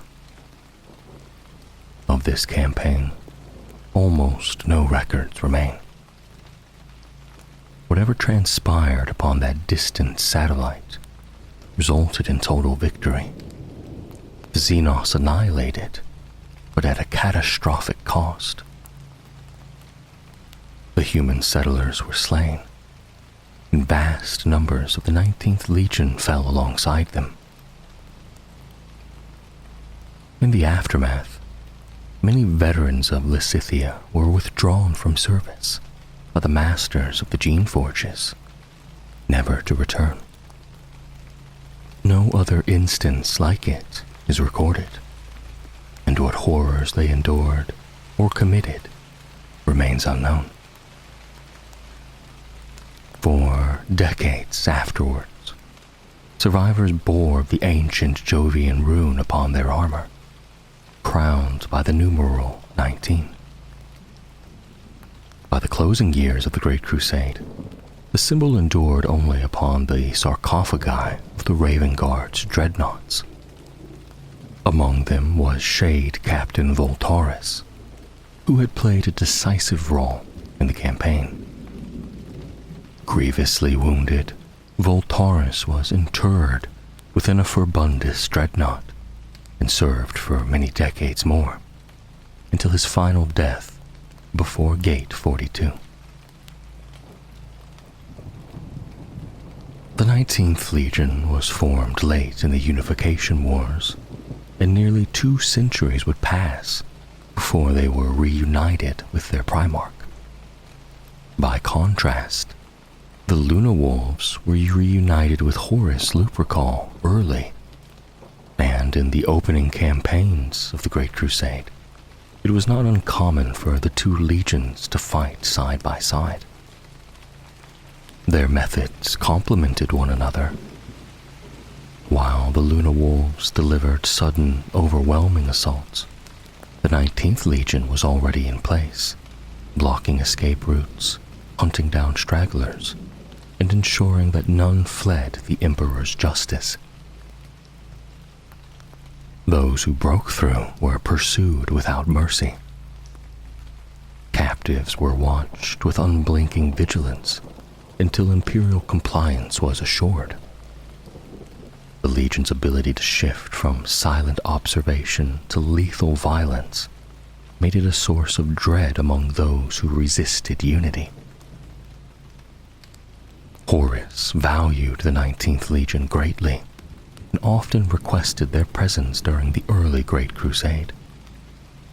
Many worlds rejected the Imperium, and the blade of the Legion descended unseen. Where compliance was freely offered, the blade withdrew without being noticed at all. Though the Luna Wolves swelled in number with recruits from Chthonia, the 19th Legion remained small, its identity rooted firmly in its Terran origins. Some noted that Horus treated the Legion as though it were an extension of his own. While the Luna Wolves' culture evolved, shaped by Chthonian savagery, the 19th Legion remained bound to the traditions of the Xeric tribes. Their armor stayed gray, though warriors often painted their faces with Asiatic dust before battle. From this came the Luna Wolves' names for them: the Pale Nomads, the Dust-Clad. Under the influence of their gene seed, many legionaries grew unnaturally pale. Some saw their hair darken to black as night. In rare cases, eyes turned entirely black, lending them an unsettling, watchful aspect. Only later, with the return of their Primarch, would the full significance of these traits be revealed. Before the Emperor's dream had taken its first true steps beyond Terra, before the Imperium had even drawn its first breath, the Primarch Corvus Corax was already lost. While still an infant, he was taken from the Emperor's gene laboratory deep beneath the Himalayan mountains on Terra. In an act of defiance against the master of mankind, the ruinous powers of chaos violated the wards that protected the Emperor's gene forges. They seized the gestation chamber that held the Primarch and cast it screaming through the warp, flinging it across the galaxy. Where the infant emerged from that hellish transit was a place of darkness and despair, a lightless cavern far beneath the surface of Lycaeus, a barren yet inhabitable moon orbiting the industrial world of Kievar. At that time, Kievar was a technologically advanced world, its vast manufactoria supplied by endless minerals drawn from Lycaeus above. The moon itself was riddled with mines, worked by legions of enslaved laborers whose lives were spent beneath the iron gaze of their masters. Above the cavern where Corax was found lay a massive glacier, sealing the chamber away from the world. Had fate turned slightly, the Primarch might never have been discovered at all. Yet within solar minutes of the infant attaining consciousness, a team of Lycaean miners arrived while pursuing a mineral seam. To some, the timing spoke of greater forces at work, though the truth can never be known. What is known is that the slaves took the child in and hid him from the Kievaran overseers. Lycaeus was populated by criminals, political dissidents, failed workers, and enemies of the ruling tech guilds. People condemned to live lives of brutal labor, watched constantly by armed guards. Like many of his kind, Corax matured at an unnatural pace, growing to adulthood in a preternaturally short span of time.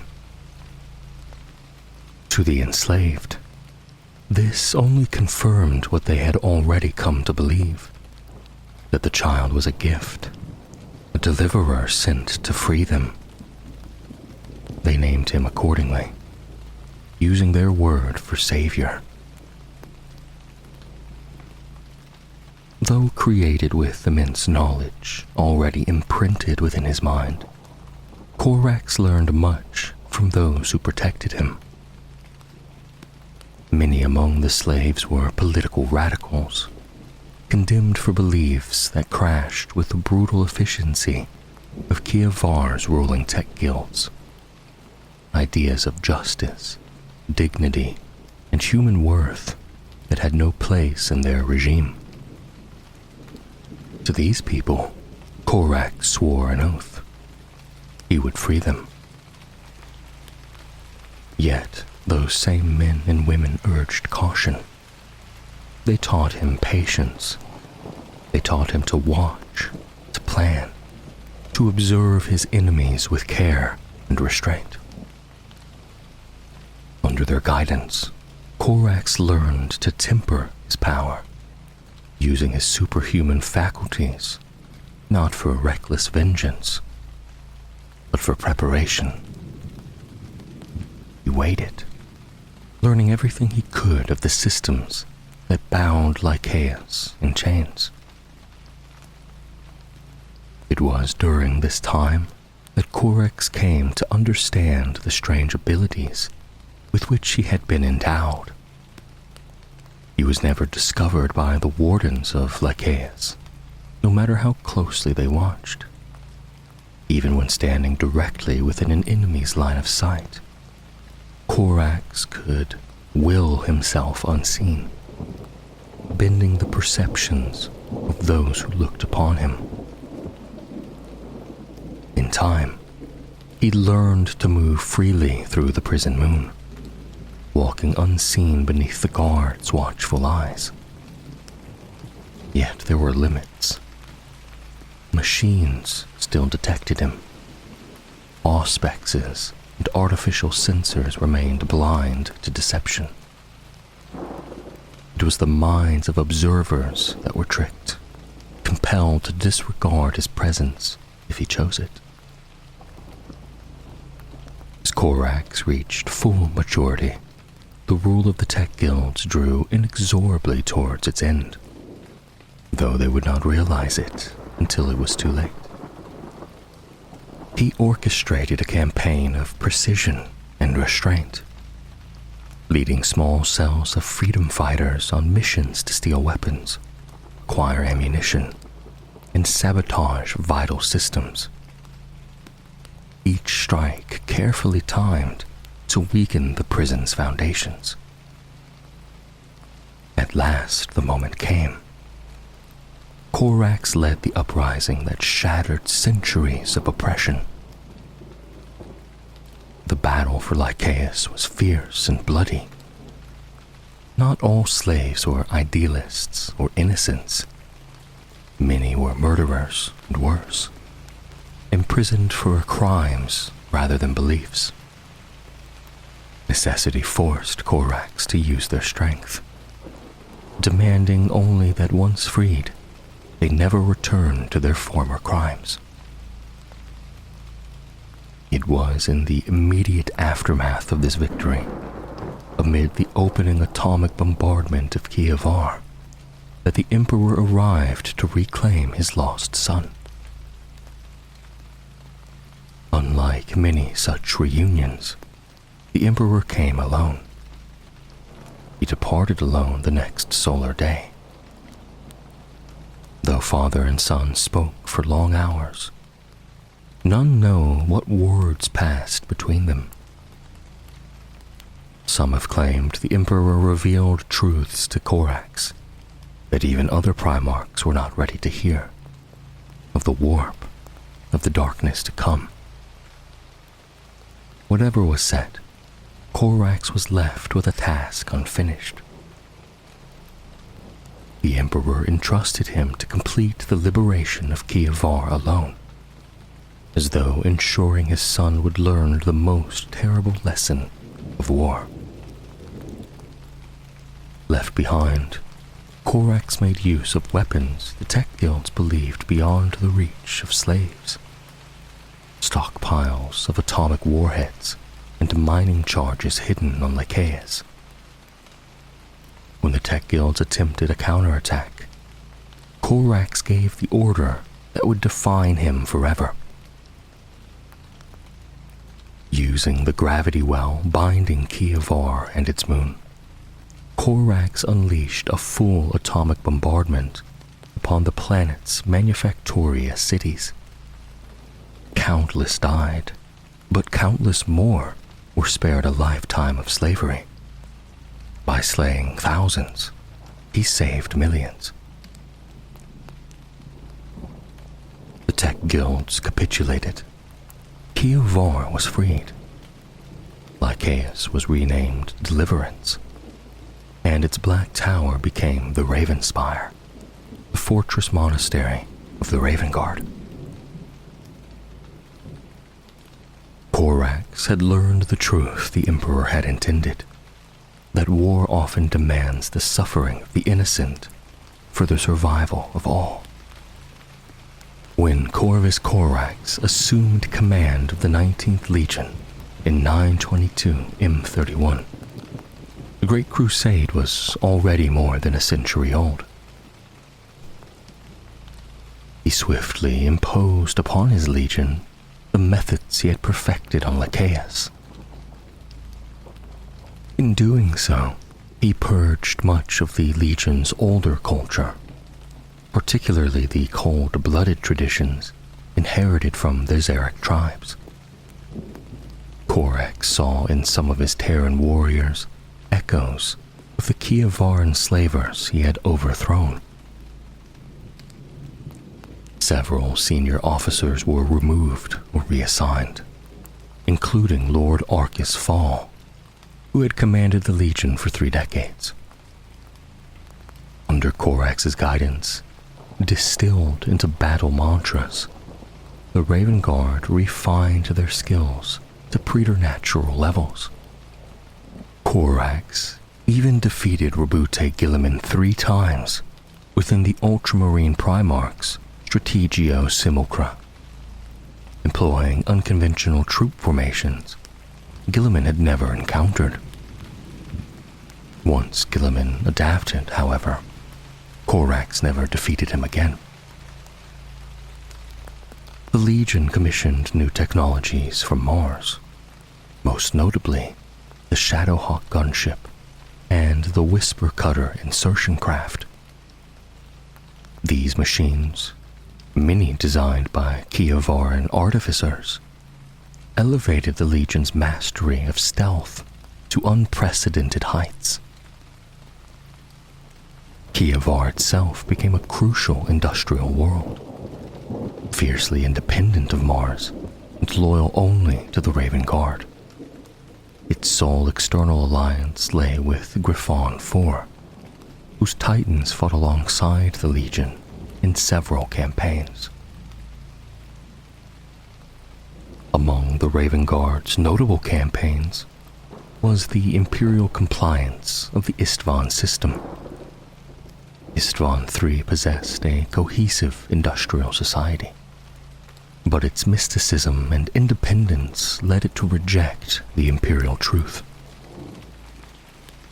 Charged with achieving compliance without excessive destruction, Corax deployed surgical strikes. Infrastructure was destroyed, leadership seized, and resistance crushed at Ridarth Valley. The Istvanians surrendered and were welcomed into the Imperium. Vardis Prawl was appointed planetary governor, tasked with dismantling the planet's religious structures, unknown at the time to be a chaos faith dedicated to Slaanesh.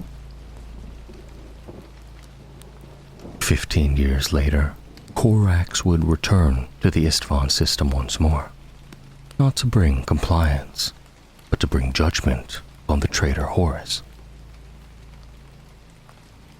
There came a moment, quiet at first, almost unremarkable, in the long grind of the Great Crusade, when necessity demanded that the 19th Legion wage war in a manner that ran against its nature.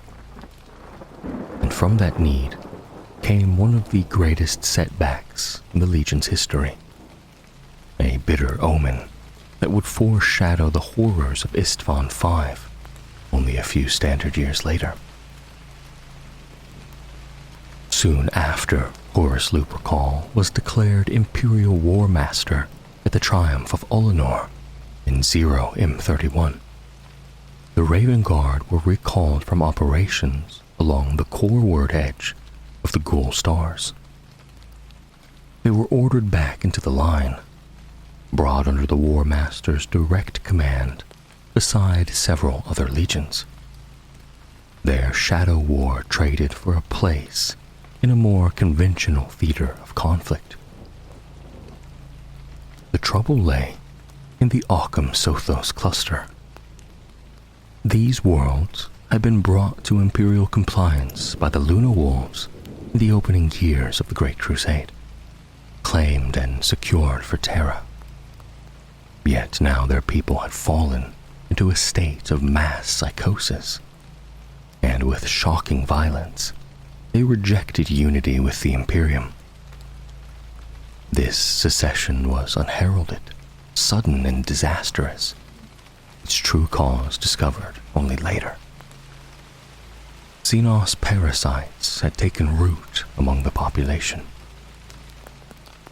They matured within the eye sockets of their hosts, those unfortunate souls who lived across the cluster. And as they grew, they gained rudimentary control over the bodies they inhabited. Through that control, they formed what amounted to an alien gestalt consciousness, a collective will focused through a cabal of primary hosts known as the Unsighted Kings. Horus refused to allow worlds he had personally brought to compliance to slip from the Imperium's grasp. Newly ascended as War Master, he vowed an oath of moment to reclaim the cluster no matter the cost. He devised a plan, a lightning war meant to cast down the Unsighted Kings swiftly. It would purge the afflicted population while preserving the cluster's highly developed infrastructure for future repopulation. And beyond the tactical purpose, a rapid victory would prove something else as well. It would demonstrate to Horus's brother Primarchs that the Emperor had been correct to elevate him above them. The War Master's strategy demanded the convergence of the bulk of 4 legions Astartes: the Lunar Wolves, Space Wolves, Iron Warriors, and Raven Guard, upon the heavily fortified lair of the Unsighted Kings. The outer worlds of the cluster were brought to heal in only solar weeks, and with that done, Horus called a council of his Primarch brothers. It was there that one part of his plan was laid bare. The Raven Guard to make a frontal assault directly into the guns of the defenders of Gate 42. Korax opposed it at once. He denounced it as a waste, an unnecessary squandering of resources and lives. He offered an alternative more aligned with the 19th Legion's nature. The Raven Guard would draw off enemy forces through feints and misdirection, bleeding the defenders out of position so the other 3 legions could overwhelm what remained at the walls with comparative ease. But Perturabo of the Iron Warriors accused Korax of seeking to avoid battle. He framed it as cowardice, as a crime that brushed the edge of dereliction for a Primarch of the Legions Astartes. The exchange ignited with such heat that the two nearly came to blows. Only the intervention of Leman Russ prevented bloodshed. Russ counseled Korax to heed the Primarch the Emperor had placed above his brothers. He urged the Ravenlord to smother his bitterness, but not to extinguish it. Let that guttering flame become fuel enough to carry the battle through. Korax left the council and mustered his legion before Gate 42. Knowing that certain elements of the 19th Legion still carried a particularly savage demeanor, Korax assigned many of his Terran-dominated companies to the vanguard, especially those captains who seemed most willing to enact the War Master's plan. What followed was remembered as the Raven Guard's darkest hour, a grim honor that would only be replaced a few Terran years later at Istvan 5. The assault smashed forward into overwhelming fire. Companies were shattered. Assault elements were decimated. The attack faltered under the defenders' guns. And at the height of that brutal grind, when the Raven Guard were bleeding out into the broken ground before the walls, Corax himself led the forlorn hope. His battle cry ignited the 19th Legion into such a surge of effort that the breach was finally carried and Gate 42 taken. The honor of slaying the unsighted kings was claimed by Horus as War Master. At the moment of their execution, Xenos' control over the population was dispelled. The Occam Sothos cluster was delivered. Horus's prize was reclaimed, and with it, his honor. But the cost was terrible. Countless millions of hosts had been crippled in mind and body, their lives broken by what had lived behind their eyes. And thousands of Raven Guard lay dead before the shattered walls of Gate 42, the bulk of them Terran-born. Though the battle was counted a victory by Horus, its consequences ran deep. The 19th Legion was left sorely depleted, reduced to only 80,000 legionaries under Corax's command. It became the smallest of the legions Astartes. Corax removed himself and his legion from his brother's command, swearing bitterly that he would never serve alongside Horus again. And one last consequence lingered long beyond the smoke of Gate 42. Many of the Terran line officers who had served for so long under Horus before the coming of Corax were gone, killed in the slaughter. With their deaths, the War Master was never able to exert much influence over the Raven Guard. Many of these Terran Astartes had been inducted into the warrior lodges established within the 19th Legion, and with their destruction, those unseen bodies all but vanished from the Raven Guard. Detractors would later claim that in placing Terran-born legionaries at the front, where losses would be greatest, Corax had done his legion a service, consolidating his power and shaping the legion's future more closely to his own vision.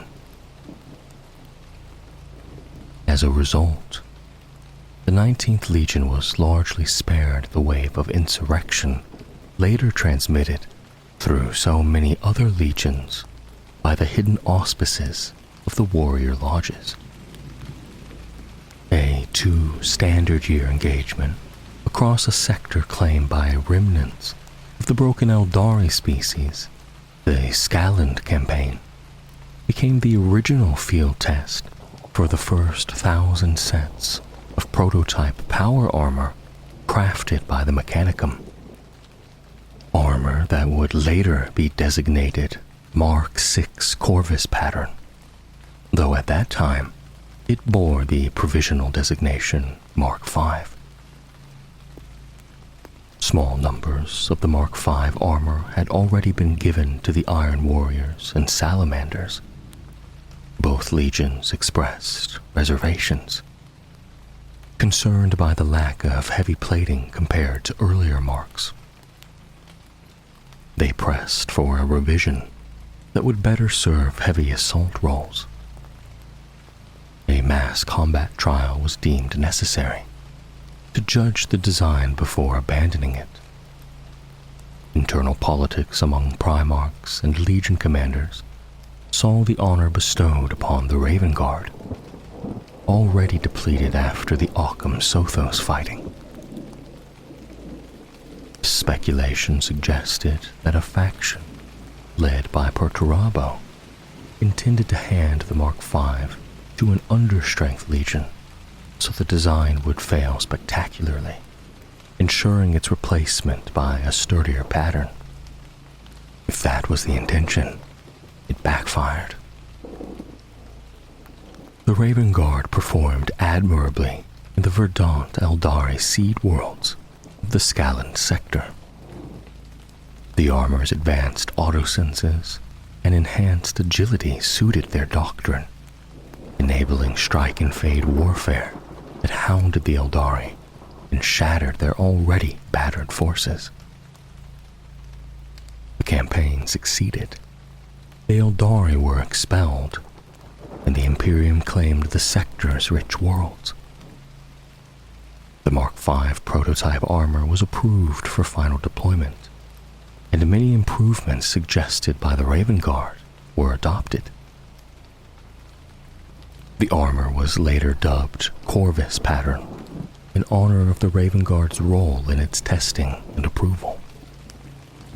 It entered full-scale production on Mars only a few solar months before Horus's rebellion, and the Mechanicum redesignated it as Mark VI Corvus Power Armor, with the designation Mark V later applied to the stopgap field modifications and repairs common during the heresy, known as Mark V Heresy Power Armor.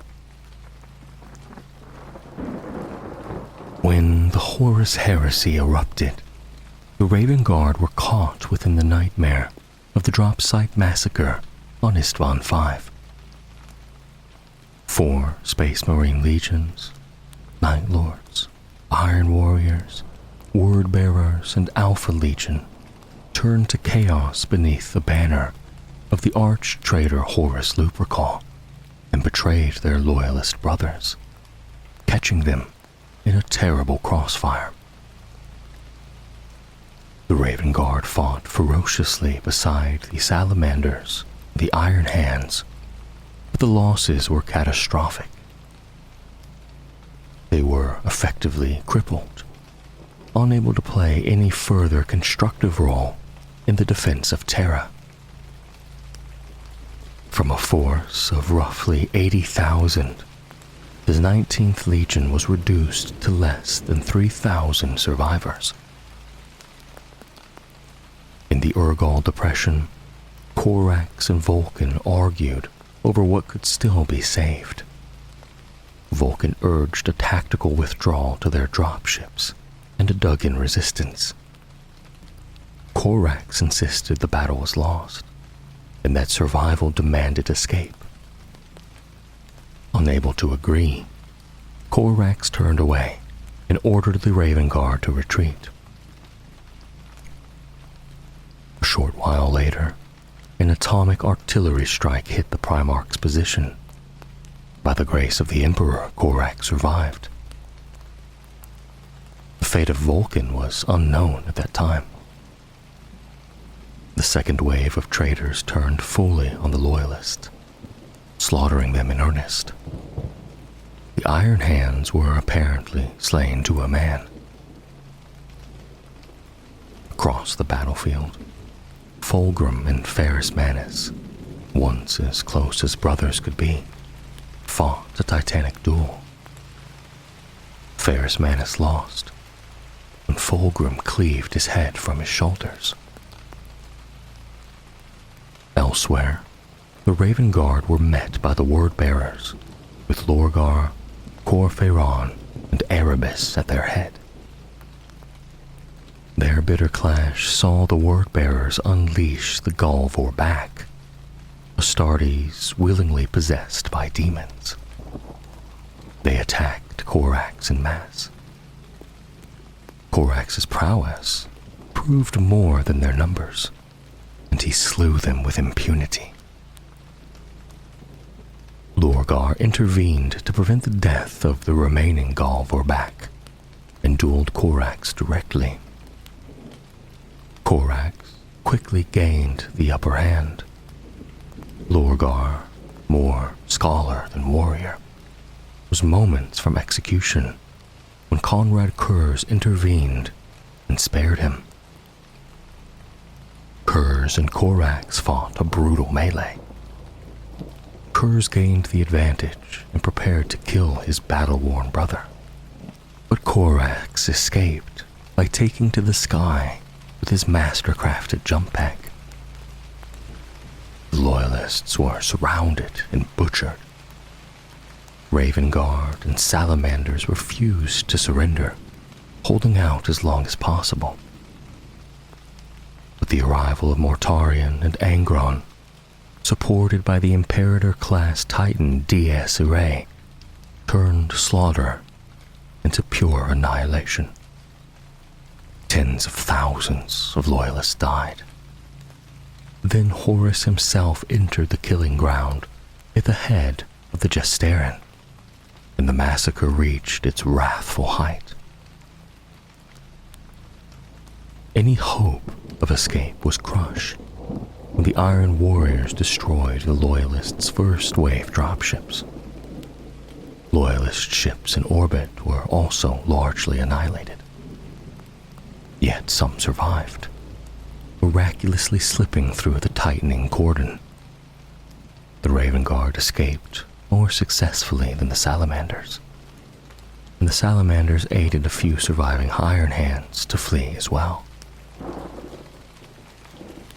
Imperial history did not record the fate of the surviving Salamanders or Vulcan at the time. Vulcan had survived the atomic strike because he was a perpetual, capable of reincarnating after death, and was later captured and tortured by Conrad Kurz before escaping. Korax barely reached a fleeing Thunderhawk, but it was shot down almost immediately, the damaged gunship crashing near the Urgal Plateau. Korax survived the crash and gathered the remnants of his legion. He learned that a vast portion of the Raven Guard had been annihilated in the traitor's slaughter. The survivors fled into the highlands and shadows and were being hunted relentlessly. At one point, a roving Iron Warrior's armor column nearly discovered them, but the Raven Guard ambushed it and wiped it out before it could report. 30 solar days after the initial assault, Korax had received no word from Iron Hands or the Salamanders. He ordered the Raven Guard to dig in at the Lurgan Ridge, while he personally conducted reconnaissance of the original drop site, using his innate psychic abilities to avoid detection. Korax reconnoitered the enemy positions around the fortified drop site. Though he told his warriors the mission was reconnaissance, his primary objective was to scour the Urgal Plateau for the bodies of his fallen Gene Sons, but he failed to find them. After 98 solar days of pursuit, the Raven Guard were finally cornered on a wind-swept mountainside, salt plains behind them, the World Eaters ahead. Angron strode at the head of his legion, roaring for blood. White and blue warriors spattered with gore surged up the slopes, tanks and guns laying down fire. Maddened by neural implants and driven by stimulants, they came to annihilate what remained of the Raven Guard. Then, salvation came from an unexpected quarter. Aircraft plunged from the clouds, missiles tearing through the World Eaters' ranks. Incendiary bombs erupted, scattering promethium across the slopes. Blistering plasma pulses descended from orbit, gouging trenches into Angron's army. Then dropships landed, black vessels bearing the badge of the Raven Guard. The survivors watched in stunned disbelief. This was a desperate rescue mission devised by Commander Brane, a Raven Guard captain left in charge of deliverance. The survivors embarked without delay, broke for orbit and escaped, leaving Angron baying in fury below. Unbeknownst to Corax, the Alpha Legion had infiltrated the Raven Guard during the drop site massacre. They surgically altered operatives to resemble dead Raven Guard Astartes and inserted them into the Legion amid the chaos of the chase. Alpharius Omegon had been informed by the Cabal that the 19th Legion would receive a valuable, top-secret Imperial asset. Impersonating Horus, the Alpha Legion's twin Primarchs ordered a pursuing World Eater's fleet to halt action against Branae's ships so the Raven Guard would survive and later come into possession of that future asset. An asset the infiltrators intended to steal. Corax did not know how Branae reached Istvan V. He was grateful nonetheless. Branae was reluctant to explain, considering the truth sensitive. He had acted only after repeated prophetic dreams experienced by Marcus Valerius, praefector of the Therian cohort, an Imperial Army regiment attached to the Raven Guard fleet. Though absolution at Angron's hands might have been a righteous end, Corax was glad to survive and fight for the Emperor again.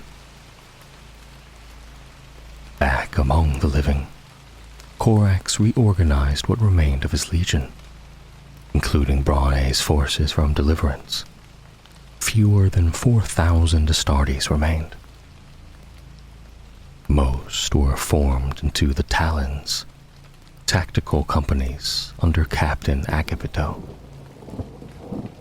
Assault survivors and several dreadnought-interred veterans became the Falcons, led by Alani Tev. And remaining bike squads, land speeders, and aircraft crews were combined into the Hawks under Captain Solaro On.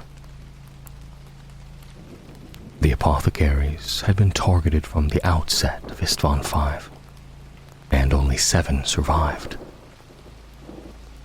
Despite having only 15 standard years in the Apothecarian, Apothecary Vincente VI was appointed Chief Apothecary by Corax himself.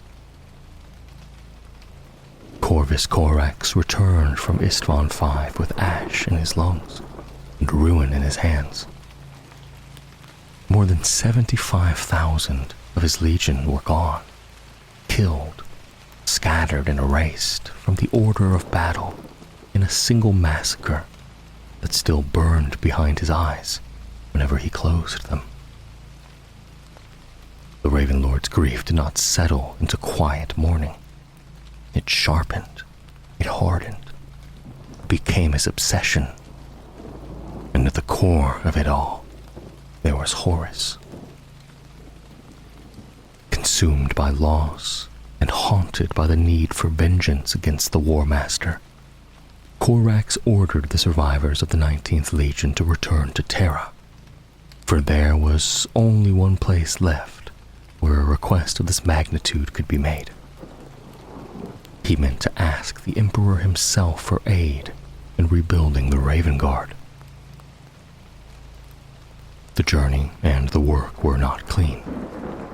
Delays came, setbacks followed, and on Terra, there were those who did not welcome Corax's plan with open arms. Rogel Dorn and Malkador the Sigillite disagreed with him, were displeased with what he sought and how he sought it. Yet Corax pressed on. Despite their resistance, Corax psychically communed with the Emperor. The Master of Mankind was devoting all his time to battling chaos within the warp, and to holding what remained of the secret Imperial extension into the webway together after Magnus the Red's catastrophic psychic intrusion to the Imperial Palace. Terra itself was a fortress under spiritual siege, and the Emperor's attention was divided between the physical Imperium and a war being fought in realms most could not even comprehend. Still, the Emperor answered Corax, and in that communion, the Emperor revealed truths that would have shattered lesser minds. He spoke of the Imperial project to control portions of the webway. He spoke of the nature of chaos, and he spoke of the truth behind the outbreak of what men were already calling the heresy. Not merely a rebellion or civil war, but an all-out campaign by the Chaos Gods to defeat the Emperor and enslave mankind, using Horus and the traitor legions as pawns. Then the Emperor chose to help, and he had another revelation, one astonishing enough to reframe what Corax believed possible. The Primarch Project's genetic assets had not been destroyed, as everyone had thought.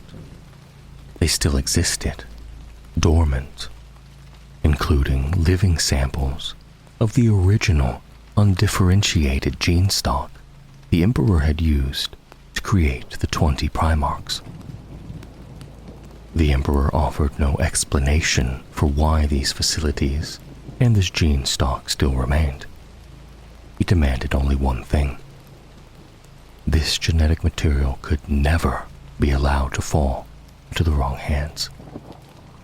So Corax assembled a strike force and descended into the deepest vaults of the Imperium's most sacred places. Accompanied by several Raven Guard squads, a contingent of Mechanicum specialists, and a number of custodians assigned as the Emperor's overseers, Corax located and entered the Emperor's well-protected gene laboratories deep beneath the Imperial Palace in the Himalayan mountains. The cost was paid in blood. The strike force suffered a number of casualties before they could breach and secure what lay within. But they succeeded. The original Primarch's gene stock and the technical information bound to it were secure. Corax and his warriors withdrew with the prize and returned to Deliverance, to the Raven Spire, and the cold work of remaking a legion. For several solar weeks, Corax labored alongside Chief Apothecary Vincente VI and Magos Genitor Nexand Orlandrius. They worked with the recovered Primarch DNA, pushing beyond what the Raven Guard had ever dared attempt in desperation alone, seeking not merely survival, but restoration. Then came the breakthrough. A new reservoir of stable Legions Astartes gene seed was extracted from the original Primarch DNA. It was purer than the Raven Guard's existing gene stock, more pure than normal Raven Guard gene seed, because it came from undiluted, undifferentiated Primarch DNA, taken from the source before it had been broken down and altered with other genetic material into the 20 recumbent strands that birthed the Primarchs.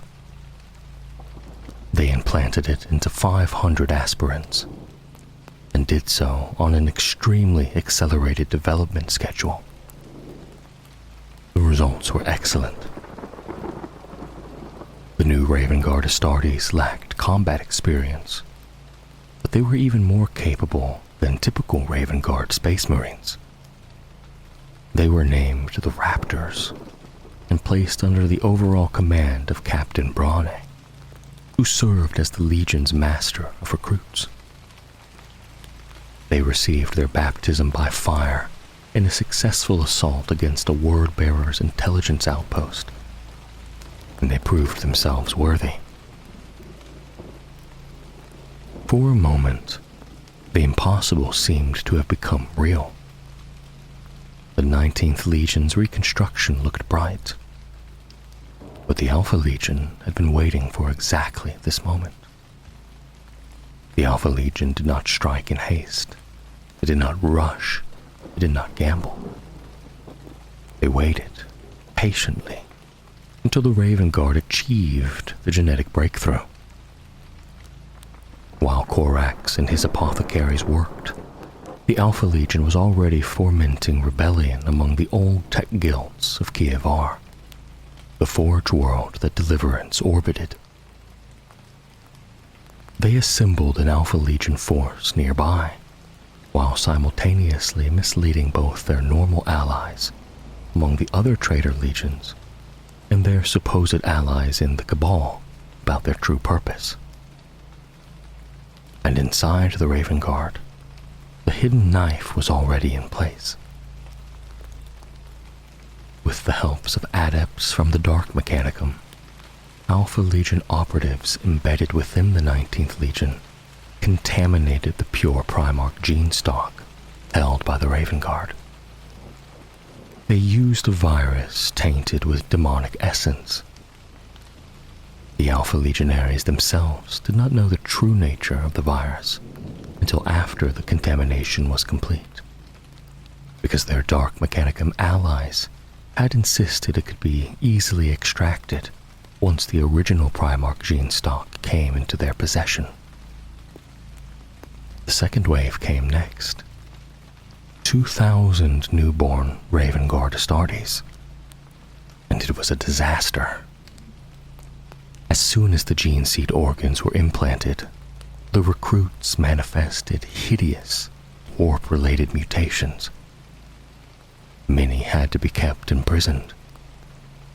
The accelerated program that had seemed like salvation curdled into horror almost overnight. Korax looked upon what had been done and still claimed them. Mutation or not, he declared, they were as much part of the Raven Guard as any of his Astartes. He vowed to find a way to reverse the corruption. Yet the damage was profound. 90% of the recruits who underwent the accelerated treatments were unable to hold a standard Space Marine bolt gun, let alone fire it. Of 100 recruits, perhaps one possessed a genome stable enough to become a true Space Marine. While Korax fought to salvage what he could, the Alpha Legion's wider plan reached its climax. The rebellion on Kievar was well underway, supported by the newly arrived Alpha Legion force, camouflaged as Raven Guard, bearing the 19th Legion's badges, insignia, and armor. But this violence was not the true thrust. It was a diversion, because the Alpha Legion's purpose was twofold. First, to steal the Primarch gene stock. Second, to completely destroy the Raven Guard's existing gene seed and cripple the Loyalist Legion. The first objective succeeded. The original Primarch DNA and all information about it was secured by Omegon, who had been secretly on Kievar the entire time, manipulating events as needed. But the second objective, total destruction of the Raven Guard's gene seed, failed. It was prevented by the Raven Guard mutants. Those broken recruits, so newly made and so cruelly twisted, became the difference between extinction and survival. Tasked by the dying Chief Apothecary Vincente VI to save the Legion's future, they acted to preserve what could be preserved. Korax did not cast them aside. He allowed the mutants who could fight to join the Legion's Raptor squads. They fought beside the rest of the Raven Guard, alongside a small force of Imperial Fists, and the reconstituted Therian cohort in the first counterattack against the traitors. They went on to fight in the Raven Guard's successful campaign against the garrison of an Emperor's Children's held planet near the Kievar system. But even victory could not restore what had been lost. The attempt to rebuild the 19th Legion's strength lay in ruins. The shortcut had failed, poisoned from within. The cost was not only in dead and broken bodies, but in the knowledge that Corax had tried to cheat time, and time had answered with tragedy. With a heavy heart, Corax accepted the truth. His attempt to refill his legion's ranks by accelerated means had been a mistake. From then on, the Raven Guard would rebuild in the traditional way. Slowly, painstakingly, transforming young human aspirants into Space Marines over many standard years of genetic alteration and training. The price was devastating in strategic terms. It meant the Raven Guard would not be able to participate in a meaningful way in the defense of the Imperium against the traitor legions during the Horus Heresy. But Corax would not abandon the war. He would simply fight it the only way his shattered legion still could. Lacking the manpower to meet traitor legions in open battle, the Raven Guard embraced a doctrine of predation. They would stalk the enemy supply lines. They would strike at worlds far from the front that were still of strategic value. They would become a persistent wound, bleeding Horus's war machine out one cut at a time. Over the following Terran years, the Raven Guard attacked convoys, sabotaged weapons deliveries, decimated planetary occupation forces, destroyed orbital shipping yards, liberated worker camps, and became a constant thorn in the War Master's side. Every starship destroyed meant one less vessel to ferry troops to the inevitable siege of Terra. Every weapon shipment annihilated meant one less shot fired at the defenders of the Imperial Palace. Every world liberated reduced traitor manufacturing capabilities. This became the Raven Guard's new mode of thinking. If you could not strike at the enemy directly, hit them where it hurt. When the Horus Heresy ended, and the legions were reorganized into chapters during the second founding, the Raven Guard were left largely inoperable as a combat unit.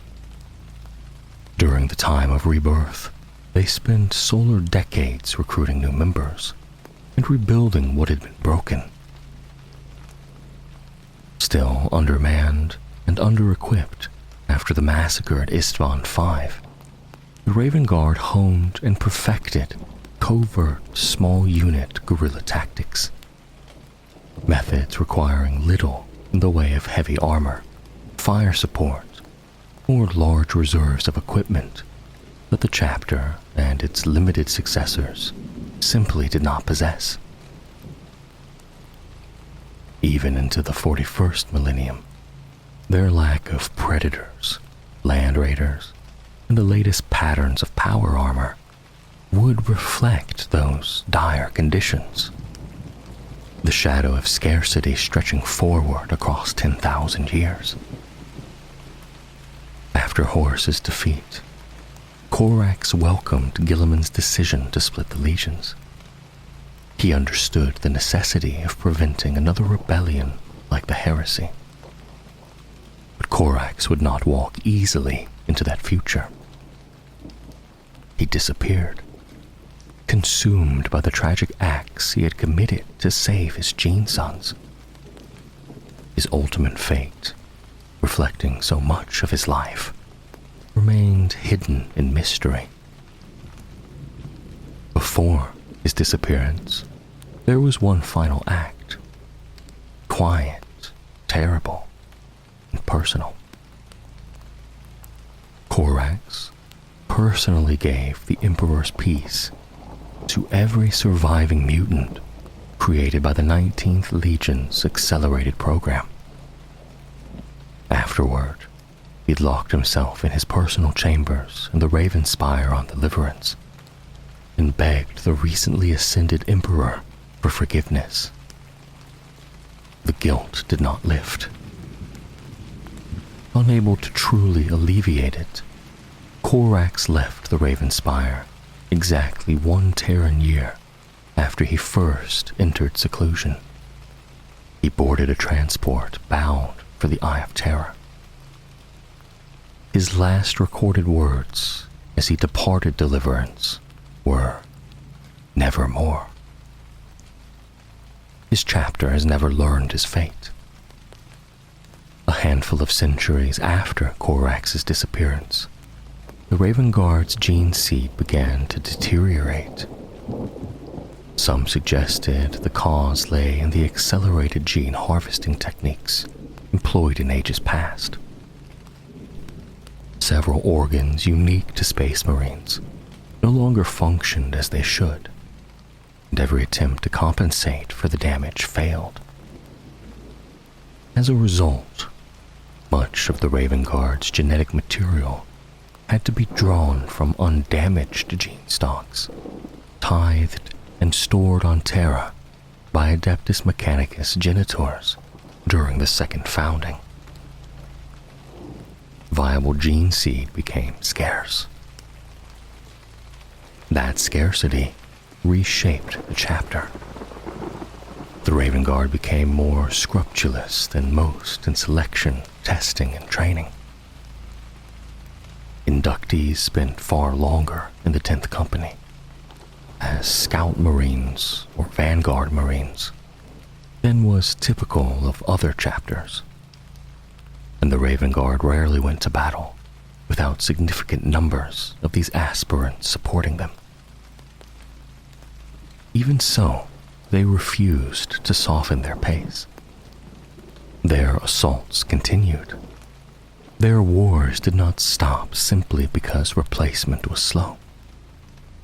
Grueling campaigns sometimes left the chapter operating at perilously understrength levels for extended periods.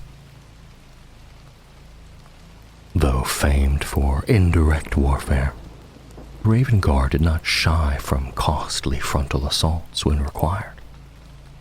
They would attack with everything the Adeptus Astartes could bring to bear. But they held to a belief that tactical prowess and personal initiative mattered more than raw force.